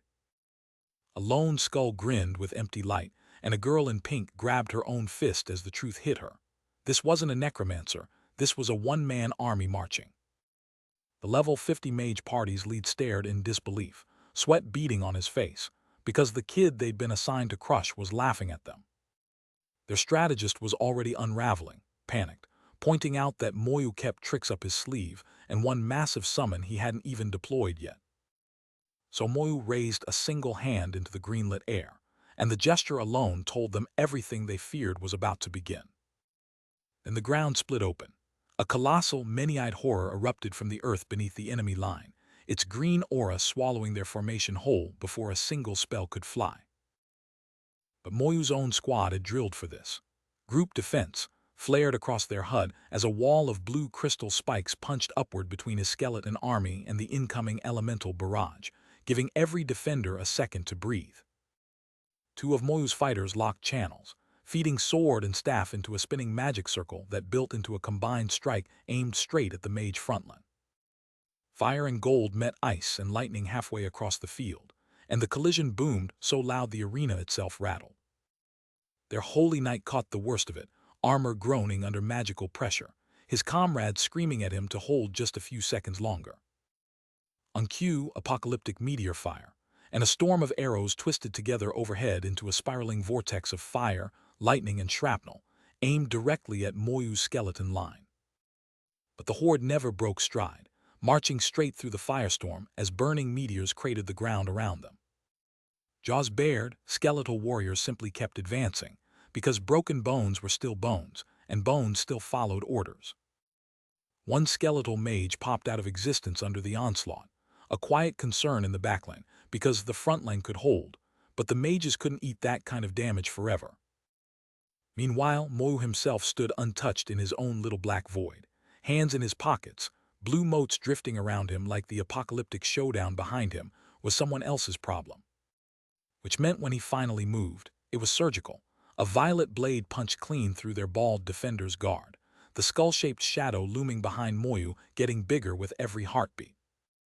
And one of the mage party's eyes went wide behind his glasses, because this was not the fight he'd prepared for. The bald armored defender planted himself between blade and bone, stance wide, daring the skeletons to come, so they did, and his world went white at the seams. Because they were never his to outlast. A violet-blue pillar ripped upward through the floor, laced with lightning and hungry dark veins, and three silhouettes staggered against it like insects pinned to a flame. One of the undead froze mid-lunge, head tilted, almost curious. Then a streak of violet tore past its skull, and the answer to its confusion was already gone. Which left only one soul on that field still standing, sharp-eyed and unhurried, turquoise flame coiling around his open palm. Running away, and he meant it as a verdict, not a question. Then nothing but motion, a slash of speed across the screen, and everything after happened too fast to name. A hooded medic dropped to the fallen warrior's side, green healing light spilling from both palms, begging for backup that might already be too late. Somewhere behind the surge, a battered teammate turned with sweat-stung eyes and a single cracked question, "Are you all right?" already knowing the answer was no. The bald defender ground his teeth against a skill that cost him years of stamina in seconds, refusing to drop, because letting go meant letting them win. But Moyu answered that with cruelty. A white silhouette raised a hand, and the sky bled red chains in every direction, slow curse, blanketing the field like a net made for souls. Which the enemy answered with unity. Mage and swordsman lifted their weapons in lockstep, green light rupturing the chains above them, group purification, burning the hex right off their skin. They had come prepared for exactly this, and it showed. So Moyu conceded it quietly. With healers that good on the other side, one curse alone would never close this fight. Which meant the enemy finally dared to charge. A dark-haired swordsman vaulted into the gap shouting he had it, until a teammate's warning cut through, the skeletons already at their backs. 5 defenders snapped into a back-to-back ring just in time, a blazing yellow fiery ring of resistance, snapping shut around them as the teal-flamed horde swarmed in from every side. And that hold lasted about as long as courage does against numbers. The ring buckled outward, the perimeter shrank, and the undead tide pressed tighter like fingers closing around a wrist. Then the sky answered for Moyu, a massive blue-tinted arrow plunging downward, chains of light coiled around it like a promise. Chain arrow had arrived, and it was not aimed at the skeletons. And there he was, one kid in a white shirt, buried under a storm of blue fire from every direction, his chain arrow already running on fumes. So the enemies made their call. No more dancing around the horde, they were carving a lane straight for him. Which was exactly what the crowd had been waiting to see, and exactly what terrified them. Skeletons dropping left and right, and the supposed top of the bracket suddenly looking human. But the spear knight slammed into his barrier and bounced, because grinding through an army that never ran out was a war of attrition no one wins. The brown-haired warrior committed fully, spear blazing blue, and made his run straight at the summoner.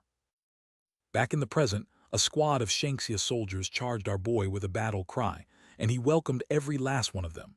Finally, a fight against real professions that actually pushed him. Green cyan power swirled off his hand as that smirk deepened, and the verdict was already written. Their effort was useless, and he would still win. A spiked warrior with a wall shield crashed forward through a stone hall, blood trailing in his wake, because two allies were already closing in behind him. A flame summoner and a smaller blade carrier rushing to reinforce the chaos. And from across the carnage, our boy in the white shirt lifted one hand, channeling a blazing green ring of necromantic fire that lit up the whole field. Which meant the shielded tank ate that flame full in the chest, collapsing forward as his own teammates stumbled backward, stunned flat by what they just watched hit him. He screamed for them to understand.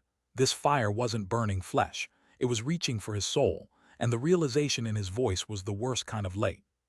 So he dropped to his knees on that grassy arena and unraveled into a wisp of blue-green light, one shot, stammering, before he'd even landed his first real swing. Off-panel, our boy's voice came cold and flat. Without his support, those enemies wouldn't last long, like he was already reading the next round's obituary. Which made it worse when a hooded sword wielder, wreathed in that same green flame, carved through the next armored line in one sweeping slash, his face hidden, but his magic unmistakable. And somebody on the other side was watching it happen, sweat rolling, glaring hard enough to split stone, because this was not the fight they'd signed up for. Then the green fire bloomed again, armored bodies caught in the blast, debris and sparks scattering as dark energy ripped through them like paper, the whole impact washing the field in sickly emerald light. The explosion kept tearing through, the green tint swallowing everything in its path.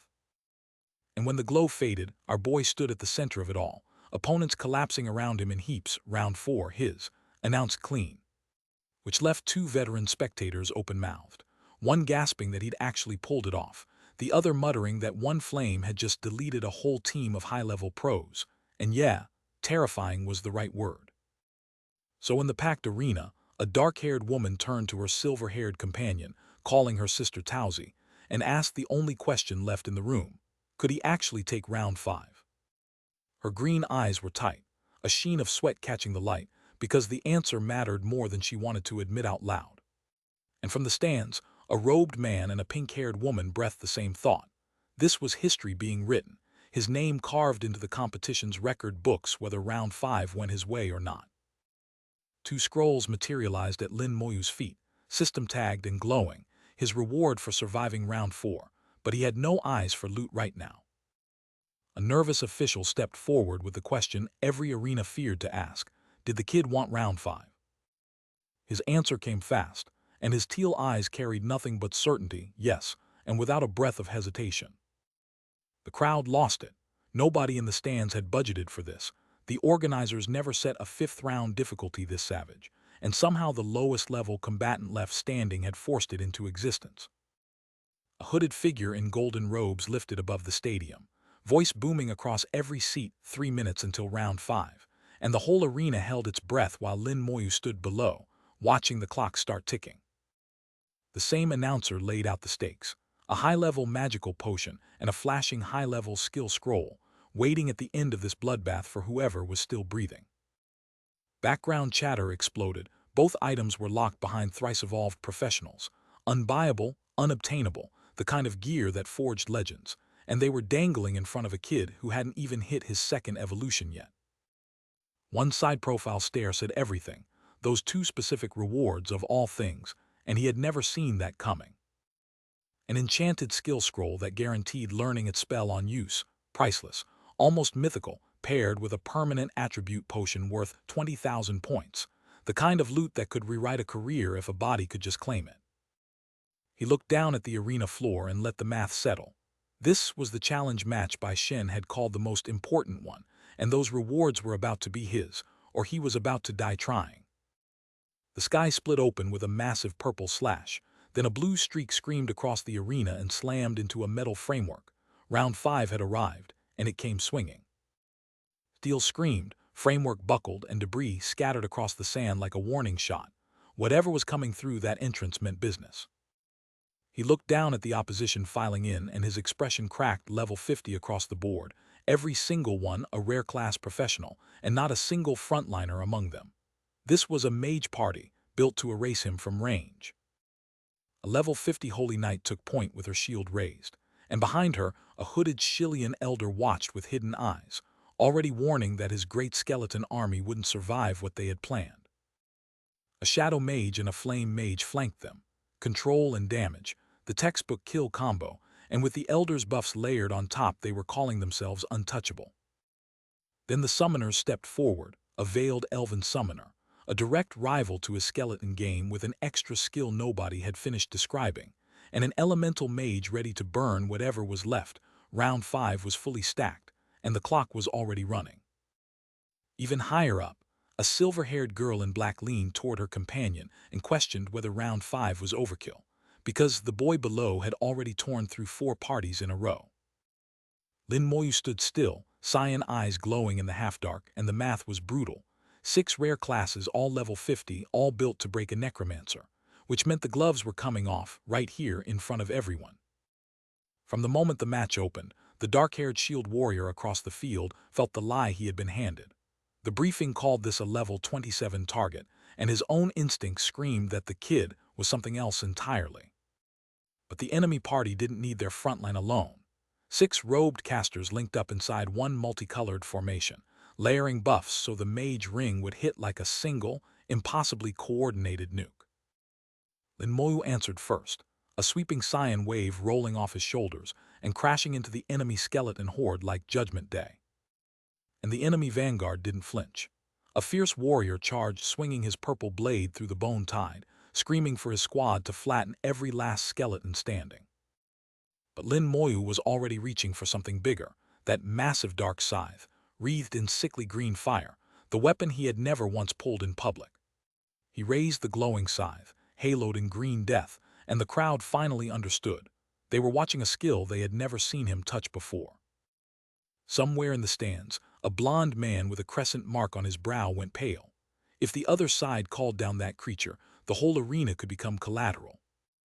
The opposing casters channeled everything they had: apocalyptic meteor fire, slumbering cloud, descending fire rain, 3 top-tier ultimates spinning up at once, with the central mage dragging a green vortex to life around some sleeping horror inside it. Lin Moyu pulled first.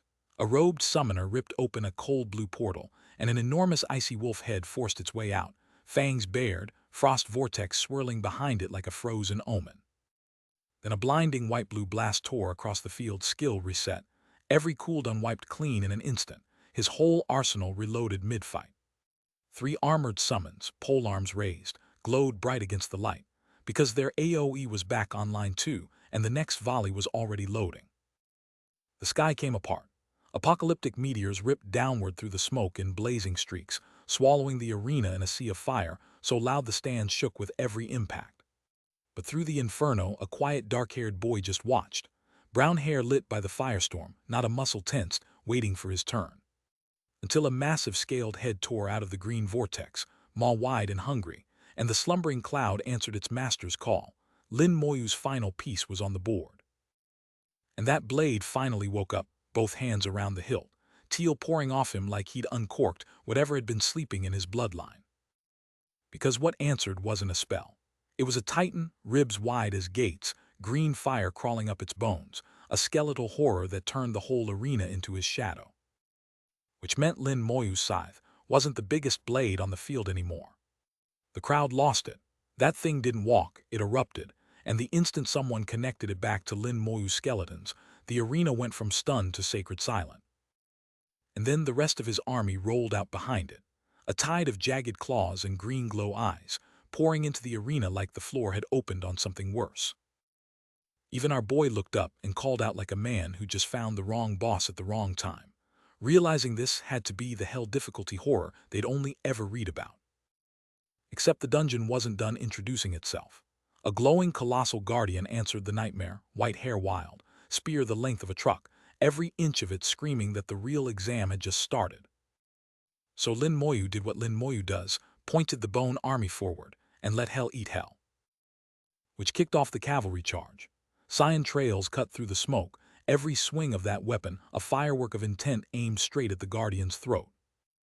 And skull-faced foot soldiers crashed into the front line, blades out, trading sparks with horned defenders in a melee that turned the whole field into a meat grinder of green and purple. The flaming skeleton crumpled, and 3 of its kin fell beside it, a level 50 mage demonstrating exactly why that bracket existed. Lin Moyu's summons were sharp, but at this tier, sharp wasn't enough. Which meant the kid had miscalculated, or so that mage thought. Until a blur cut through the firelight, streaking straight for the caster. The frontline warrior in dark plating caught the opening blast head-on, teeth gritted, boots dug in, taking every lick of flame on his shield and his chest like a man buying seconds he didn't have. And the golden-armored captain behind him finally understood what they were staring at. The soul of a hell-tier dungeon boss fused to a level 27 necromancer's will. That wasn't supposed to be possible. So the captain barked the only order left, group defense. Shields up, barrier lit, every body between the kid and that thing. Which was a problem, because the hellboss soul answered with its signature. A horned dragon coil of bone and cyan flame, roaring like it had been waiting a long time to be let off the leash. Then that skull lunged forward, jaws wide, cyan eyes blazing through a wall of red. The shield bearer caught it square on, bracing every ounce of weight behind his steel, and the barrier screamed. Except the long-haired captain was already seeing the math. Their attacks kept bouncing off Lin Moyu's outpost guardian, and the man beside him swore their team could still clear it, faith talking where tactics had given up. But our boy Lin Moyu wasn't done raising the stakes. Slumbering cloud came next, a violet tornado spinning into existence, purple lightning chewing through the clouds above the arena. Then silence, a pale sky, a few stray droplets, and the calm that comes right before the worst thing a battlefield ever does. Lin Moyu stood in that downpour wreathed in cyan flame, masked and silent, with the remnants of a dead storm and a dead team pooling around his boots. Because behind him, military prowess lit up the horizon, a crimson army of hundreds snapping into formation, and Lin Moyu's battle axe already raised, ready to feed them. The white-haired commander spotted it first, the way Lin Moyu's army swelled with red light, and his composure finally cracked. Out of the dark came 2 more skull-faced horrors, blue fire pouring from empty sockets, doubling the nightmare chewing through his ranks. One of them opened its jaw and screamed, a raw banshee wail that ripped across the field like a promise of what came next.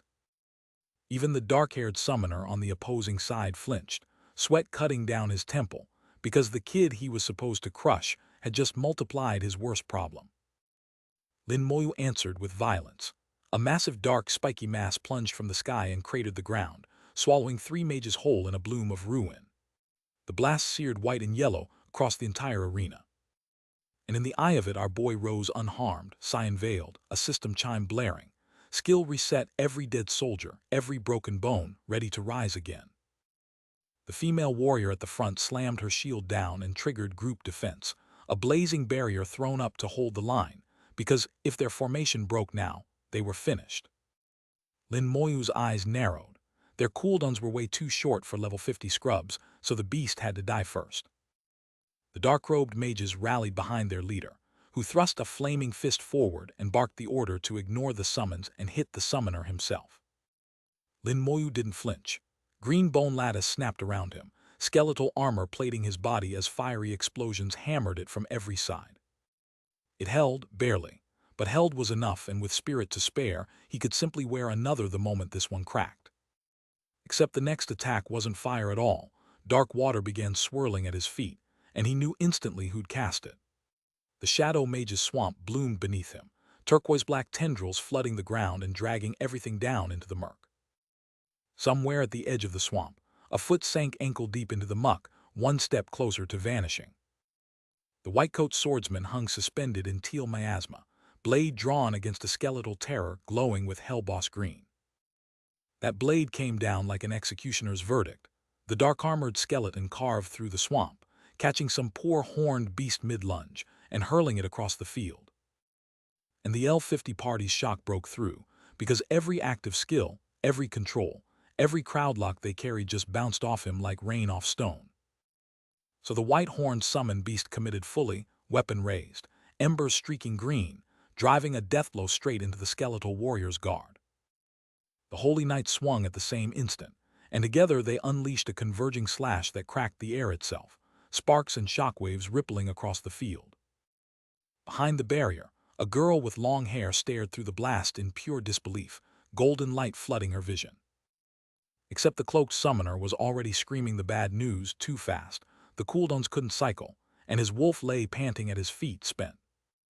Which meant when the towering shadow-armored horror blurred forward wreathed in crimson and white, the only thing left between him and the little silhouette below was momentum and prayer.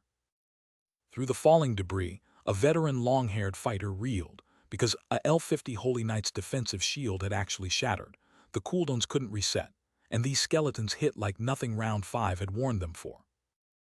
Then green bones crashed forward across the shattered arena, and the order ripped out across the field, close now, kill him, do it now. So the blonde-robed caster answered with desperation, flaring his fiery ring of resistance to life, though glowing skeletal fingers were already reaching up through the ground beneath his boots. And right behind it came the hooded mage, slamming a towering fire wall into existence to choke the rush, flames erupting across the arena in a desperate last line of defense. The inferno blew outward in a catastrophic blast against the smoke-black sky, and beneath it all, a faint ethereal silhouette began to rise. Blue spectral figures snapped into formation across the gridded floor, shield-bearer at their center, a cascading beam of light raining energy blasts as the counterattack finally clicked into shape. The angular shield rose in a shower of sparks, and the command rang out group defense, full formation now. And the fierce brown-haired woman locked onto Lin Moyu through the firelight, jaw set, eyes promising that even if it took 1,000 cuts, they'd grind this kid down to nothing. And the brown-haired captain was cracking. Sweat poured off him as the math ran. His team built to counter a lobby was getting run over by one. He practically begged to be put out of his misery. But Lin Moyu wasn't done teaching. He stood wreathed in a coiled cyan serpent, 2 armored skeletons flanking him with eyes that burned like coals, every weapon he had, primed and waiting. Which meant when one of the L-50s finally caught the trick, it was already too late. He tunneled straight into a cast window, the enemy had forced the door open, and now he was inside the kill box. So the armored warrior roared back, pure fury masking the fear. How dare a mage close to melee range, like the rules didn't apply to him. Except Lin Moyu just smirked, raised a hand, and let the red chains bloom from his palm. A binding curse, delivered with the calm of a man ordering lunch.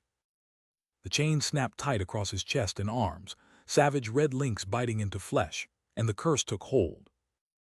2 armored skeletons surged forward the instant the chains froze him, cyan fire streaming from their skulls as they closed the distance at blinding speed.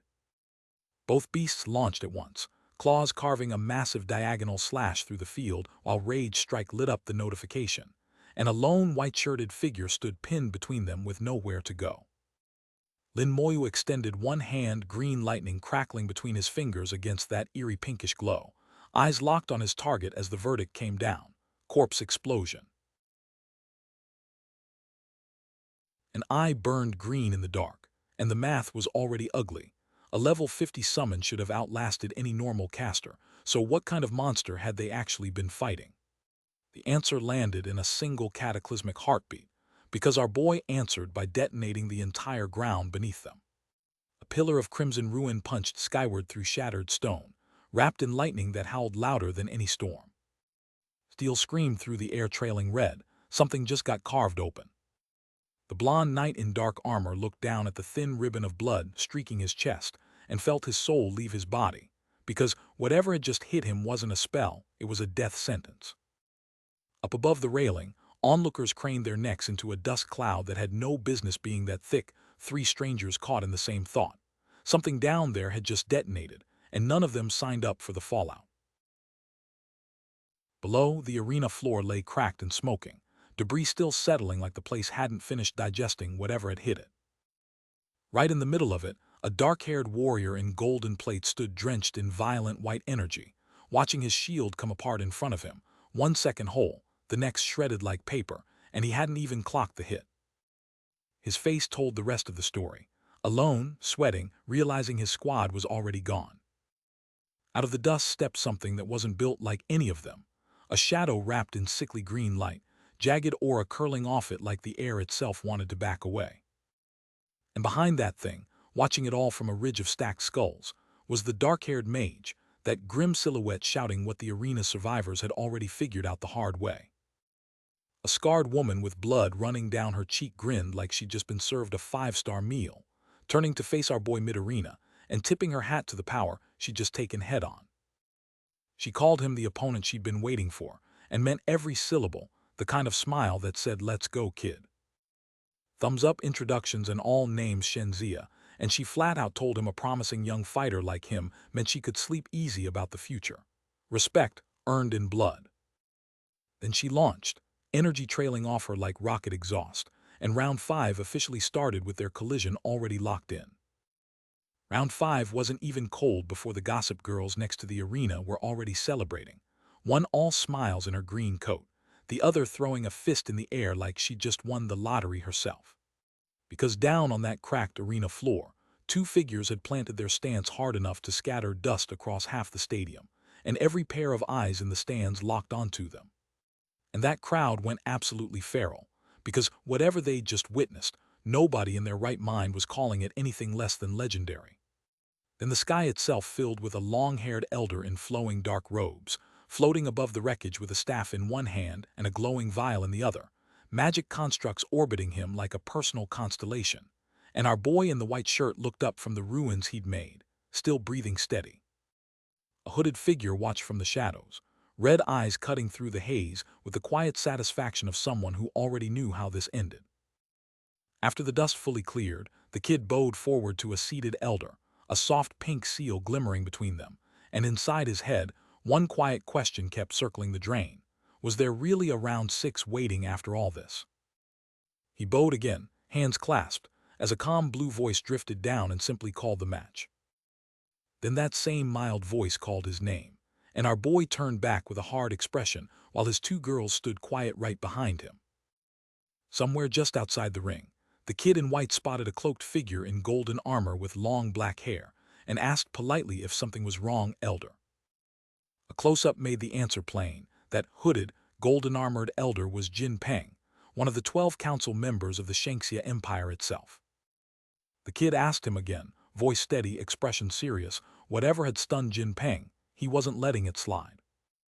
Jin Peng tipped his head toward the newcomer and named him plainly, the top student Ziying College had produced this year, with a silver-haired woman beside him.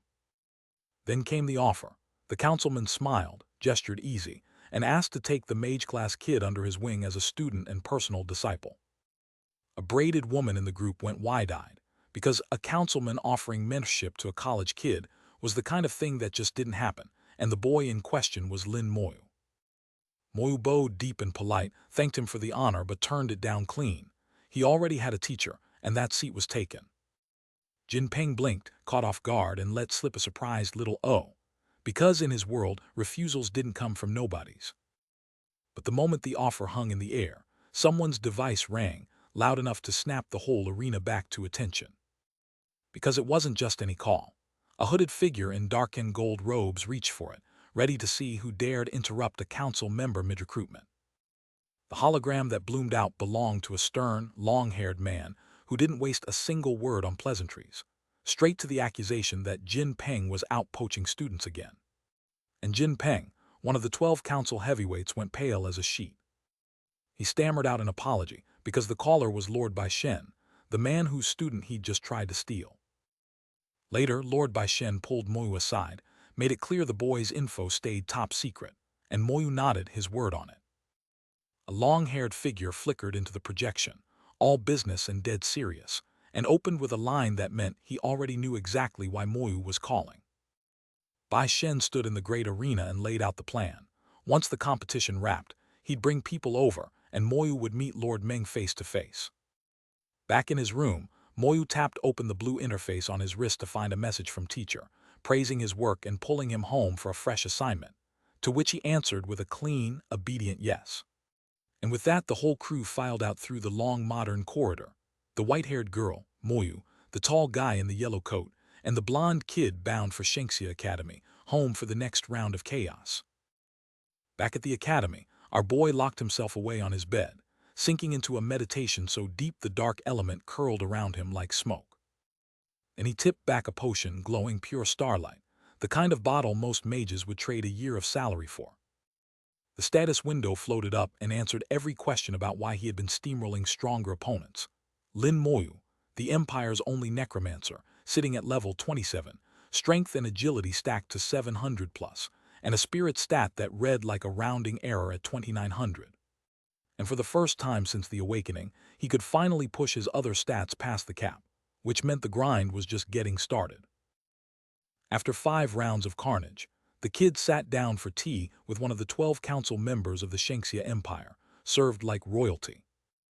The old man sipped, eyes closed, and admitted our boy was stronger than his own old teacher, a man who could barely clear 3 rounds. Yeah, that landed. Decades of mastery, humbled by a necromancer half his age. Plans were already turning in the councilman's head. A dungeon run was next on the menu. But the silver-haired man leaned in, dead serious, and told Moyu to stay put at the academy for a few days. Too many eyes just witnessed what he did, and the smartest play right now was to be invisible. Then came the warning that mattered prodigies had been dropping dead across the empire lately, and nobody knew why. The academy was safe, for now, but the moment he stepped outside, the math got ugly. Scene cut to a quiet path through the grounds, the councilman walking beside a gray-haired elder, while a younger figure drifted ahead toward a circular gate. The silver-haired man leaned in close, practically insisting the kid go somewhere official, somewhere a professional raider was supposed to be, and soon. He held his cup like a verdict, murmuring that Moyu was tougher than expected, and with the spirit temple's mark still on him, even death wasn't the end. Revive on a technicality, the ultimate insurance policy. A short walk later, Moyu stood outside the dungeon hall, a vast squat stone building, greeting a familiar small figure at his feet. The grind never stopped. Round 5 was yesterday, and the next boss was already waiting. Inside, the hall stretched wide and half-empty, polished floors reflecting a handful of distant silhouettes, Moyu facing them with his hands raised, stepping into whatever came next. Lin Moyu walked back into the dungeon hall like nothing had changed, but the whispers were already spreading. Word was out. Great God, Lin was back, and he'd taken the arena's 5th round. 2 armored players nearby were losing their minds over it, one gushing that he'd partied alongside a literal legend, and the other calling bull, insisting his buddy had just paid the man to carry him. Old-school carry culture, even here. Those words landed heavier than they should have, because deep down our boy already knew. Bai Shen had warned him this was coming, and the unwanted spotlight had arrived. Then a familiar voice rang out from the guild hall, Junior Lin, and the blonde ponytailed girl lit up at the sight of him.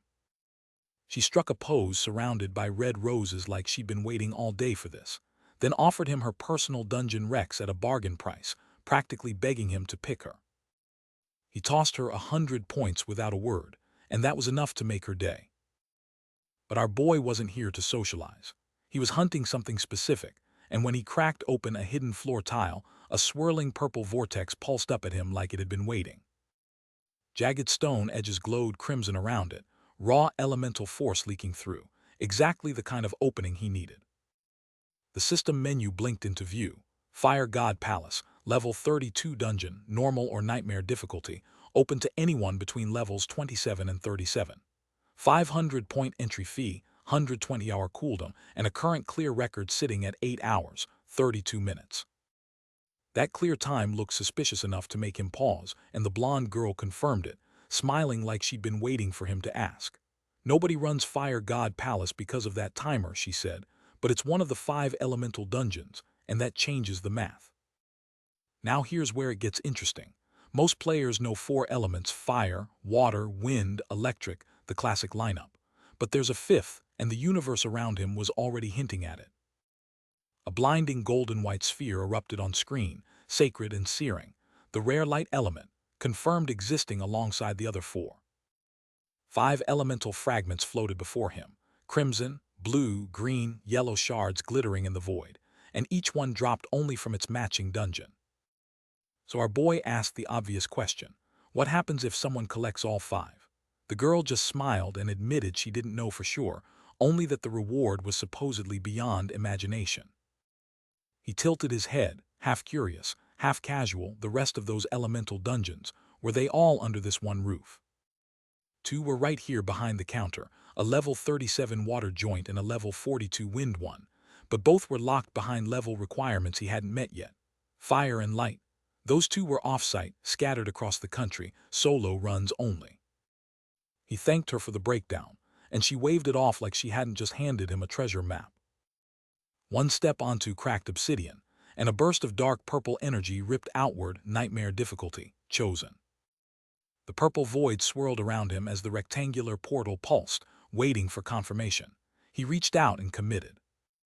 3 violet slashes carved down across the light itself, the world tearing itself open for him. Then the inferno hit. A whole landscape of towering fire erupted at once, and this man stood at the bottom of it looking up at the catastrophe he just walked into. Every breath in here cost him fire damage. The dungeon itself was trying to cook him alive. So he did what any self-respecting necromancer does in a debuff zone. He wrapped himself in stone, crossed his arms, and tanked through the cooldown while a green serpent of regeneration coiled around his body. The clear time timer finally expired, and the rocky shell splintered off him. He was back to full and the path ahead waited. Except the path ahead was a lake of bubbling lava, and a quiet voice in his head reminded him, 2 healers minimum, or this turns into a cremation. 2 armored monsters snapped their heads toward him from the stone walkway, exclamation marks practically popping above them. They felt him coming. But the scan said it all: Fire Elf level 32, 10,000 strength and constitution, fire immunity, only half vulnerable to physical. Elite tier stat block for a normal party, which meant these guys were absolutely not the boss. He clocked the resemblance to the elemental secret realm right away, and that meant his favorite toy was off the table. Elemental damage cremated the corpses before he could chain them. Corpse explosion benched. Same realization, same problem, elemental burn ate the bodies whole, so no chained explosions this run. Blue mana crackled up his arm as he pivoted to plan B. He let the teal vortex swallow him whole, blue mana streaking off in every direction, and then unloaded a full force strike that detonated into a wall of yellow-orange fire. The opening salvo of a nightmare run had officially begun. One skeleton stood ready, blade raised, cyan eye flames cutting the dark, the advance party for what came next. Then the full swarm hit the field, ranks of armored dead surging forward under a bruised sky, green and orange firelight trailing every step of the charge. A whole army on the march, and every eye burned the same cold blue. But the fire elves weren't running. A jagged maw full of shadow and flame slammed into the front line, catching the leading skeleton mid-swing and lighting up the impact like a furnace door blowing open. The kill logged clean, LVL 32 fire elf down, 64,000 EXP banked, and a fire crystal core clattering into the loot pile. Clean work, even if the elf never touched the ground. 2 scouts pressed deeper across sun-baked cliffs, tiny against the enormous shadow swallowing the terrain below.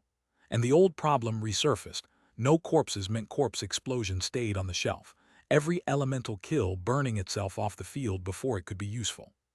So the order went out to spread wider, push the perimeter, drag this fight past the fire immune and into something with meat on its bones. And there it was, a red, spiky fire drag sprawled dead on the stone, still trailing flames off its cooling hide. So the dungeon wasn't purely elemental after all. Physical monsters meant physical corpses, and physical corpses meant the toolkit came back online. From here, this got easy. So our boy rose above the field, green energy pooling around him, and pointed one undead straight at the fire breathers with a simple mission: go aggro something big and bring it home. The bait loped forward into the flames, weapon up, jaw set, every step daring the locals to take the swing. They took the bait. A massive red serpent hauled itself upright among the lava rocks and screamed rage at the sky, exactly the kind of welcome Lin Moyu had been hoping for. Then the floodgates opened. Swarms of small red lizard things rained down from above, crashing into the skull-faced ranks below while the giant skeleton loomed over the whole mess, orchestrating the chaos from on high. And through the center of that chaos, Lin Moyu walked unhurried, glowing green, calm as a man crossing a quiet street. His arm came up, chains of pale light spiraling off it, and the slow curse snapped into place across the field. The serpent thrashed and roared, but the chains wound tighter, dragging its speed down to a crawl, a 20-meter fire hazard, now moving like it was wading through wet concrete. Then the cleanup began. A rage strike slammed home on the bound serpent, and right behind it Lin Moyu detonated the field, corpse explosion blooming through every carcass on the ground at once, turning the entire battlefield into a single rolling fireball. The trap detonated in a screaming blast of red, green, and yellow, the corrupted ground splitting apart under the pressure. Our boy stood calm above the carnage, golden light and sickly green energy roaring skyward beneath his boots, painting the whole cavern in aftermath. Green eyes calm, satisfied, unbothered, a man who just erased an entire roster of enemies. He said, "Let's continue," and meant it. Deep inside, the palace answered the intrusion. A pillar of golden fire punched upward through the narrow throat of stone, screaming loud enough to rattle the walls themselves. Which meant this was no ordinary dungeon room, because the flames kept spreading, detonating outward in rolling red and yellow waves against the dark. At the chamber's heart, a golden orb floated above its pedestal like a second sun, blazing hotter by the second and daring anyone to claim it. Outside, the dungeon's eruption registered on every sensor in the building. A brown-haired student shouted in panic, a blonde girl went pale, and the watching crowd realized something serious was happening inside. The palace's outer gate answered with a violent bloom of purple and orange fire, the kind of magical backflow that only happened when someone woke up something they shouldn't have. Because this wasn't a casual clear. A difficulty tier had been forced open, and the UI burned 3 skulls into the air: normal, nightmare, and a cracked, glowing hell. And that's when someone in the crowd said it out loud. Hell difficulty had just appeared on the Fire God Palace, and nobody inside was supposed to be that strong. Deep inside a burning cavern, an armored fighter stared up at a purple rift tearing through the heat haze, and the whole dungeon had just shifted difficulty on him. Beside him, a white-haired woman demanded a name. Cut to a tiled rooftop under green trees, and an older scholar in round glasses snapped his head up at the news. Hell difficulty had just lit up in the Fire God Palace, and somehow, impossibly, it was tied to a kid called Great God Lin. Indoors now, a gray-bearded man in robes cradled a teacup at a stone table while a dark sleeve crossed the frame toward him. The white-bearded scholar sipped, then laid out the situation like a verdict. A hell difficulty tier had just unlocked itself in that dungeon, and his face said that was no small thing. The 2 old men sat together outside, tea between them, and the gray-bearded one chuckled that if his friend was reacting this strongly, it had to be that same brat from the rankings. A sharp glint caught the scholar's glasses as he leaned in, voice dropping to a murmur, "Now, right now." The gray-bearded man laid out the mechanics of it. Triggering hell required slaughtering so many monsters so fast that the dungeon itself warped around the feet. A bearded elder in purple robes conceded a youngster might pull it off, but his silver-haired companion wasn't sold. Hitting hell didn't mean a fragment would actually drop. The old man in purple just smiled, eyes fixed on something off-frame, and told him to keep watching because that kid always had one more surprise tucked up his sleeve. Back in the burning cavern, Lin Moyu floated in a halo of green specters and drifting skulls, a skeleton warrior guarding his back. And yeah, the ambient fire around him felt thicker than last time. His bone blade carved clean through a magma-coated brute skull, blood hissing off the bronze edge. And these weren't the scrubs from before either. The next nightmare slammed forward, wreathed in yellow flame, snarling hard. So Lin Moyu made the call midair. Speed mattered now. Rack up bodies fast, find the boss, end the dungeon, or his summons were going to burn through every skeleton he had. A weathered parchment map unfurled across the screen, marking the deep corridors he still had left to cross. And then those glowing teal eyes locked on, no doubt left ready to keep pushing.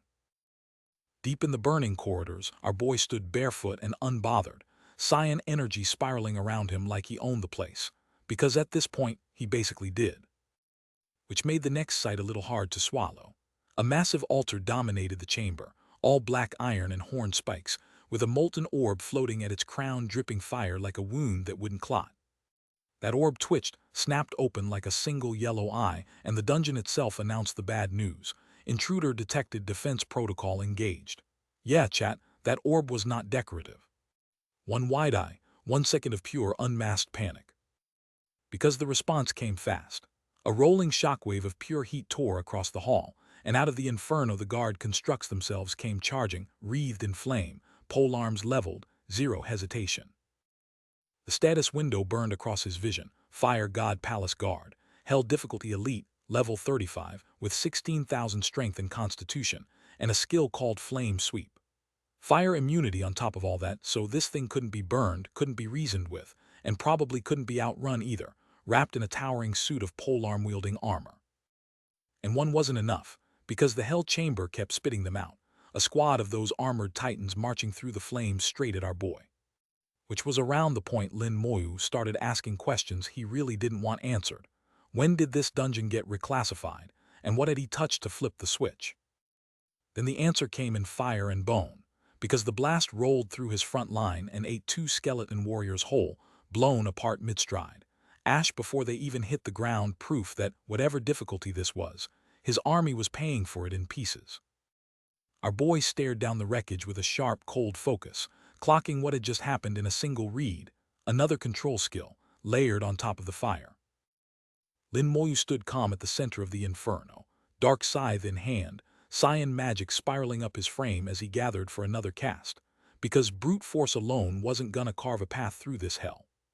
The skill released at his feet, raw energy rippling outward in a wave that announced something bigger coming.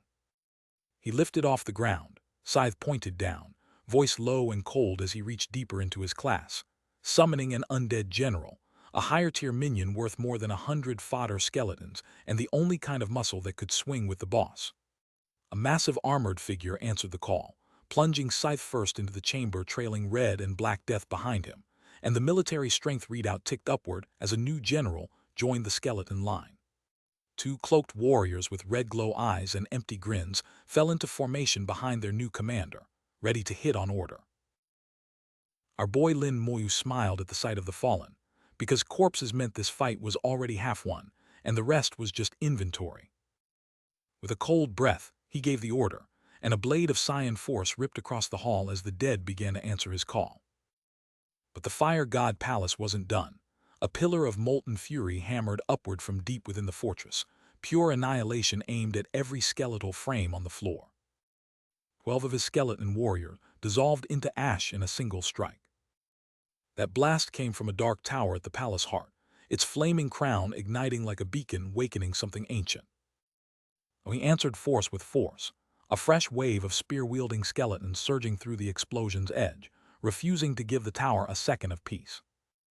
He checked the clock in his head and caught a breath of relief, because the longer this dragged on, the less would be left worth exploding.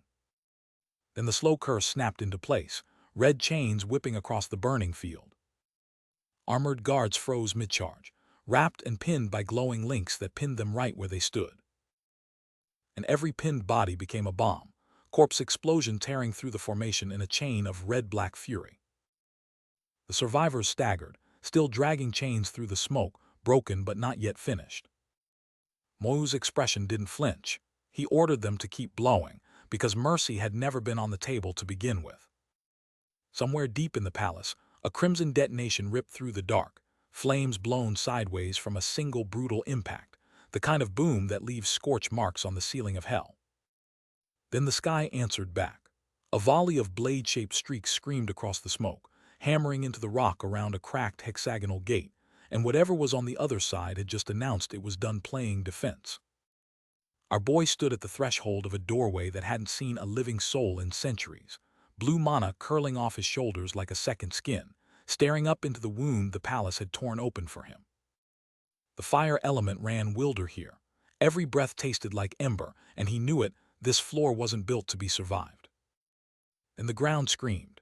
A fissure split the stone and vomited a pillar of golden flame straight at the stars, and giant red flowers unfurled along the cracks like the whole ruin was blooming blood. Lin Moyu could only ask the obvious, what in the hell was that? 2 of his skeletal vanguard pushed up the rocky spine toward it, a winged thing of living flame hovering where the pillar had burst, daring anything to come closer. The dare lasted about half a second. Fire slammed down the slope and threw both skeletons off the peak in pieces, the system dutifully logging 2 more warriors turned to ash. Lin Moyu crouched behind a slab of heat-warped stone, one hand raised, watching the winged inferno through the shimmer. Another eruption tore through the chamber, a column of orange fury climbing so high it ate the ceiling, and for one heartbeat the whole battlefield was nothing but fire and noise. He straightened up alone in the middle of that burning hell, facing the inferno head-on, calm as a man who hadn't run out of tricks yet. Flames swallowed him whole, blasted him off his feet and slammed him into cracked stone. The heat hit so hard his shield barely mattered. On his knees inside a green sigil, he reached down and pulled the dead back into the fight, skeletal forms rising from the dark around him. Towering cloaked reapers answered the call, their crystal-tipped staves crackling with blue lightning, ready to be his shield against the inferno. Which was good, because the beast came roaring back, a wall of orange flame and murderous momentum, and the only thing he had to meet it was a shard of pure ice on a collision course. Element clashed against element, and the beast recoiled upward through a screen of smoke and sparks, visibly battered, still burning but no longer untouchable. A second later the whole frame lit up, jagged yellow-white energy tearing through the haze in a blinding, decisive burst. And then the system laid it out plain. Fire God Palace Gardenerer held difficulty boss level 36, fire elemental immunity. No skill listed, so everything the kid threw had to be physical or it wouldn't even land. From the wreckage, something no one expected, a glowing yellow-orange bloom unfurling in the flames. The shock was visible on every face. But the gardener wasn't done dying yet. It reared up, the air shearing with speed lines, and unleashed a strike so violent the panel practically caught fire on its own. That power was still in play. Orange and black flames spiraled across the frame, sparks biting at the edges of everything. Pure heat, pure chaos. The beast screamed through the inferno, eyes blazing, and a cold little box popped up to deliver the bad news. 4 skeletons gone. Those cloaked reapers he'd just raised gone. Except the kid wasn't out of moves. Blue spiral aura spinning back to life around him. He squared up facing 4 fresh skeletal spears rising from the ground at his command. And through the fire, his cold order cut clean. Go and find him the corpses. Because no bodies meant no chains meant no explosions, and that was how this fight ended. Aura still swirling, he raised a hand toward the towering fire creature and poured everything into a single burn, soul blaze, locked and loaded for the kill. His blast collided head-on with the boss, cyan light punching through roaring flame and carving dark fractures into the air around it. Somewhere inside that firestorm, a figure gasped through golden fire, eyes blown wide at what was coming for it. And then the boss revealed itself in full, a colossal flaming warrior with a skull for a head, towering in a sea of golden-orange fire, staring down at the lone kid in his glowing cyan dome like prey that hadn't earned the right to flinch. So when the giant's fist came crashing down, Lin Moyu didn't dodge, he raised his own, cyan energy wreathing his knuckles, and met it head-on because no necromancer backs down from a pure brawl. Sparks and blood scattered from the block, but his mind was already 3 moves ahead. Restrict the big guy first, pin him down, make that mountain of fire a stationary target. Red and orange chains erupted from the ground and coiled around the flaming titan, biting deep as Lin Moyu stood with arms raised, channeling the binding magic upward and locking the beast in place. Which meant when the next red strike came crashing down, the boss was already a tethered bull, the attack hammering into a target that couldn't sidestep its own chains. But the boss wasn't the only one bound, and Lin Moyu turned the chains back on every flame puppet caught in the web, dragging them in tight before flooding the zone with red and yellow energy beams that hurled the burning figures backward. The firestorm howled back, every flame on the boss flaring hotter, a creature of pure rage refusing to go quietly into the dark.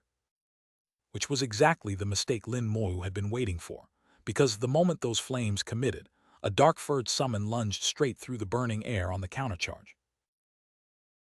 And the system banner flared to life with a single cold word. Then came the apocalypse, a colossal blood-red detonation ripping outward with jagged energy tendrils, the chained figures at ground zero shredded by their own immobility, while Lin Moyu stood beneath it all with one arm raised, the blue sigil on his chest drinking in the blast he'd authored. The shockwave tried to take him with the dead, flames and debris shredding the air around his strained face, but his boots held and the chain puppets around him were already coming apart at the seams. Limbs tore free, bodies ripped apart, the chain figures scattered to the 4 winds, and the corridor finally went quiet. The detonation tore clean through the chamber, and our boy stood right in the eye of it, unharmed, his summon catching every ounce of that blast-fueled carnage. But the boss was still standing, a towering flame entity, skull-headed and wreathed in hellfire, glaring down at the skeletons daring to swing on it. So it answered with everything it had. The ground itself split apart, golden-orange fire erupting skyward in a wall of pure annihilation that swallowed the corridor whole. Then silence. The fire god palace gardener dropped, and the system paid out a cool 2.16 million XP for the privilege of ending it. 2 rewards crystallized out of the smoke. The fire god key, said to unlock the real inner hall, and a fire god flower, the kind of item you use to wake up something ancient and angry. Our boy just watched them hover, calm as a man picking up mail, while the whole dungeon burned itself out around him. He reached up and took them, easy come, easy collect. With the flames parting, a jagged dark passage yawned open ahead, the path deeper into the fire god palace, crack and rumble selling the drama. He stepped forward without hesitation, teal energy coiling around him like armor as he walked straight into the corridor of roaring fire. And he pushed through, fists already glowing, eyes locked forward, the fire parting for him like it owed him rent. Somewhere deeper in, another challenger was getting humbled. A boulder got launched by a fire blast, and he was already admitting the truth out loud. Hell mode was ungrindable without 4 or 5 supports backing you up, and even then this fire element was breaking him. Cut to black. Then the world answered him with another explosion. A fire blast slamming into something off-screen, white shockwaves blasting outward through the inferno. And that's when everyone stopped talking and looked up, because a giant flaming eyeball had just appeared above the palace, staring down through the fire like it owned the place. It wasn't alone. That eye was embedded in a colossal jagged form rising out of the flames, something monstrous, something far older than any boss on the menu. The system window didn't sugarcoat it. Lava giant, hell difficulty, level 381, a walking apocalypse with fire immunity baked in. So this was the thing parked at the bottom of the brand new tier he just unlocked. A cyclopean mountain of molten rock and hate, staring him down with one unblinking eye. Our boy stared back, and the math stopped making sense. The fire god's monster was supposed to be a fire god, not a lava giant, which meant this whole palace was just the lobby. But the fire god flower and golden key in his inventory told the real story. Cleared the palace, unlocked the hall, every horror show tonight had been the prerequisite for the next, bigger one. The lava giant opened the night with a fire beam that carved the room in half, and 5 skeleton warriors simply ceased to exist. The fire beam crashed into his barrier like a meteor hitting glass, and Lin Moyu's shield exploded outward in a shower of green shards. But our boy didn't flinch. He stood there calm as the embers swirled, already recalculating. His skeletons were glass cannons built for crowds, not a level 381 tank, and his own armor was cracked to hell. Time to stop trading blows and start stacking broken. He thrust his spear forward and made the call, "This ends now." So cyan fire spiraled up from the floor as Lin Moyu reached for something heavier, summoning the battlefield ghost king to enter the chat. And that ghost was a problem on paper for a reason. A horned, skull-faced undead spirit wreathed in blue-green hellfire, parked at level 391 with 25,000 strength and constitution, stacked nihility, bewitch, and life steal, and the kind of stat block that only had one real counter, physical damage, which, lucky for him, was exactly what Lin Moyu built for. Lin Moyu cupped his hand, and cyan light spiraled into a sphere as he committed to ending this fast all out, no holding back. Then the battlefield ghost king swung, a colossal scythe arcing downward through explosive blasts, dwarfing his skeletal vanguard as fire detonated across the chamber. The lava giant reared up to take the hit, armored and burning, bracing against a strike so heavy molten sparks sprayed sideways in sheets of orange. Which meant the fire was finally meeting something it couldn't swallow, and the impact only climbed, the ghost king's edge grinding against demon plate under a rain of molten light. The giant came back ugly, one molten eye glaring through a jagged grin as a pillar of crimson fire screamed straight up into the ceiling. And chat, this was the warning shot. The real one was coming. So our boy fired back, pouring everything into void transformation, skull-faced dark purple magic spiraling over the bone staff. Which meant the entire hall became a bomb. Crimson shockwave met dark vortex, and the rock around them shattered outward like glass. Power versus power. Every ounce of forbidden class might thrown straight into that flaming crater. And it didn't even flinch. The giant screamed through the flames as the system registered what Lin Moyu already knew, but which was useless against this thing. The dungeon answered with a volcanic eruption, a one-eyed rock titan that rose through the floor like a god waking up cranky, its body sheared with cracks bleeding molten light. It threw a wall of fire wide enough to swallow the chamber, and our boy in the white shirt walked straight into it with his dark scythe already mid-swing, because waiting was never his style. Steel carved a clean line through the roar, parting the flames like a curtain. On the other side, he stood wreathed in cold blue light, breathing easy, because the heat hadn't even touched him. Then the kill streaks rolled in, a pillar of fire punched skyward, and a whole squad of skeleton warriors plus 16 mages vanished off the board in the same breath. That record wasn't the finish line, it was the warm-up, and our boy had somewhere to be fast. His arsenal answered for him, because a volley of ice spears cut loose and screamed across the dark like blue lightning chasing a target.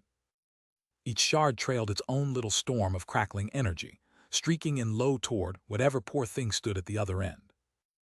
The Ghost King brought every ounce of might down on that single glowing eye, because this was the window Lin Moyu had been hunting since the fight began. The follow-up barrage hit clean, and chunks of that living mountain sheared off into the dark like shrapnel. Then the scythe sang through the wound, and Nihility cut straight through the giant's body, dragging a ragged red gash across its core. The beast slammed its claw down in retaliation, pounding the earth into a crater of molten fury. The blast was catastrophic, and 4 of Lin Moyu's skeleton mages were erased in a single heartbeat, their formation shredded by the shockwave. He was already casting through the flames, bandaged hand raised, and slow curse lanced out to pin the titan in place. But the curse barely bit before the titan gathered itself, looming over the fighters like a volcano deciding when to wake. Glowing magma pooled inside its fanged maw, lava ejection charging, the area nuke ready to swallow everything below. Lin Moyu's teal shield flared to life beside his armored ally, both bracing as a pillar of molten rock punch skyward between them and the monster. The red-hot binding chain snapped tight around the titan's frame just as its eruption crashed outward, cursed bindings and molten fury colliding in a screaming mess of rock and fire. The blast swept through his ranks like a broom through ash, 7 skeleton warriors and 6 skeleton mages gone, the summoned pool gutted in one breath. He stood inside the shield with blood streaking his jaw, embers drifting past, absolutely still, because the man had taken an inferno to the face and refused to flinch. The remaining skeletons lunged as one, green eyes blazing, clawing into the titan's legs from every angle to keep it pinned and bleeding. One warrior locked in and life steel ignited, drinking the giant's wounds to fuel the next strike. The chains had done their job. The lava giant's body was still pulling itself apart when a roar of pink nihility energy ripped through the cracks, and the beast began unmaking itself from the inside out. Molten armor flaked away in chunks as the corruption spread faster than its regeneration could keep up. But the giant still had one last tantrum left, and the whole chamber lit up with a heat that made the walls groan. In the Inferno center, a skull-faced specter of shadow and hunger dragged itself up through the flames, the Ghost King rising to finish what the skeleton started. A scarred fist, his fist, flew straight into the beast's face, nihility spiral wreathed around the knuckles, while below him an army of bone chanted its lord's name into a burning sky. Armor cracked, runes flared, and the dark fist blew through every layer of defense the Colossus had left to give. The giant staggered back, its body suddenly webbed with fresh red fissures, a creature built to endure gods finally starting to come apart. Lin Moyu pulled his fist back for one final punch, the moment stretching out like a held breath. Then he let it go, and green-white nihility exploded on contact, blasting the giant's knees out from under a legend. The beast crashed into the lava, the volcano blew, and a molten fist clawing out of the eruption went still, the system scroll burning its verdict across his vision. The lava giant had fallen. Lin Moyu turned toward Yi's staff with a sharp grin, declared he was out first, and stepped into a rift before anything else in that hell could find him. He landed on the portal steps gasping, ribs still hot with damage he could have sworn would kill him in another 10 seconds, only to be greeted by a flood of system rewards. 3.8 million XP banked, plus a lava staff and a fire crystal fragment, with 3 fragments needed to complete the full fire crystal. The story so far choked on that thought, but the hall outside chose then to come slamming back into focus. Armored spectators flooding the marble viewing chamber beneath a grid of skylights, voices echoing in shocks and shouts. One soldier pointed at the leaderboard with both hands, yelling that somebody had just dethroned great god Lin's name from the top of the Fire God Palace records. And right there on the board, where a second name should have been, there wasn't one Lin Moyu, alone in first, with no one even close. 3 armored spectators huddled together, brows knit, because one of them couldn't make sense of the new record. If great god Lin had set a time, why had the old team's number vanished? But a fourth man with a cocky grin told them to relax, dangling the answer like bait, which only made the group lean in tighter, patience evaporating fast. The answer landed heavy. Great god Lin hadn't just beaten the nightmare record, he'd cleared the hell difficulty, a whole tier above, so the boards counted it as a separate beast. 2 of the men nearly choked, because this dungeon didn't have a hell difficulty, nightmare was the ceiling, and they called the confident man a liar to his face while a crowd pressed in behind them. He doubled down without flinching, insisting he'd watched the dungeon upgrade with his own eyes and daring them to check the record wall themselves. So the whole group swarmed the stone tablet, and the air around it answered their doubt with a bloom of fire, the board itself igniting as a flaming orb of light erupted from its surface. The fire died down just enough to read what the stone was screaming. Fire God Palace held difficulty clear record, first place Lin Moyu, time 3 HRS 58 min 22s, second place, nobody, not a soul, because no one else had even entered that tier. Meanwhile, Lin Moyu stood calm in a clean white shirt, the glow of a red fire crystal warming his palm, and this wasn't even his ceiling, which meant one thing. Time to ask his master what the fragment was for, the purple exit portal humming behind him. Across the dungeon grounds, a different group of armored fighters closed on a jagged stone gate where a swirling purple-black portal yawned open, and one voice called out to Dian Xiao to confirm they were still going through with the raid. A dark-haired young man answered through gritted teeth, 12 of them against one person, so why in the world couldn't they raid that dungeon? Because the math was supposed to be on their side. Somewhere across the empire, a man ground his teeth at the worst news he'd heard in weeks. That kid again. Back in a quiet courtyard, 2 old hands shared tea under the vines while a portal circle hummed to life beside them. Which meant only one person was about to step through it, and he arrived grinning like he already knew he owned the room. When they asked the obvious question, our boy just answered yes, calm as anything. On the stones at his feet lay a withered bulb next to a golden key, freshly won from a dungeon that should have killed him. Lin Moyu stood outside beside a glowing red plant, listening as the bearded old-timer named it for what it was, a fire crystal fragment. The old man smiled like he'd already guessed the answer, and asked whether our boy had rounded up all 5 elemental fragments. Because here's the thing those fragments unlocked, jam all 5 into one, and they fused into a single elemental divine stone, a relic that turned any collector's grind into a genuine legend tier payday. So the old-timer leaned in and asked the real question, had Lin Moyu already gotten his hands on the Nirvana crystal? And that's where the math changed. That stone didn't just sit pretty on a shelf, it supercharged a third-class job evolution, stacking the odds of a profession upgrade the same way the Nirvana crystal did, the kind of lottery ticket that reshaped a fighter's whole ceiling. Lin Moyu broke a sweat against the dark. A profession upgrade at third evolution was the kind of prize most players never even dreamed of, and he was hearing about it on a Tuesday. The old man laid out the grind ahead. Legendary class pros needed 2 job evolutions, and the second one was a wall most never climbed. Even with every treasure and trick in the book, success rates for that second upgrade were brutal, which meant Lin Moyu had to stack every advantage he could find. He stared at the elemental stone glowing in his hand and made a quiet vow. That thing was his. Bai Shen asked where the real fire god hall sat and how strong the god himself was, and the elder just shook his head. Nobody knew, so Lin Moyu would have to find out himself. Our boy bowed deep, fist to palm, and thanked both masters for the roadmap. So the bearded man glanced over his shoulder toward the long-haired figure and floated an old plan. Should they swing by the lightning palace like last time? Lin Moyu shook his head.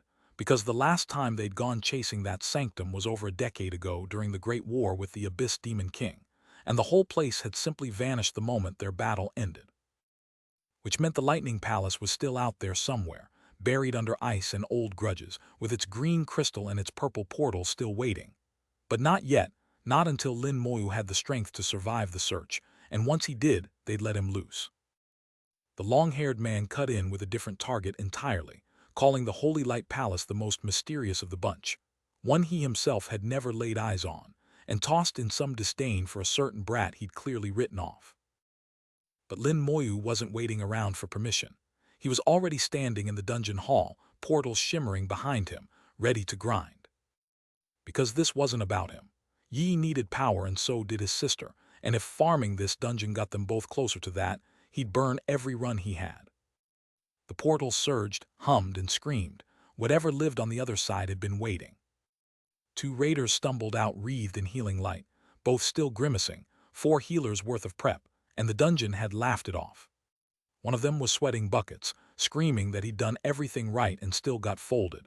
That place was eating teams alive. Back outside the dungeon, the frustrated raider wiped his face and broke down what had just happened to Lin Moyu, making sure the kid understood exactly how lethal this place was for anyone dumb enough to try it solo. Long hair, loud mouth, bad temper, he barked at everyone to scatter. That dungeon was his and he wanted the world to know it. But then a single brown eye caught the truth, and that hot-headed rival realized who had just walked into his territory. Lin Moyu stood easy, hands pocketed, firelight behind him, calm as ever, the kind of still that makes loud men sweat. He'd come for one reason, and it wasn't small talk. He stepped up to the shorter rival and told him, plain and simple, to move. The kid looked up, stunned, and gave way because Lin Moyu wasn't asking. So our boy planted himself in front of that skull-horned nightmare portal and made his pick, hell difficulty, no hesitation, the setting meant for parties he didn't need. Cooldowns be damned, he was going in again. The long-haired loudmouth lost what little color he had. Hell difficulty solo, he couldn't compute it. A fist clenched tight, and the rival bit out that he'd be watching, wanting to see the kid fail, half expecting it too. Inside, Lin Moyu dropped into the boss chamber, cracked earth, a swirling dark vortex overhead, and a glowing rune locking him in. This was where records lived or died.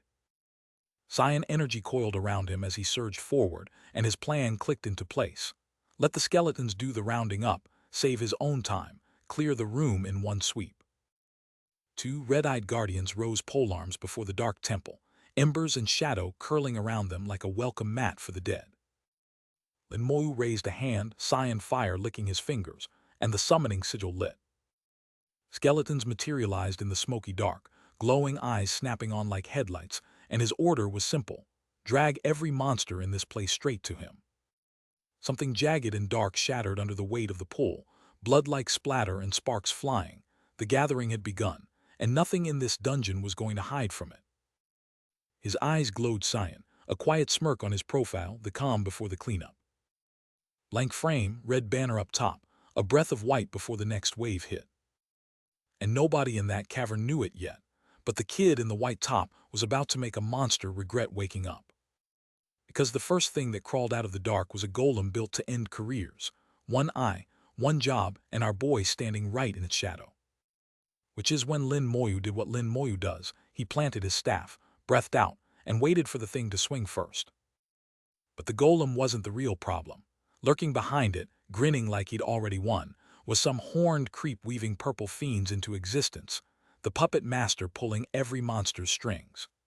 And his outstretched hand meant one thing: whatever he was cooking, it was aimed straight at our boy. So Lin Moyu answered. Slow curse bloomed across the battlefield, scarlet chains erupting from the stone to drag every threat down to a crawl. The golem thrashed against the bindings, fire boiling around its ankles, but the chains held, and for the first time that monster looked small. Which meant the commander wasted 0 seconds shouting the obvious. Projectiles screamed down the cliff like a red rain, all timed perfectly against a target that couldn't dodge. Then Lin Moyu detonated the body himself. Corpse explosion ripping upward in a pillar of red and gold, a firework made of somebody else's corpse. Except the horned freak had a trump card. Nihility shimmered behind that skeletal grin, a counterskill aimed at swallowing the blast whole and swallowing our boy's momentum with it. The fight had left this chamber wrecked, and our boy Lin Moyu's bone-clad summons traded blows with the six-armed Scarlet Boss, while red and pink slashes carved through the ruin. Then a blast of orange fire tore across the whole frame, swallowing the scorched ground in sparks and rolling flame. Which meant Lin had already answered. A tide of skeleton warriors surged forward with green swords raised, a skull-faced specter rising behind them like the cavalry had finally arrived. Those blades cut down through the dark in streaks of green, precise and brutal, and the boss staggered under a volley it had no room to dodge. But somewhere outside that dungeon, the news had already leaked. 2 soldiers in the war room-style hall froze, one of them in heavy yellow armor announcing that someone had just shattered the dungeon record. Another voice cut in, tight with disbelief, a new record set not tied. A black-haired officer stared down at his white-haired superior, sweat dripping, hands shaking, the kind of stun that only happens when everything they thought they knew gets rewritten. Deeper in the rocky cavern, a dark-haired onlooker took in the armored crowd below him, and the cold math was clear. This wasn't God Lin's ceiling. This was a wall nobody would ever break. The record panel said it plainly: Fire God Palace held difficulty cleared by Lin Moyu in 1 hour, 12 minutes, 34 seconds. And the second-place slot, empty. Nobody else had even cleared it. The dark-haired kid was sweating bullets, jaw gone slack, because that timer hadn't just beaten Nightmare. It had lapped it several times over, and reality refused to catch up. His fist shook in the dark, and somewhere beyond it the figure stood wreathed in blue, a combat power so far past human that naming it was almost an insult. And then there he was, our boy, white shirt, calm as ever, the skull-framed record panel still glowing in front of him, while a long-haired senior in purple pushed through the onlookers coming to congratulate the man who just made history. The senior stopped in front of him, framed against drifting embers and darkness, his face held just out of frame like the moment needed a breath before it landed. He bowed his head, long black hair falling, and the room held its silence, because whatever came next, the dungeon world had already changed. The dark-haired onlooker shut it down flat. No more grinding this dungeon, his mind already on whatever came next. Which meant the hunt moved somewhere grander. Vaulted halls, warm light spilling through high ceilings, and somewhere past the pillars, a jagged purple rift pulsing with something old and hungry. But before any of that mattered, our boy had business of his own. A golden flare swallowed him whole, a crimson level-up banner exploding across the screen. Lin Moyu had just broken through, the fire god's last breath still warm on his blade. That cocky half-smile said everything. He could feel the new power humming under his skin. His status window confirmed it. Level 28, the one and only Necromancer, every base stat sitting fat at 740, a clean, ugly leap that put him ahead of the curve and climbing fast. Then his eyes narrowed. A quiet hum caught in his throat, something felt wrong, like the air itself had shifted toward him without permission. It wasn't instinct playing tricks. A column of armored elites marched in with the kind of formation that didn't walk anywhere uninvited, their lead declaring the arrival loud enough for the whole hall to hear. Genesis College had just entered the building. Genesis wasn't here to posture either. Their gear told the real story: Goblin King ring, flame bug necklace, wind spirit earrings, every slot stuffed with boss drop legendaries that most pros would kill to see once in a lifetime. And behind them, robed figures gathered beneath a horned skull wreathed in purple flame. A sigil that meant a faction with money, reach, and zero chill had claimed this floor. Inside the columned hall, a blonde woman in white and gold armor cut through the noise, calling out to the dark-haired young man, "Junior Lin," she'd said, while a towering shadow loomed at her shoulder like a bodyguard with a grudge. He glanced back at her, brow furrowed, the question mark practically hanging over his head, because whatever she was about to say, he could already tell it wasn't good news. Then came the glare, a masked warrior locking on from across the hall, with the kind of eyes that promised violence was already on the table. His armor didn't lie either. Orange diamonds glowing on the chest plate, high-tier reinforced gear worn by someone who expected to get hit and walk away smiling. The blonde woman's hand flew to her mouth. 2 names had just collided in the same room, blazing: Emperor College versus Genesis College, and every bystander suddenly remembered they were standing in the blast radius. Because the bracket told the whole story. Chuangshan College sitting untouchable at number 1, while Genesis and Blazing Emperor were the two monsters forced to scrap over second place. And today, they were about to do exactly that, with the whole watching world tuned in. Blonde girl leaned in with a peace sign, mid-explanation, and our boy stood there stoic as a wall while the Genesis delegation rolled in. Those green eyes said it all, calculating, unreadable, sizing up every legendary piece of gear strutting past him. Somewhere across the hall, a masked swordsman raised his blade to a purple sky full of clawing shadows, roaring his team into motion. 3 figures watched that broadcast from a shaded outdoor table, quiet observers, long white hair catching the breeze as they studied the footage in silence. The white-haired man with the red cord braid narrowed his one visible eye, reading the masked warrior like an open book. A hooded analyst cut sideways with a sharp gaze. That flame bug ring plus fire resistance meant the kid had nothing to fear from the fire element. This time. The silver-haired smirker gestured lazily. Anyone who couldn't dethrone Chuangshan settled for squabbling over scraps. Funny, almost. The bearded elder pinched the bridge of his nose beneath those round glasses, the weariness of a man who'd watched this circus one too many times. Back inside, our boy stood before the glowing skull and crossbone emblem as an onlooker muttered that his aura looked just like old Bai in his youth, and someone clicked their tongue hard. That kind of recognition was a target painted on his back. Silverhair smiled, eyes closed, hand resting cool against his cheek. Let the rivals learn there was always someone stronger waiting above them. Textbook arrogance, and he knew it. The elder nearly choked. That kid belonged in Genesis College, not with the rivals' so-called legacy outfit. 2 empires fighting over one quiet necromancer. Silverhair pressed the advantage. Smooth as poison, Genesis would pour every resource into their rising star, so the choice was obvious. The elder spun on him in profile, snarling thug, and the whole recruitment war went nuclear over Lin Moyu's future. Block 47 was a skip, dead air, nothing to carry. And right when the politics hit boiling point, our boy answered with what he actually had: dark scythe raised, green deathglow rippling, 260 skeletons standing ready, 160 warriors, 100 mages all maxed. Someone barked Geo, and the Bone Legion answered. Mid-strike, Lin Moyu's command died on his lips, because what stood across the field answered with its own introduction. Rows of armored silhouettes held formation across the scorched horizon, and a voice rolled out, "Keep every corpse intact," which meant the real war hadn't started yet. The armored warlord stepped forward, jagged crimson blade already mid-arc, and the entire cavern lit up in the wake of his swing, a greeting shot meant to end introductions fast. Embers scattered past that dark head, snapping up in time, and the slash registered half a heartbeat too late to flinch from. Just the crown of his hair, perfectly still beneath the chaos.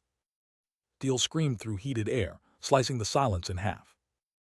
And there it was, a colossal black dragon wreathed in emberwind, meeting Lin Moyu like an old acquaintance with gifts it couldn't wait to deliver. But our boy's gift was the same one he always brought: a skeleton army and a scythe. That slit pupil dilated, framed in green fire, and an apology crept out, the kind that always precedes the worst thing in the room. The detonation ripped outward in a sheet of red and pink fury, sound-eating shockwaves that turned the air itself into a weapon. He took the blaze head-on, scythe anchored, feet planted, because the only direction left was forward, and retreat had never been in his vocabulary. Then the countercut came down, green blade trailing gold, carving its own thunder through the firestorm he'd just walked through. And chat, 3 nervous souls were already peeking over the board, because the dungeon records had just refreshed again, and the name sitting at the top was the same one as always. Somewhere in a fiery cavern, a cluster of cloaked young men stared upward at a swirling dark mass overhead, sweat beading on their faces, because they just realized the worst record in the world had a new owner. And there it was, glowing on a stone pedestal, the Fire God Palace held difficulty leaderboard, stamped with one name at the top: Lin Moyu, first place, 38 minutes and 25 seconds flat, a time so absurd it barely looked like real numbers. 2 cloaked figures stood before the crystal, one of them asking in a cracked voice whether that record was really for hell difficulty and not the normal one, because no human being clears that dungeon alone in under 40 minutes. Back in the green rush of his leveling grind, our boy locked in, blue streaks whipping past his face, because 38 minutes wasn't a flex, it was fuel, and he meant to clear it again and again until he hit level 30. Then the scene cut, tree canopy overhead, a quiet breath between storms. Word of his record had already spread to the senior colleges, where 3 old-timers stood taking it in. The turbaned veteran could only smirk, because Lin Moyu wasn't leaving anyone else a seat at the table. But one scarred instructor saw it differently, calling it the best kind of wake-up call to humble the rival academies. A few hours slid by, and the scene cut hard to somewhere very different. A cliffside crowd had gathered under a sky split by rising blue beams, armored onlookers jostling for a view of whatever was about to begin. Among them stood a dark-armored warrior, masked and tense, shooting a sideways glance at the silver knight glowing beside him. That masked fighter was spoiling for a scrap, jabbing a finger at his helmeted opponent and demanding to know if he'd shown up on time. The air between them hung, waiting for a reply. The helmeted fighter answered coolly, suggesting they settle it by checking the leaderboards first. The masked warrior bit instantly, eager to see whose name sat at number 1. The brown-haired guy actually chuckled, not nervous, not scared, just genuinely amused, like he already knew a punchline nobody else had caught yet. Someone in the crowd told them to look at the rankings, settle it once and for all, and another voice purred that whatever was up there would shut some very stubborn mouths for good. Then the leaderboard lit up blue, and there it was in cold, glowing letters. Fire God Palace, Hell Difficulty, First Place, Lin Moyu, 38 minutes 25 seconds. The Blue Knight and the Masked Fighter both felt their stomachs drop, because that name belonged to a level 28 solo player, and they'd just been laughing like he'd never show up at all. The Masked Fighter actually voiced it out loud. How is that name on top after a solo clear in barely half an hour? While the knight beside him stood there with his jaw slack, finally understanding what kind of monster Lin Moyu really was. One hard exhale, one wide eye, and the masked fighter barked it out like an order to himself. Let's go. Meanwhile, far above the gathering, a woman in lavender heels drifted through a colonnade like she owned the whole continent, looked down on those elite college fighters, and laughed, because from up there, the top of the rankings didn't look so impressive after all. Cut to a quiet study somewhere else entirely. An older bearded man cradled a small crystalline tower in his palm, the thing practically humming red, while a younger silver-haired guy in a blue coat leaned in and asked how the ritual had gone. The younger man just smiled, said old Meng had a nose for this stuff, and he'd actually found what they were after faster than anyone had a right to expect. But the bearded elder's smile faded fast, because he wanted to know one thing: did the younger man really plan to send the kid there? And the silver-haired veteran only shrugged. They'd barely started their second advancement, and Lin had just hit level 30. The elder pushed back. The kid was stronger than most level 40 professionals, sure, and yes, he'd soloed an entire team of twice-evolved opponents in the pro competition, which was frankly absurd. But that didn't make this any less dangerous. The older man finally raised a hand and backed off. Since Lin was the silver-haired veteran's own student, he had no right to meddle in how the man taught him. The younger silver-haired instructor smiled with quiet certainty, assuring his senior that the kid wouldn't die, not on his watch. Lin Moyu stood at the edge of a churning purple void, its dark energy swirling around his boots as something ancient stirred in the light at his feet. His eyes were closed, but behind him the system flared, a level-up burst in red and gold, earned the hard way, 10 dungeon clears stacked back to back. The window opened on his own chest and laid him bare. Lin Moyu, level 30, hidden unique necromancer, dragon warrior king. That title alone pumping 500 into every stat and having every cooldown. A blonde girl with pigtails came bouncing over, eyes wide. Junior Lin, did you just hit 30? She was buzzing, and he made sure she knew it was her senior's call on the dungeon that made it happen. He turned the praise right back around, congratulating her on her own surprise level-up.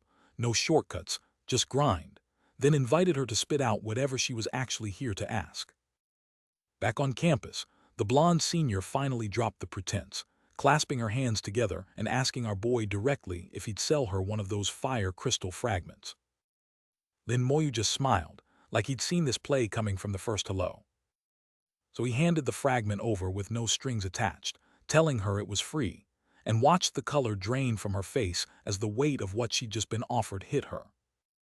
Then he turned and climbed the grand stairs toward his master's statue, waving goodbye without realizing the girl behind him was still frozen, stunned that a stranger would gift her something that valuable. She clutched that bundle to her chest like it was the only thing keeping her upright.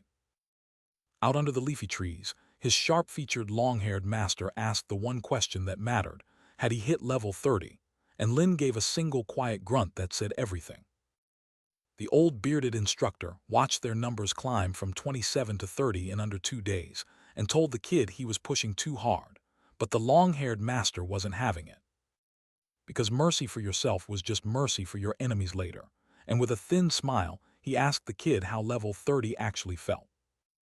Lin Moyu stood in his white shirt and held his hands up honestly, admitting he could feel something different running through him. He just hadn't stopped to map it out before sprinting over here. So the master laid it out clean. Level 30 meant the door to new skills had finally cracked open, and a stack of glowing scrolls tied with orange ribbons materialized across the stone between them, each one a locked potential waiting for a key. The long-haired instructor pointed off-screen and gave the order clean, directing the kid to drop the ice over there and see what it could really do. So Lin Moyu hurled the skill at the open ground, and a colossal pillar of ice and crystal erupted through the terrain, detonating outward in a spray of razor shards while he hovered near its peak, riding the shockwave he had made. The power wasn't bad, a level 1 skill pushing close to what a level 30 fire mage could throw, and someone watching couldn't hide their surprise at that gap. An older, bearded instructor stepped in to explain the trick. Once a skill was verified, maxing it out turned it into something terrifying, and with Lin Moyu's level and skill count, there should be room for 2 more awakenings, so he pushed the kid to try again. Which meant a subordinate rolled a fresh scroll tight against a crimson backdrop and answered the call of Lord Meng, the man whose word carried weight in this place. Lin Moyu took the scroll in hand, the ritual circle flaring to life around his white shirt as crimson sigils spiraled outward, the air itself leaning in to watch what would hatch. Nothing came. He stood there sweating, unsettled, wondering why the new skill refused to awaken. Lord Meng, smiling faintly in profile, asked what was wrong because he had already seen it. Then Lin Moyu froze, eyes going wide as a colossal teal scythe materialized in front of him, swirling energy coiling around a blade that had no business being there. The Thanatos scythe, awakened on its own. The scythe hovered in dramatic close-up, its edge crackling with light, and the only explanation left was the cold one. This unbidden weapon might be tied to the skill that had just failed him, the system's quiet refund paid in something far more dangerous. The vortex swelled with green fury, the air screaming as power crested towards something new. 2 onlookers stared, broken by what they witnessed. A dark-haired man choked out that the skill warped heavenly phenomena itself, a forbidden curse in disguise. And from that light, an armored titan stepped through. A system panel named it the Undead General, a class that could command skeleton warriors and mages into a full legion. The status panel hummed bronze grade, level 1, ledger empty at 0 of 10. Stats read 40 strength, 40 agility, 40 spirit, and a meaty 200 constitution. 3 skills sat at level 1. Legion Strengthening, a 10% boost across the board, Legion Heal, patching wounded bones back together, and Military Power, which stripped status effects and fired up morale. Lin Moyu grinned wide inside. The general was his, and those 3 skills alone answered problems he'd been carrying since day 1, cleanse, buff, heal, all bundled. So a sharp-featured, long-haired man at a nearby stone table called out an order: drop 1 skeleton and watch what happens. He'd already risen from his seat, teapot forgotten, because the ground beneath them had begun to glow. One of his men, dark-haired, white shirt, raised a hand, cyan blue energy coiling at his palm. Bone and light answered him. A small skeleton soldier clattered into existence midair, fully formed. Right beside it, an armored bruiser swung a massive hammer skyward, and a pillar of light detonated upward, shockwaves ripping the courtyard apart.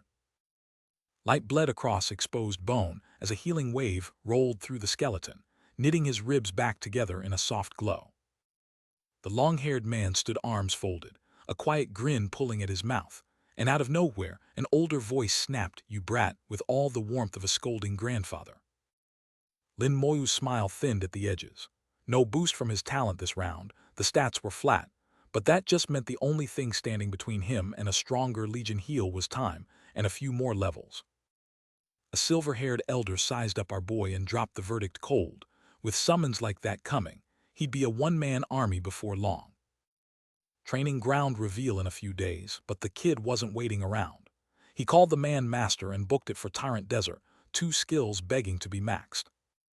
The elder reached for him mid-goodbye, tossed out the points needed to reset a dungeon, and called our boy lucky. Lin Moyu didn't need to be told twice. Inside a lantern-lit hall, our boy cracked a grin and mapped the grind. Desert fruits were the cheat code, and he was about to abuse them until every last skill hit cap. Sunset bled across endless sand, and the Tyrant Desert dungeon stretched out before him like a promise. He'd been here before, and the monsters should have remembered his name. But this wasn't just dunes, palm-shaded oases teemed with giant scorpions swarming the water, and something massive was already stirring beneath the sand, waiting. Our boy planted his feet, blue energy flooding both palms, and let the desert have everything he had. The blast tore the dunes apart. Skeleton fangs unlocked. The skill list had been starving for this. Green fangs ripped through the next scorpion clean, scattering it across the sand. Farming speed about to go vertical, this was the efficient nightmare he needed. Skeleton after skeleton piled up in the dust, each kill stacking experience and skill mastery like compound interest. The oasis was a buffet, and he brought an empty stomach. After the slaughter, our boy stood at the base of towering palms, cracked crystal formations glinting around him, and just breathed in the desert air. Grind accomplished. Back at base camp, a dark portal yawned open beside the blonde ponytailed girl in white. She lit up, called him senior, and asked why he'd been hunting her down. She'd been waiting on him, and that grin meant she'd been waiting a long time.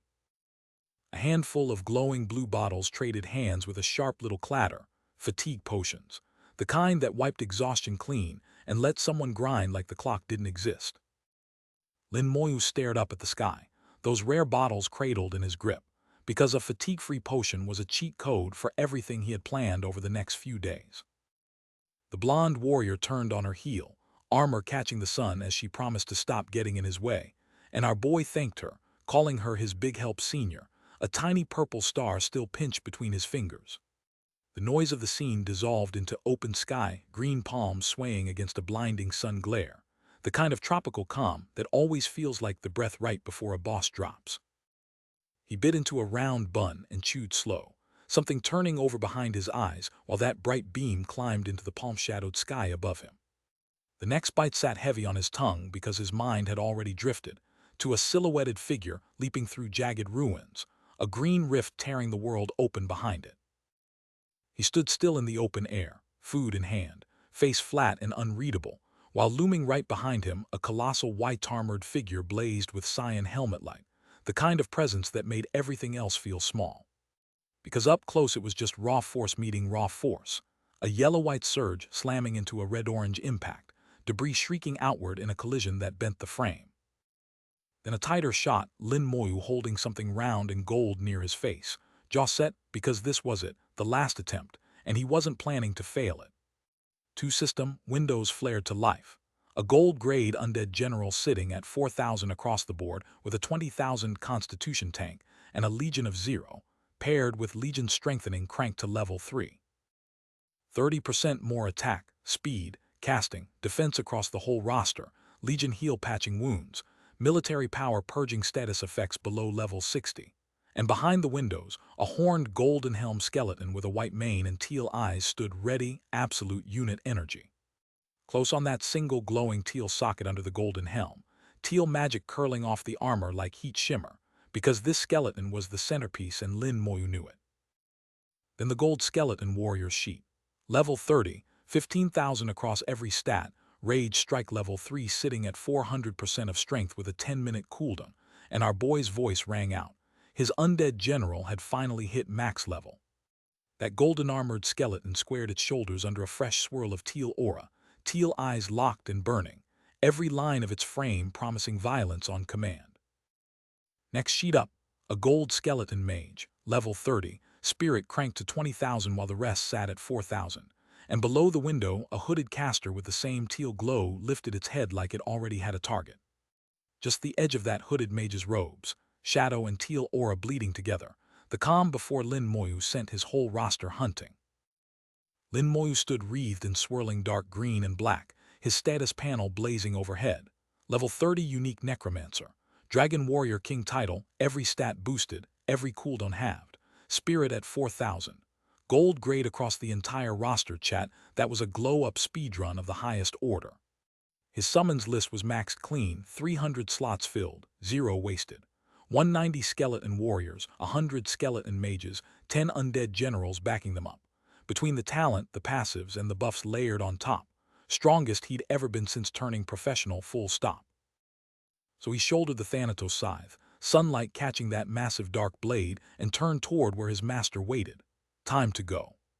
That scythe was already maxed on spirit bonus at level 30, and the toolkit was nasty. Reaper absorbed abyss creature souls straight into experience, and evocation let him record a killed boss's soul and resummon it for 3 minutes flat. 3 minutes of a boss's full power on tap. Yeah, that was a cheat code. He launched himself off a tiled rooftop, scythe carving the air in a brutal arc before he landed. His master sat cross-legged below, gray hair pooling around him, and the old man watched the descent with a look that said he could feel exactly what had changed. That aura was heavier now, and the master clocked it immediately. Lin had been pushing his skills hard, grinding every level he could squeeze out. The student-teacher dynamic practically radiated off the panel. Lin Moyu planted himself before his master and bowed, voice steady. He was ready. The gray-haired master tipped his gaze downward, the faintest smile curving his lips. The dangers ahead were real, he noted, but so were the chances buried inside them, waiting for someone stubborn enough to take them. What came next was a place called the Eternal Trials, 3 stacked layers floating in the void, upper, lower, and deep, each crowned with its own portal. Connected, but each one ran its own rules. The upper layer opened onto a misty forest, ancient trees and quiet streams under pale light, and it was locked to professionals below level 70. Anything stronger got turned away at the gate. A purple portal tore open above the palms, hungry and waiting. Upper layer professionals could drop down into the lower layer if they wanted, but the catch, the part the narration cut off on, was about to matter. Because this place had a history. Back in the ancient era, humans, the abyss, and dragons dragged each other into a great war that turned the sky black, and the eternal battlefield was where all of that blood soaked into the dirt. Dragons the size of mountains breathing columns of flame, tiny cloaked figures inside glowing shields just trying to survive. That scale of violence shattered space itself and broke time into ribbons. One after another, powerful beings fell and never got back up. Generations later, that scarred canyon was all that remained, moonlit paths between broken stone, purple vortexes still bleeding through from the old wounds. Countless divine weapons, lost souls, their lingering will had seeded monsters, secret realms and dungeons across the whole battlefield. But the real danger, it wasn't just the ancient leftovers.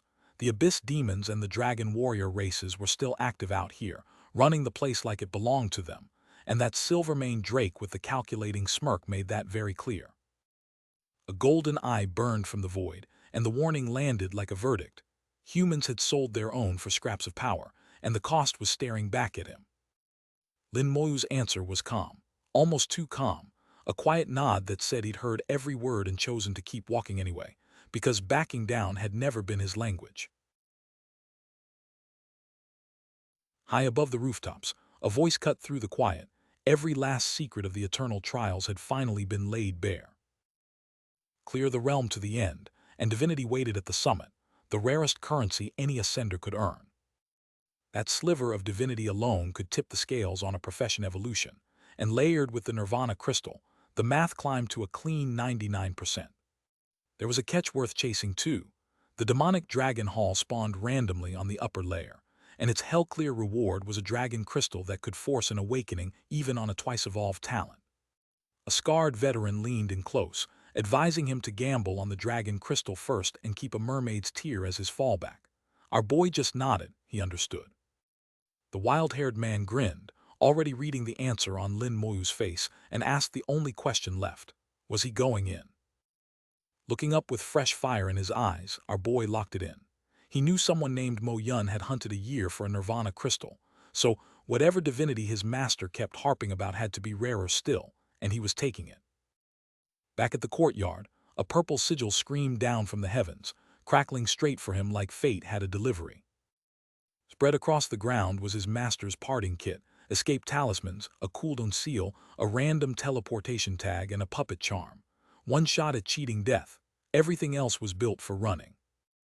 Old Bai's voice came down hard. The cooldown talisman was a loan, not a gift, and he better return it in one piece. The puppet charm could eat exactly one fatal hit. The rest was pure escape gear. Our boy looked up calm, grateful as hell. Whatever came next, the old man had stacked the deck just enough to give him a shot. But old Bai was already pouring red energy into the working, eyes squeezed shut, jaw tight, because he dumped the whole briefing at once like a man who knew he was running out of time and couldn't stomach the idea of sending a kid into that place unprepared. The tower rose ahead like a chained god's prison, bleeding red light into the sky, and old Bai's final order cut clean through the dread. Get ready, because he was leaving. A column of white and purple fire swallowed him whole, and our boy was airborne. Darkness, then purple, then nothing but the hum of a destination that didn't want him there. The transfer swallowed him whole, and the air that met him on the other side tasted ancient. Thick trunks, drifting leaves, and a sky the color of old bone stretched around him. This wasn't a dungeon, it was the belly of something that had been bleeding for 1,000 years. Glowing teal vines coiled around the dark wood like veins on a living corpse, and somewhere deep in that mist something was breathing. The shadows knotted tighter wherever he looked, and the only direction left was forward. Lin Moyu pressed a hand against the bark and narrowed his eyes. The smell that hit him was the unmistakable reek of blood and restless spirits. He'd walked into worse odds before, but not with this little info, so caution was the only play that kept him breathing. Then the mist peeled back, and standing in a clearing was a knight in jagged dark plate, sword dragging the ground like he owned the whole forest. Behind the knight something worse stirred, a jagged silhouette with too many edges and a presence that hummed like live wire. Finally, a living target. Its status panel flared open and Lin Moyu's eyes went cold. A level 41 black rock monster, 20,000 strength, 20,000 spirit, a cyclone ball special, built like a raid boss, and his level cap ate it for breakfast. 20,000 spirit. He read the rest of the line and knew exactly where this thing was weak. The golem gathered blue energy in its palm and hurled a boulder skyward, the cyclone ball spinning up with a sound like a hurricane trapped in a teacup. Teal circles bloomed at his feet as Lin Moyu stepped forward into the charge, sizing up the claw-fisted monster with the calm of someone who'd already done the math. The boulder screamed down wrapped in spiraling wind, and the ground itself braced for the impact. The blow caught him clean and launched him backward, but the dark-armored knight who flinched at the blast didn't notice the smile already forming behind the pain.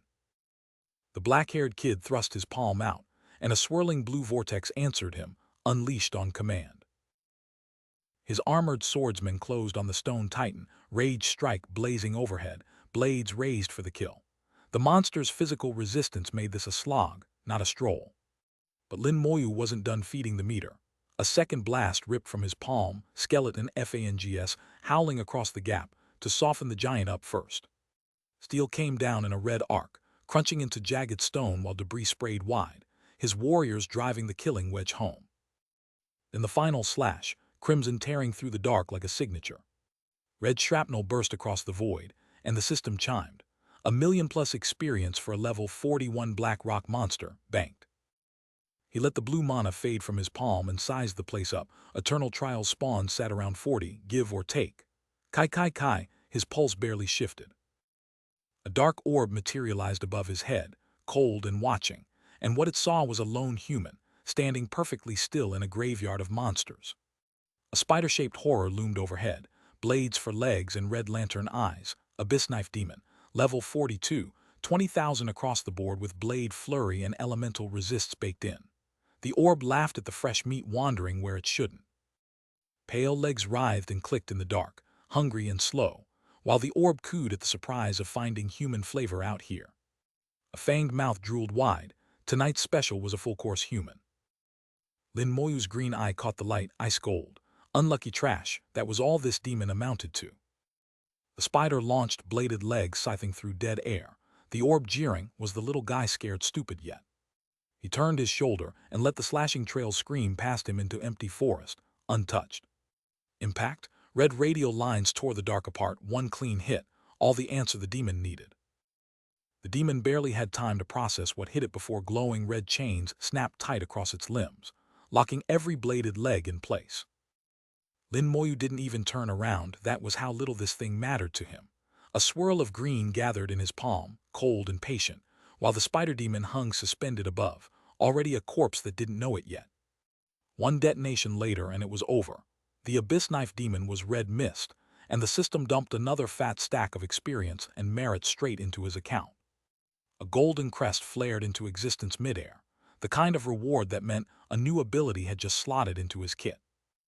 Lin Moyu stood there against the misty peaks, barely smiling, and quietly gave his master credit for picking the spot.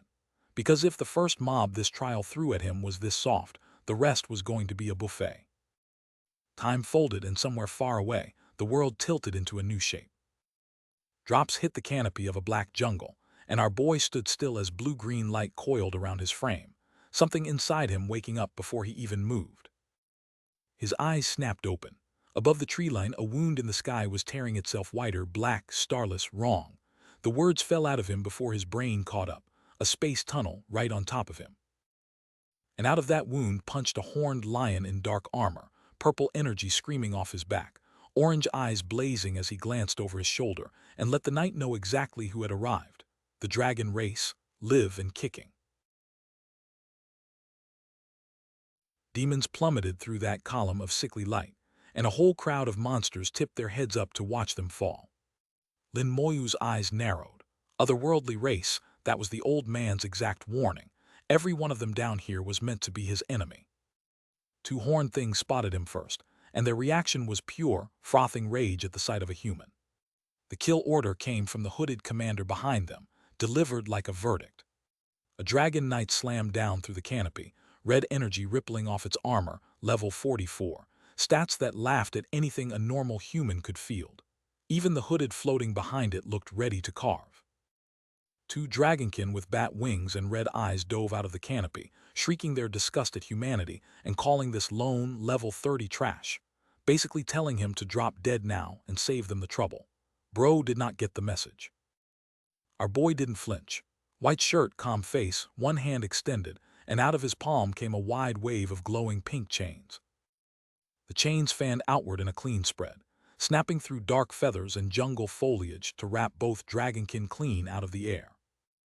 They pulled taut against struggling bodies, and the more those wings beat, the tighter those glowing pink links got. One dragonkin snarled right into the camera, baring its teeth through a chain wrapped around its neck. Dragons, it boasted, were born immune to curses. Sure, bro. The chains detonated outward in a shower of bright sparks, and the dragonkin broke free, grinning like it had already won, body lit up with burst energy, floating there smug. Close up on that glowing orange eye, sharp smirk, pure alpha energy radiating off the page.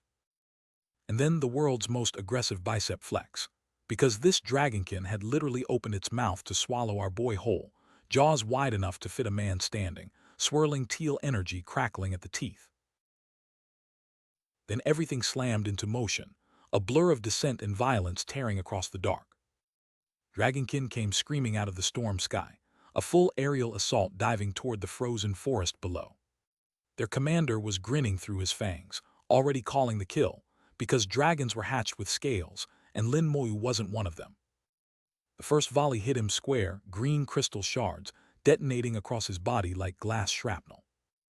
Our boy bit down and held, weathering every impact while they tried to bury him in raw firepower. Next thing Lin Moyu knew, there was a hole in his chest and blue blood pouring out, and his only coherent thought was pure disbelief that a measly level 30 human had just hit him with a level 60 skill. Buddy, you are way behind on the meta. A sharp slicing note tore across the air, white and teal energy arcs crossing each other in a violent blur. Lin Moyu hunkered down behind a massive blue crystal shield, bracing hard group defense, perimeter up. Because the sky turned hostile all at once, winged demons pouring down from a glowing orange sky, screaming for his head, ordered to overrun him before he could cast another spell. His answer came at terminal velocity, a green crystalline spear slamming down and shattering the cracked ground in a single magical blast. Somewhere behind the swarm, a horned demon commander lost his composure and started screaming for every mage in the damn army to fire at once. So they layered it on. A massive dome of golden fire magic bloomed outward, locking the winged demons inside a containment barrier of pure flame. Backup turned into a cage real quick. And there, dead center in the crossfire, stood our boy wreathed in his own swirling fire and ice, blue magic meeting enemy flame around him, not a hair out of place. Counter engaged. Magic phase initiated. Mage fire answered. A wall of flame tore through the jungle and caught armored demon square in the blast. Limbs and shadow scattered under the detonation, and that's when the human volley reminded every monster on the ridge what a real assault looked like. But Lin Moyu hadn't come to watch the show, and his scythe materialized in a grip already cold, because it was time to turn the dead back into his own army. Because the Dragonkin had registered one clean hit, the level 60 skill slamming a rune into his chest before his curse could even land. So our boy absorbed it the way he absorbs everything, and the killing intent that came next was so thick it bled off him in green fire. His scythe sang up, the undead general at his shoulder, and the order rang cold across the field, take the troops and erase them. 300 skeletons answered the call. That hooded commander stared down at the swarm pouring from the rift, and for the first time tonight, his red eyes looked worried. Because the dead didn't just rise, they marched faster, hit harder, fed on every kill, and the legions only grew stronger with blood spilled. One dragon knight swung a crystal blade right at Lin's skull, and a shield popped up out of nowhere, catching the impact so hard the knight cursed out loud at the rebound. Down below, one of the horned demons looked up, bared every fang in his mouth, and asked the only question on anybody's mind. What the hell was that? But the answer fell on him from above like a curse, dripping red across his visor. 3 more demons bunched up, armor grinding, one barking charge while another asked what kind of mage they had actually picked a fight with. One of them planted his feet and screamed a slam attack, hair lit pink, fangs out, going to brute force the answer out of the kid in the white shirt. Except the kid was already done being hit, and cyan light ripped out of him like a scream he couldn't hold in. Something was launched hard. Multiple armored figures started tumbling through the air backward, bouncing off shards of torn terrain as the blast wave kept pushing, refusing to let them fall alone. A demon screamed for everybody to scatter, no time to look back, just run. Which meant the spell was still expanding, cyan and green spiraling wide, swallowing the entire ground in a vortex that hadn't hit its peak yet. Standing a full head above his lesser demons, the horned commander surveyed his wounded ranks, and whatever comfort he drew from his own size was about to run out. One white-haired knight still had fight in him, lunging toward the horde with nothing but momentum and spite. 2 dragon knights dropped mid-charge, and the system practically sang Lin a receipt, a mountain of experience, plus a fresh stack of merit points for every dragon he put in the dirt. Merit for dragon kills was new information, and dangerous information, because it meant the dragon race had officially become his favorite grind. The merit counter ticked upward one more time, and a golden 4-star badge locked into place. 4-star second lieutenant, earned mid-swing, the kind of promotion that turned heads back home. Palm fronds and violet mana swirled around the victor of the field, one horned body cooling at his feet, the jungle itself seeming to bow. Lin kept walking, alone, toward the mountains on the horizon. He was a level 30 human in a forest full of demons and dragons who wanted him dead, and to him, that just meant nobody else was around to steal his kills. Then the sky cracked open in blue and pink lightning, and a voice tore through the storm demanding to know who was responsible. Lightning converged on a jagged tower at the end of a cracked, glowing road, the kind of stage setup that meant whoever showed up next was not here to negotiate. The horned commander materialized in a column of light, fury radiating off him like heat. Whoever killed his men was going to be flayed alive slowly, and with his king's full attention. Lin's expression didn't change. Demons and dragons working together was bad news for every human professional in the trials. Then his body was already moving before the thought finished, instincts sharp, the jungle blurring past him. A second later, An entire swarm of abyss demons poured down through a purple-lit rift, and somebody in the distance screamed the obvious. The demons and dragons were allied, and every human in the lair just became prey. Nobody in that forest knew it yet, but the weakest class in the academy had just walked straight into the Dragon-Demon Alliance's worst nightmare. Because to Lin Moyu, every demon he'd met so far was just one more corpse waiting to happen. He paused, head tilted, watching the chaos ahead with a confused half-smile. The brown bear and the horned demon weren't fighting each other. They were running together, screaming about a human in the area. Then something massive came screaming out of the sky, a giant insect the size of a wagon, slamming into the canopy hard enough to snap ancient trees like twigs. A soul-devouring insect level 40. The system tag was generous, but the real nightmare was the skill listed underneath: devour souls, which ignored defense and immunity entirely. These weren't bugs. These were death with wings. Lin Moyu's blood went cold. If these creatures ignored armor, ignored physical immunity, ignored universal shred, then no class, no shield, no passive on this continent could stop them. That was why the dragons and the demons were fleeing together, two ancient enemies united by a fear older than their war. Which meant the swarm crashing through the tree line was about to make the horned commander's reinforcements somebody else's problem. The cyan-lit figure stood over the rocky pass the demons had been trying to flee through and politely blocked the exit, safe once they left the territory. Not today. Cyan flames wrapped around Lin Moyu like a second skin, and his face went flat, cold, settled. Different race, different species, none of that earned mercy from him. Above the fleeing demons, a wave of cyan death bloomed in the air, Lin Moyu's undead legion crashing down on them like divine judgment. The horned demon and his wolf-armored buddy shrieked at each other to run, run. The exit was right there, terror leaking out of every syllable. The demon's cowardice bought him nothing, because the next attack came down like a curse from the dark itself. A monstrous cyan maw tearing through the air and slamming straight into his armored body with enough force to swallow a soul whole. Lin Moyu materialized at the forest's edge, cyan energy coiling in his palm, and every instinct screamed that something bigger had just stepped onto the board. Two horned demons came barreling through the trees, fury written across their faces, one snarling that he'd ripped the human apart the second they broke free of this mess. Which wasn't happening because above them the sky went black. A panicked voice cracked through the chaos. The swarm had them surrounded again, and this time there was nowhere left to run. So Lin Moyu cut off their exit himself, crimson chains erupting from his outstretched hand with a grin that said he knew exactly what they were planning. The chain snapped taut mid-stride, and both demons froze, eyes going wide at how fast the trap had closed around them. Except one broke free, the commander, blue gem blazing on his chest, shrugging the bindings off through sheer cursed resistance and shoving his subordinate aside to charge straight in.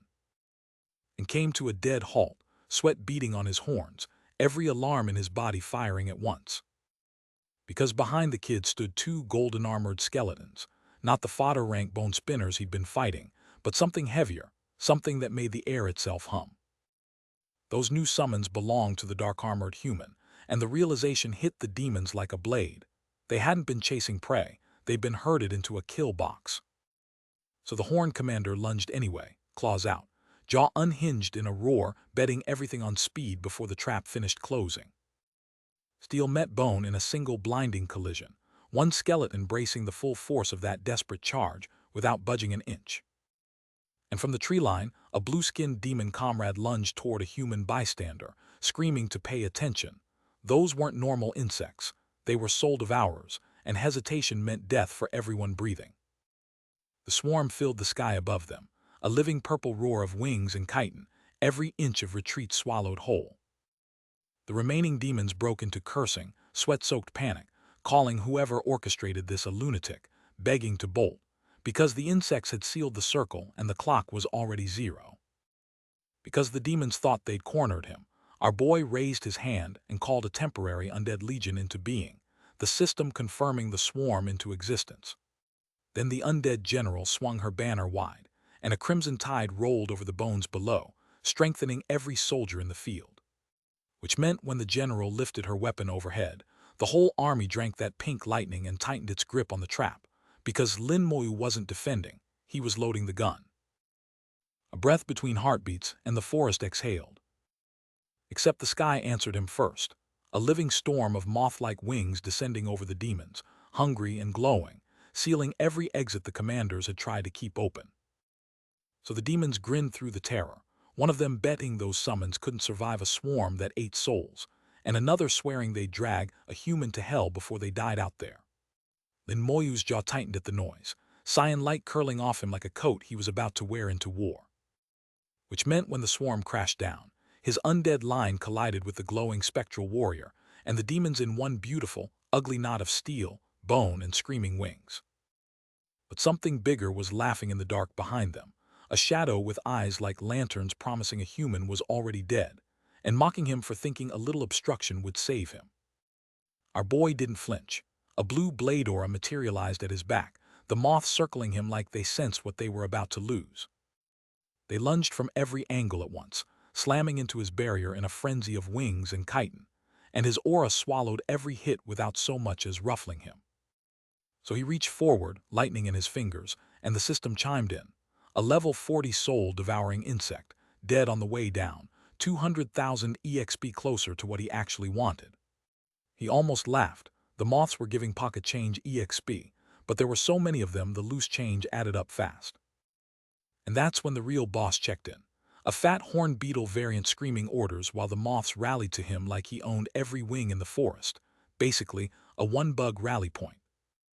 Which meant the swarm's counter wasn't claws, it was light, a Legion heal pillar flooding the air as the insects pooled their strength to undo what he'd done. So our boy answered healing with violence, summoning Skeleton Fang and launching a barrage of glowing bone spikes outward to shred the swarm where it stood. Lin Moyu carved through the moth swarm like a blade through silk, each kill ringing with that familiar system chime, 200,000 experience per corpse, and he was already moving to the next one before the light faded. 3 demons stood frozen mid-breath, sweat crawling down their faces, because the thing they had been sent here to punish had just treated an elite swarm like fodder, and none of them wanted to be the next name on the list. But the laughter in the dark didn't care, and a clawed hand descended from nowhere to write its verdict. Nothing more than a level 30 human, trash to be erased, a problem solved before it could spread. So Lin answered with the only language he spoke fluently, a storm of pink and red devastation ripping through armored knights, bodies torn apart and flung like leaves, and through the carnage his flat, almost bored request. He'd borrow their corpses now, thank you, because dead dragon knights still had one more use left in them, and a level 44 kill notification chimed like a receipt. The notifications didn't stop. They stacked and stacked, dragon knights falling, abyss knife demons detonating, experience and merit flooding his ledger so fast the numbers blurred together. Until at the top of the cascade, a golden badge materialized and pinned itself to his chest, 5-star second lieutenant, earned in blood. And the badge he earned. It blazed gold across the whole screen. That's how you know the math was broken. Then Lin Moyu answered them all at once, crimson lances carving the swarm into falling pieces, every shadow caught in the blast sent flying, the kind of ow-ee that makes you feel bad for whoever has to clean up after. He stood in the wreckage with blood on his cheek, and a face calm enough to ruin a grown man's day, already counting the numbers in his head, EXP piling up faster than anyone in this world had any right to earn. And that's when the sky broke open with a thunderclap that shook the treetops sideways. Something massive came diving through the storm, a manta-shaped shadow tearing the rain apart at speeds that no boss monster had any business matching, feathered head plumes cutting the downpour like a war banner announcing extinction. Then it unfurled fully, and chat, this wasn't a minion, this wasn't a captain. This was the thing all the lesser moths had been running from, green eyes like burning lanterns, antennae like demon's feathers, and a mouth dripping fangs meant for skulls. The system tried to warn him, soul-devouring insect king, territorial lord boss, level 50, 40,000 strength, 50,000 constitution, and a skill list that literally included the words ignore defense, ignore physical immunity, and universal shred. Yeah, this thing was custom-built to delete tanks off the server. Lin Moyu had been toying with this fight. That ended now, the kid cracked his neck, squared up, and told himself it's time to stop holding back. Because the proof was already scattered at his feet. Corpses of the swarm, wings and mandibles crunching under his boots, Things that looked unkillable 5 minutes ago were now just kindling. Except the boss had other ideas. It reared up, fangs bared, and a soul-shaking screech ripped through the air as a magic circle locked in beneath it. The screech became a wall of sound, a sweeping blue blast crashing down on the squad below like a tidal wave made of pure hurt, and every shield arm in the formation went up at once. That blast rolled through the line, and these warriors ate it standing, teeth gritted, weapons braced against the pressure. Which bought them exactly nothing. The impact shattered across the front rank, debris and light spraying everywhere, and the blue-haired captain staggered like he'd been kicked by a horse. So Lin Moyu answered with Legion Heal, dumping green light down on the battered squad and stitching their wounds back together mid-roar. Then his scythe woke up, cyan particles blowing off the blade like sparks off a furnace, ready to cut. And there it was, the thing the system kept screaming about, a level 50 territorial lord boss hovering behind him, massive enough to blot out the sky, and our boy just grinned at the size of the problem. But the real nightmare peeled itself out of the dark. A jagged, hollow-eyed face with a maw like a torn trench, roaring in the cyan glow, and a moth perched on its skull like a crown, revealing what this thing actually was. That little moth, the swarm leader, the queen sitting pretty on the monster's head like royalty watching its court. So Lin Moyu said goodnight, a pillar of cyan energy punching straight up through the earth, stone shattering, and the moths launched skyward like leaves in a hurricane, which forced the giant moth to spread its terrible wings wide and answer with its own column of blue-white destruction, debris spiraling around it like a crown of broken stone. One thin green trail cut through the dark between the blasts, a breath between two heartbeats. And that's when the armored soldier lost it, pointing at the moth with pure panic on his face because that sound, that was the soul-devouring insect king, and every instinct in him screamed run. The warning cut through every conversation on the field. The soul-devouring insects would eat everything, flesh, bone, magic, and leave nothing but a graveyard behind. The order was simple and non-negotiable. Run. Even the winged veterans broke formation at that, because the red box wasn't bluffing. 100+ dragon rank professionals had thrown everything at these things once and never come back. Then the king itself arrived, a fanged nightmare wrapped in moth wings, hovering above as blue energy spiraled into existence. Lin Moyu planted himself beneath it, a glowing cross of power drawn between them, and refused to blink first. His eyes narrowed, jaw tight, mind racing. The swarm corpses were already gone, swallowed, and if the king's carapace ate magic the same way, skeleton fangs might bounce clean off. The thing hit before the thought finished, a fanged shadow crashing down with weight no territorial boss had any right to carry. Our boy barely got his blade up in time, and even then, the impact alone screamed how outmatched he was. His shield shattered into glittering fragments around him, and the math got ugly fast. Holding this meant constant focus, constant fuel, constant skin in the game. One lapse and the armor just stopped existing. But the creature finally came down to his level, and a thin, exhausted smile crept across his face. But Lin Moyu wasn't running. He answered the threat the only way a necromancer worth his title knows how, one brutal, committed swing, all that stored fury erupting through his fist in a single pink-white crescent. The cut carved a wound through the air so deep the ground itself split, red and green shrapnel of shattered terrain scattering like the earth was screaming. And the insect king ate that hit, swallowed it with all those unblinking eyes locked on Lin, only to find the corpses it had stored weren't nearly enough to chew through what was coming next.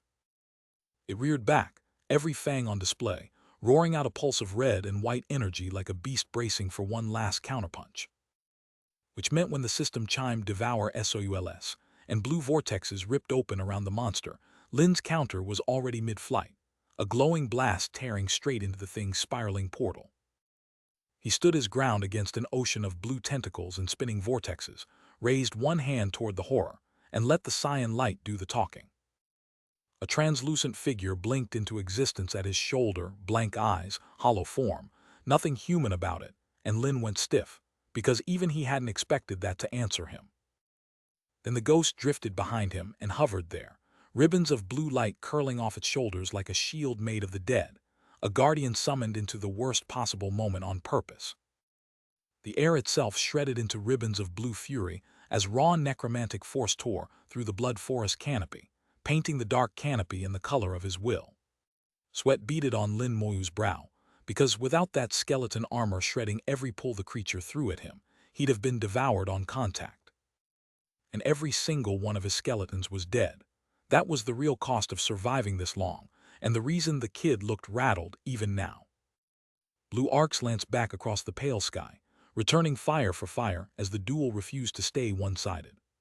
The horned territorial lord snarled back, gem on its forehead flaring like a third eye that had already chosen its next victim. Because if the insect king wanted a soul fight, our boy had a few souls of his own to lend. He charged in, fist high, blue energy snapping along his bandaged arm like something was ready to be unleashed.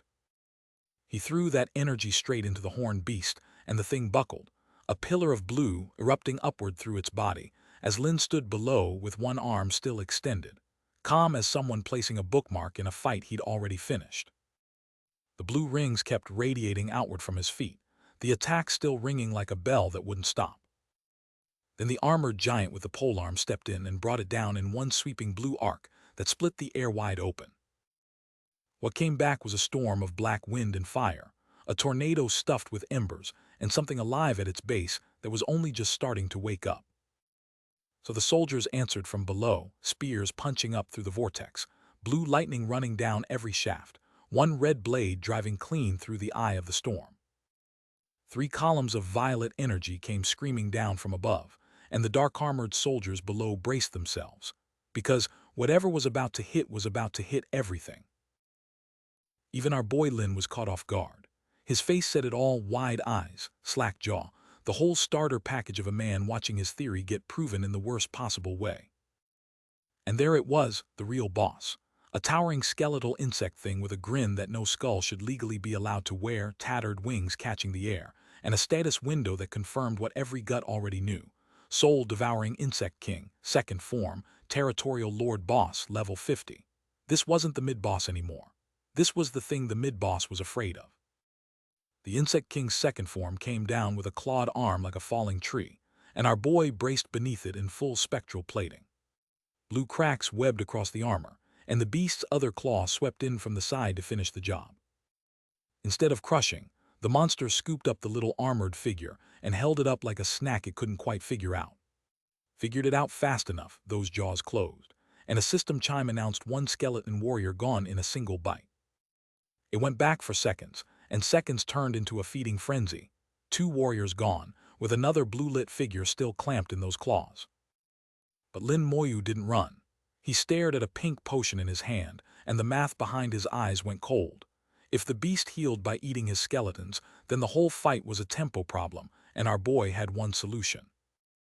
A skeletal hand punched up through the dirt inside a blazing blue circle, and right behind it came another, and another, and another, an entire skeleton army materializing faster than the monster could chew through them. Then something else rose from the ranks. Wild white hair, cyan eyes burning through the dark, and crimson nihility energy coiling around its frame like smoke off a funeral pyre.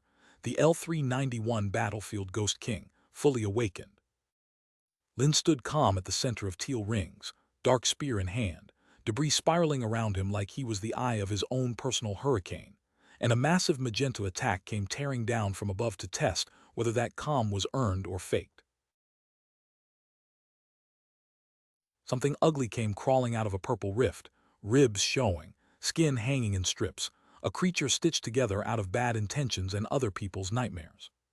It moved fast, faster than something that looked that broken had any right to, the vortex trailing behind it like a wound in the air that wouldn't close. Its head snapped back and it howled, not a battle cry, but the kind of scream that says the thing doing the hunting had just become the thing being hunted.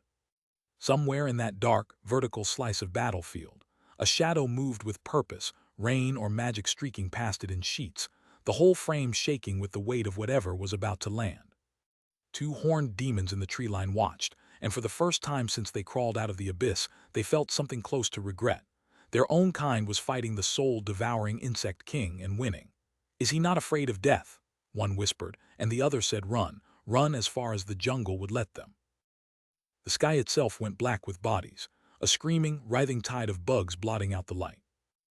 Our boy didn't flinch. He just grinned, teal eyes lit up like he'd been waiting for exactly this kind of overkill. Perfect timing indeed. But the swarm had a vanguard of its own, dark tendrils whipping down through the murk, fast as a killing intent. So Lin answered with bone. A colossal cyan structure, skeleton fangs, materialized around him in a cross of jagged menace, dark butterflies scattering off its edges like sparks off an anvil. Then he threw it. That bone-tipped monstrosity punched forward through the air on a one-way mission. His bone scythe carved through the dark swarm like a reaper harvesting a field, each swing scattering bodies and lighting the air in cyan streaks as the fodder learned exactly who they were dealing with.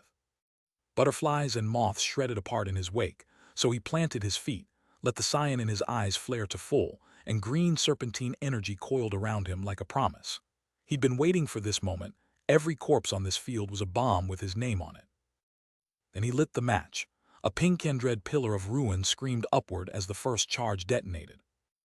Some horned brute tried to ride it out, caught in a vortex of crimson and black that tore it apart from the inside, and the thing screamed loud enough to curdle the air. That was just the opening bell. A red and white shockwave ripped outward in jagged lightning arcs, and everything in its radius simply stopped being alive. The whole field was his minefield now. Pure force tore the air apart, a jagged teal scream ripping across the battlefield. But the Insect King's horde wasn't finished. A white-haired swordsman crashed down through the energy, screaming for his allies to swarm the kid and leave him nowhere to breathe. Which was exactly what Lin wanted.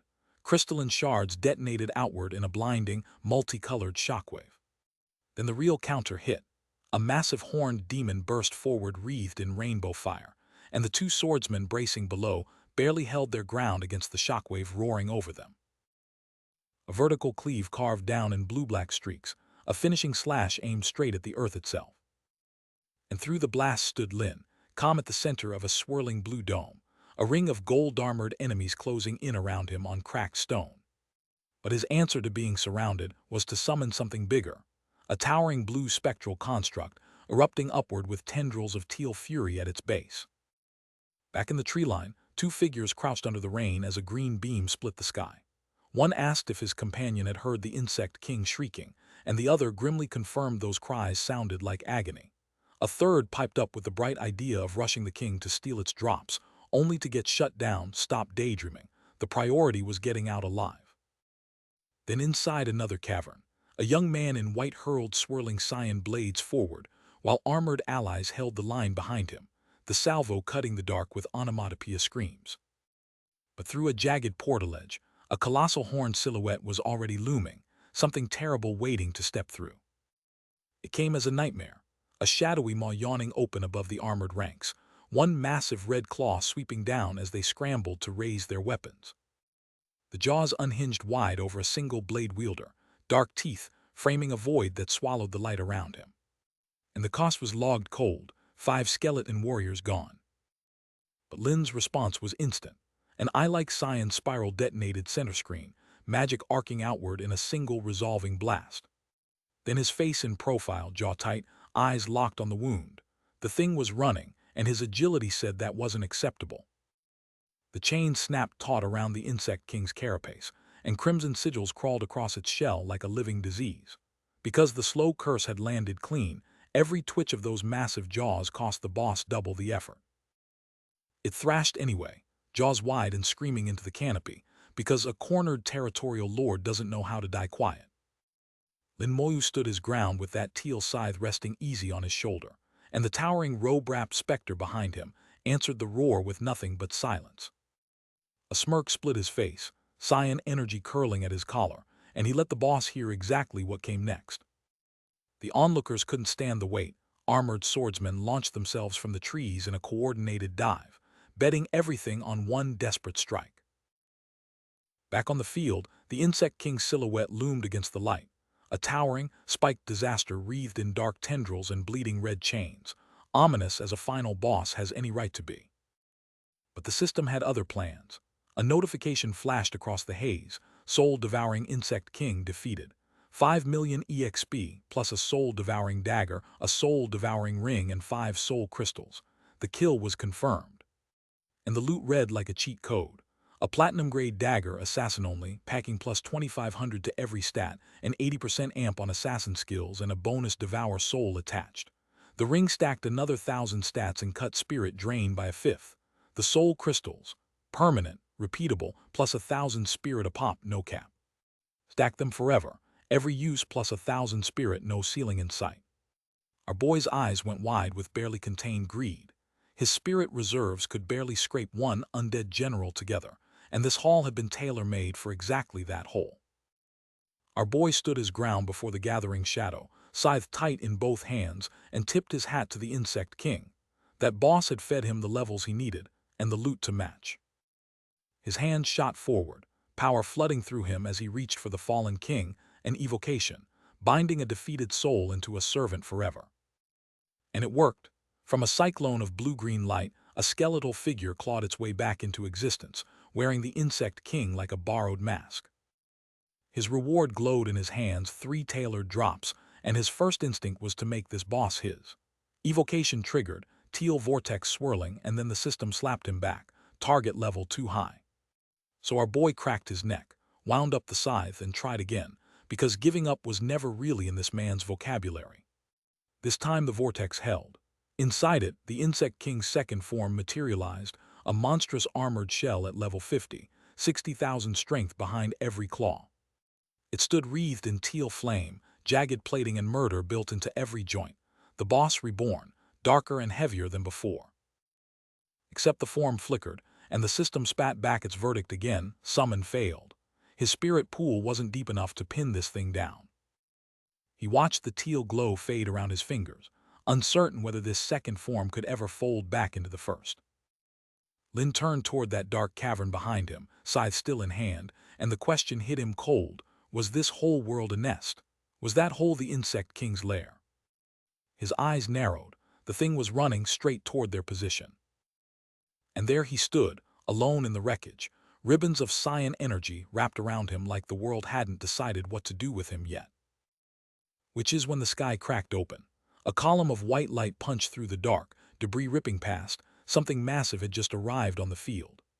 Sweat rolled down his cheek. A world-level boss, right here, right now. Across the ruined field, the fight hadn't been kind to anyone. A tall woman with red eyes and purple-toned skin sat slumped against the rubble, armor cracked, stockings torn, every line of her body screaming that her own battle had cost her everything she had. Back at the insect lair's mouth, jagged rocks and clusters of pale eggs clung to the walls like a warning nobody had heeded. Deep inside, something massive and toothed was waiting to be born. Then the status window hit and the room went cold. World-level boss, level 51, 100,000 spirit, 100,000 constitution, and a skill kit built entirely to ruin a necromancer's day, soul devour, soul explosion, soul freeze, rapid hatching, plus a passive damage reduction that laughed at everything Lin could throw. Even bound, that tooth maw filled the frame like a nightmare on a leash. Our boy stared it down with wide eyes and a bead of sweat he'd never admit to. Yeah, chat, those attributes were terrifying, and he knew it. The binding snapped, and the insect mother climbed into the light, a towering, feathered antenna horror with a humanoid torso, a segmented belly and limbs built like scythes. An arrow pinged uselessly off one antenna, and Lin stood at its feet with his Thanatos glowing green, looking very, very small. The kind of frame that tells you the scaling debate is over. He didn't wait for it to posture. One clean cyan arc from the scythe, and the shell cracked, fragments spraying like cheap confetti. But the boss wasn't alone. A soul-devouring guard burst from the floor, level 50, 50,000 constitution, 70% damage reduction, and a spirit shield wrapping it like armor. The thing hit the ground hard enough to shake the cave, and Lin's grin died on his face. So he answered with what he had. Blue energy cracked across his frame, spectral armored figures stacking in behind him, and the whole legion lunged forward like a thrown fist. What came next wasn't an attack, it was an extinction event. Blue soul energy detonated across the cavern, the guard caught dead center in the blast radius, and the label soul explosion burned across the battlefield like a verdict. Even his own skeletons caught shrapnel from the soul blast, spiked armor undead staggering in the fading light, damage ticking across the whole formation. This was the trade-off, an AoE so nasty it didn't politely ask its own army to step out of the way. So Lin reached for the heel. That ornate mace head lifted high, pouring light back into the formation, the legion heel rolling across the line like a tide coming back in. One breath later, the skeleton stood tall again, green eyes burning steady in the dark. Army restored, momentum back in his corner. A bead of sweat rolled down his cheek, and he let the truth land. Old him would have folded after a few more rounds of that. This version barely blinked. Because his swords were already drawn, his army already healed, and above them a massive blue skull of gathered energy was yawning open for the next cast. The mother wasn't done, and neither was he. But the insect mother wasn't alone for long. Armored riders crashed through the lair's energy barrier in a coordinated assault, blades out, driving straight at Lin Moyu. A second wave of blue energy slammed against a dark angled surface, and the shield trembled, and the kid had no idea how to break through something that looked absolutely impenetrable. Because while he was solving that puzzle, the real nightmare was happening behind him. Grotesque pinkish insects with mandibles and segmented bodies were swarming out of the dark, feeding to replenish both the mother and her guard. Dozens of armored warriors churned upward through a spiraling vortex of blue energy, pouring through the formation like a tide, reinforcements, summoned, converging on a single target. And that target chat was him. Lin Moyu's eyes narrowed, sweat beating on his cheek as the realization landed. He'd just gone from hunter to hunted. One of his skeleton captains stepped forward with a feathered helm and answered the threat the only way it knew how, unleashing a swirling blast of icy blue soul freeze that lit up the whole chamber. And for the first time in forever, a system notification hit Lin like a gut punch.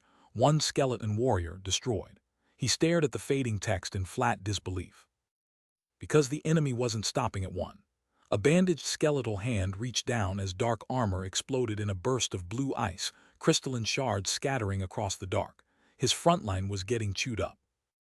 So Lin Moyu raised his hand, channeling a clean wave of blue energy with a focus he didn't used to have, and answered ice with ice. Because Lin Moyu didn't come to play defense, he answered with both elements at once, fire and ice colliding around him in a maelstrom of raw magical pressure. Shards of blue ice screamed across the dark, hammering a swirling barrier of red and blue energy hard enough to crack the air itself. So he pushed deeper, thrusting his hand forward to unleash skeleton fangs, a new tool for a fight that kept demanding more. The ice barrage kept raining down, every spike striking the enemy's glowing shield and rippling it like a pond under hail. That relentless assault was enough. 12 skeleton warriors shattered apart, their dark armor split by ice crystals punching straight through. Lin Moyu stared at his glowing hand, calculating his next move. Could Soul Blaze punch straight through that shield? Lin Moyu stood calm amid the carnage, scythe in hand, while a colossal blue dragon spirit unfurled at his back like a second shadow. His smirk cut wide. The boss had started sweating the instant Soul Blaze flickered to life. And yeah, this one was landing clean. Every hit was a pressure test on a class the world had written off as dead weight. Then he let the skill name do the talking. Soul Blaze detonated at his feet, swallowing the lair in a spinning blue vortex that screamed one message: the underdog had teeth now. The blast hit like a freight train made of light, pure cyan devastation, tearing through everything dumb enough to still be standing. And before the dust could even think about settling, a second named ability tore out of the ground. Soul Freeze erupted in a crackling dome, locking the field in place, because one nuke is never enough when you're proving a point. A jagged dark mass burned cold inside a halo of cyan flame, crackling with power that didn't belong to any ordinary class. Our boy cracked a smirk, stepping forward with his shoulders set, because now it was his turn, and they were about to find out why. His gloved hand lit up with blue energy crawling along the fingers, crystal dust swirling in his wake as he prepared to swing. Then the world blurred, everything shifting in a single violent motion. And just like that, the noise stopped. Lin Moyu stood over the misty treetops, realizing the Insect King's scream had finally gone silent, and wondering who the hell had ended it. Nobody had answers, only dark clouds pressing low and a quiet, uneasy question hanging in the air. Because the answer was written into the earth itself. A jagged crater carved clean through rock and forest, debris still drifting in the air like the wound hadn't finished breathing. And standing at the edge of that ruin, the Dragon Professional Squad, horned, armored, built for hunting things that shouldn't exist, finally looked like prey. Their entire territory had been turned inside out. An entire nest of soul-devouring insects collapsed by a single blow. The horns and the red eyes gave him away instantly. This was the kid who just flattened an insect king. But standing here now, even our boy didn't have a next move. Ahead of him yawned a chasm so dark it looked like the world had been split in half, and every instinct in him screamed to investigate and to run. Which meant he walked forward anyway, and the abyss answered with a burst of raw purple fury, a detonation so violent the air itself split open. The world tore sideways, and the vision broke apart into nothing but light and static. 4 cloaked figures stood on a cracked ledge overlooking a black gulf, and their conversation pinned the location down, Jiajing Academy, deep inside Genesis Institute, staring down at something they weren't meant to see. Back inside the academy, 3 figures stared into the bright unknown, reacting to something the rest of us couldn't see yet. The dark-cloaked figure launched himself through the air like a living projectile, every fold of that ragged cape a flag of war against the shattered rocks. Then the world itself seemed to stutter, raw cyan energy spilling across the frame like a wound torn in the side of reality. That swirling torrent of soul force crashed into the horned beast head-on, and the monster staggered backward, as if an invisible god had just backhanded it across the jaw. One pale grub creature went tumbling down into the dark, ragdolled by the shockwave. Lin Moyu's blade ignited with crackling blue-green soul energy, his eyes locked on every enemy still standing. Because this was his class, and he was about to give them a full taste of what it could do.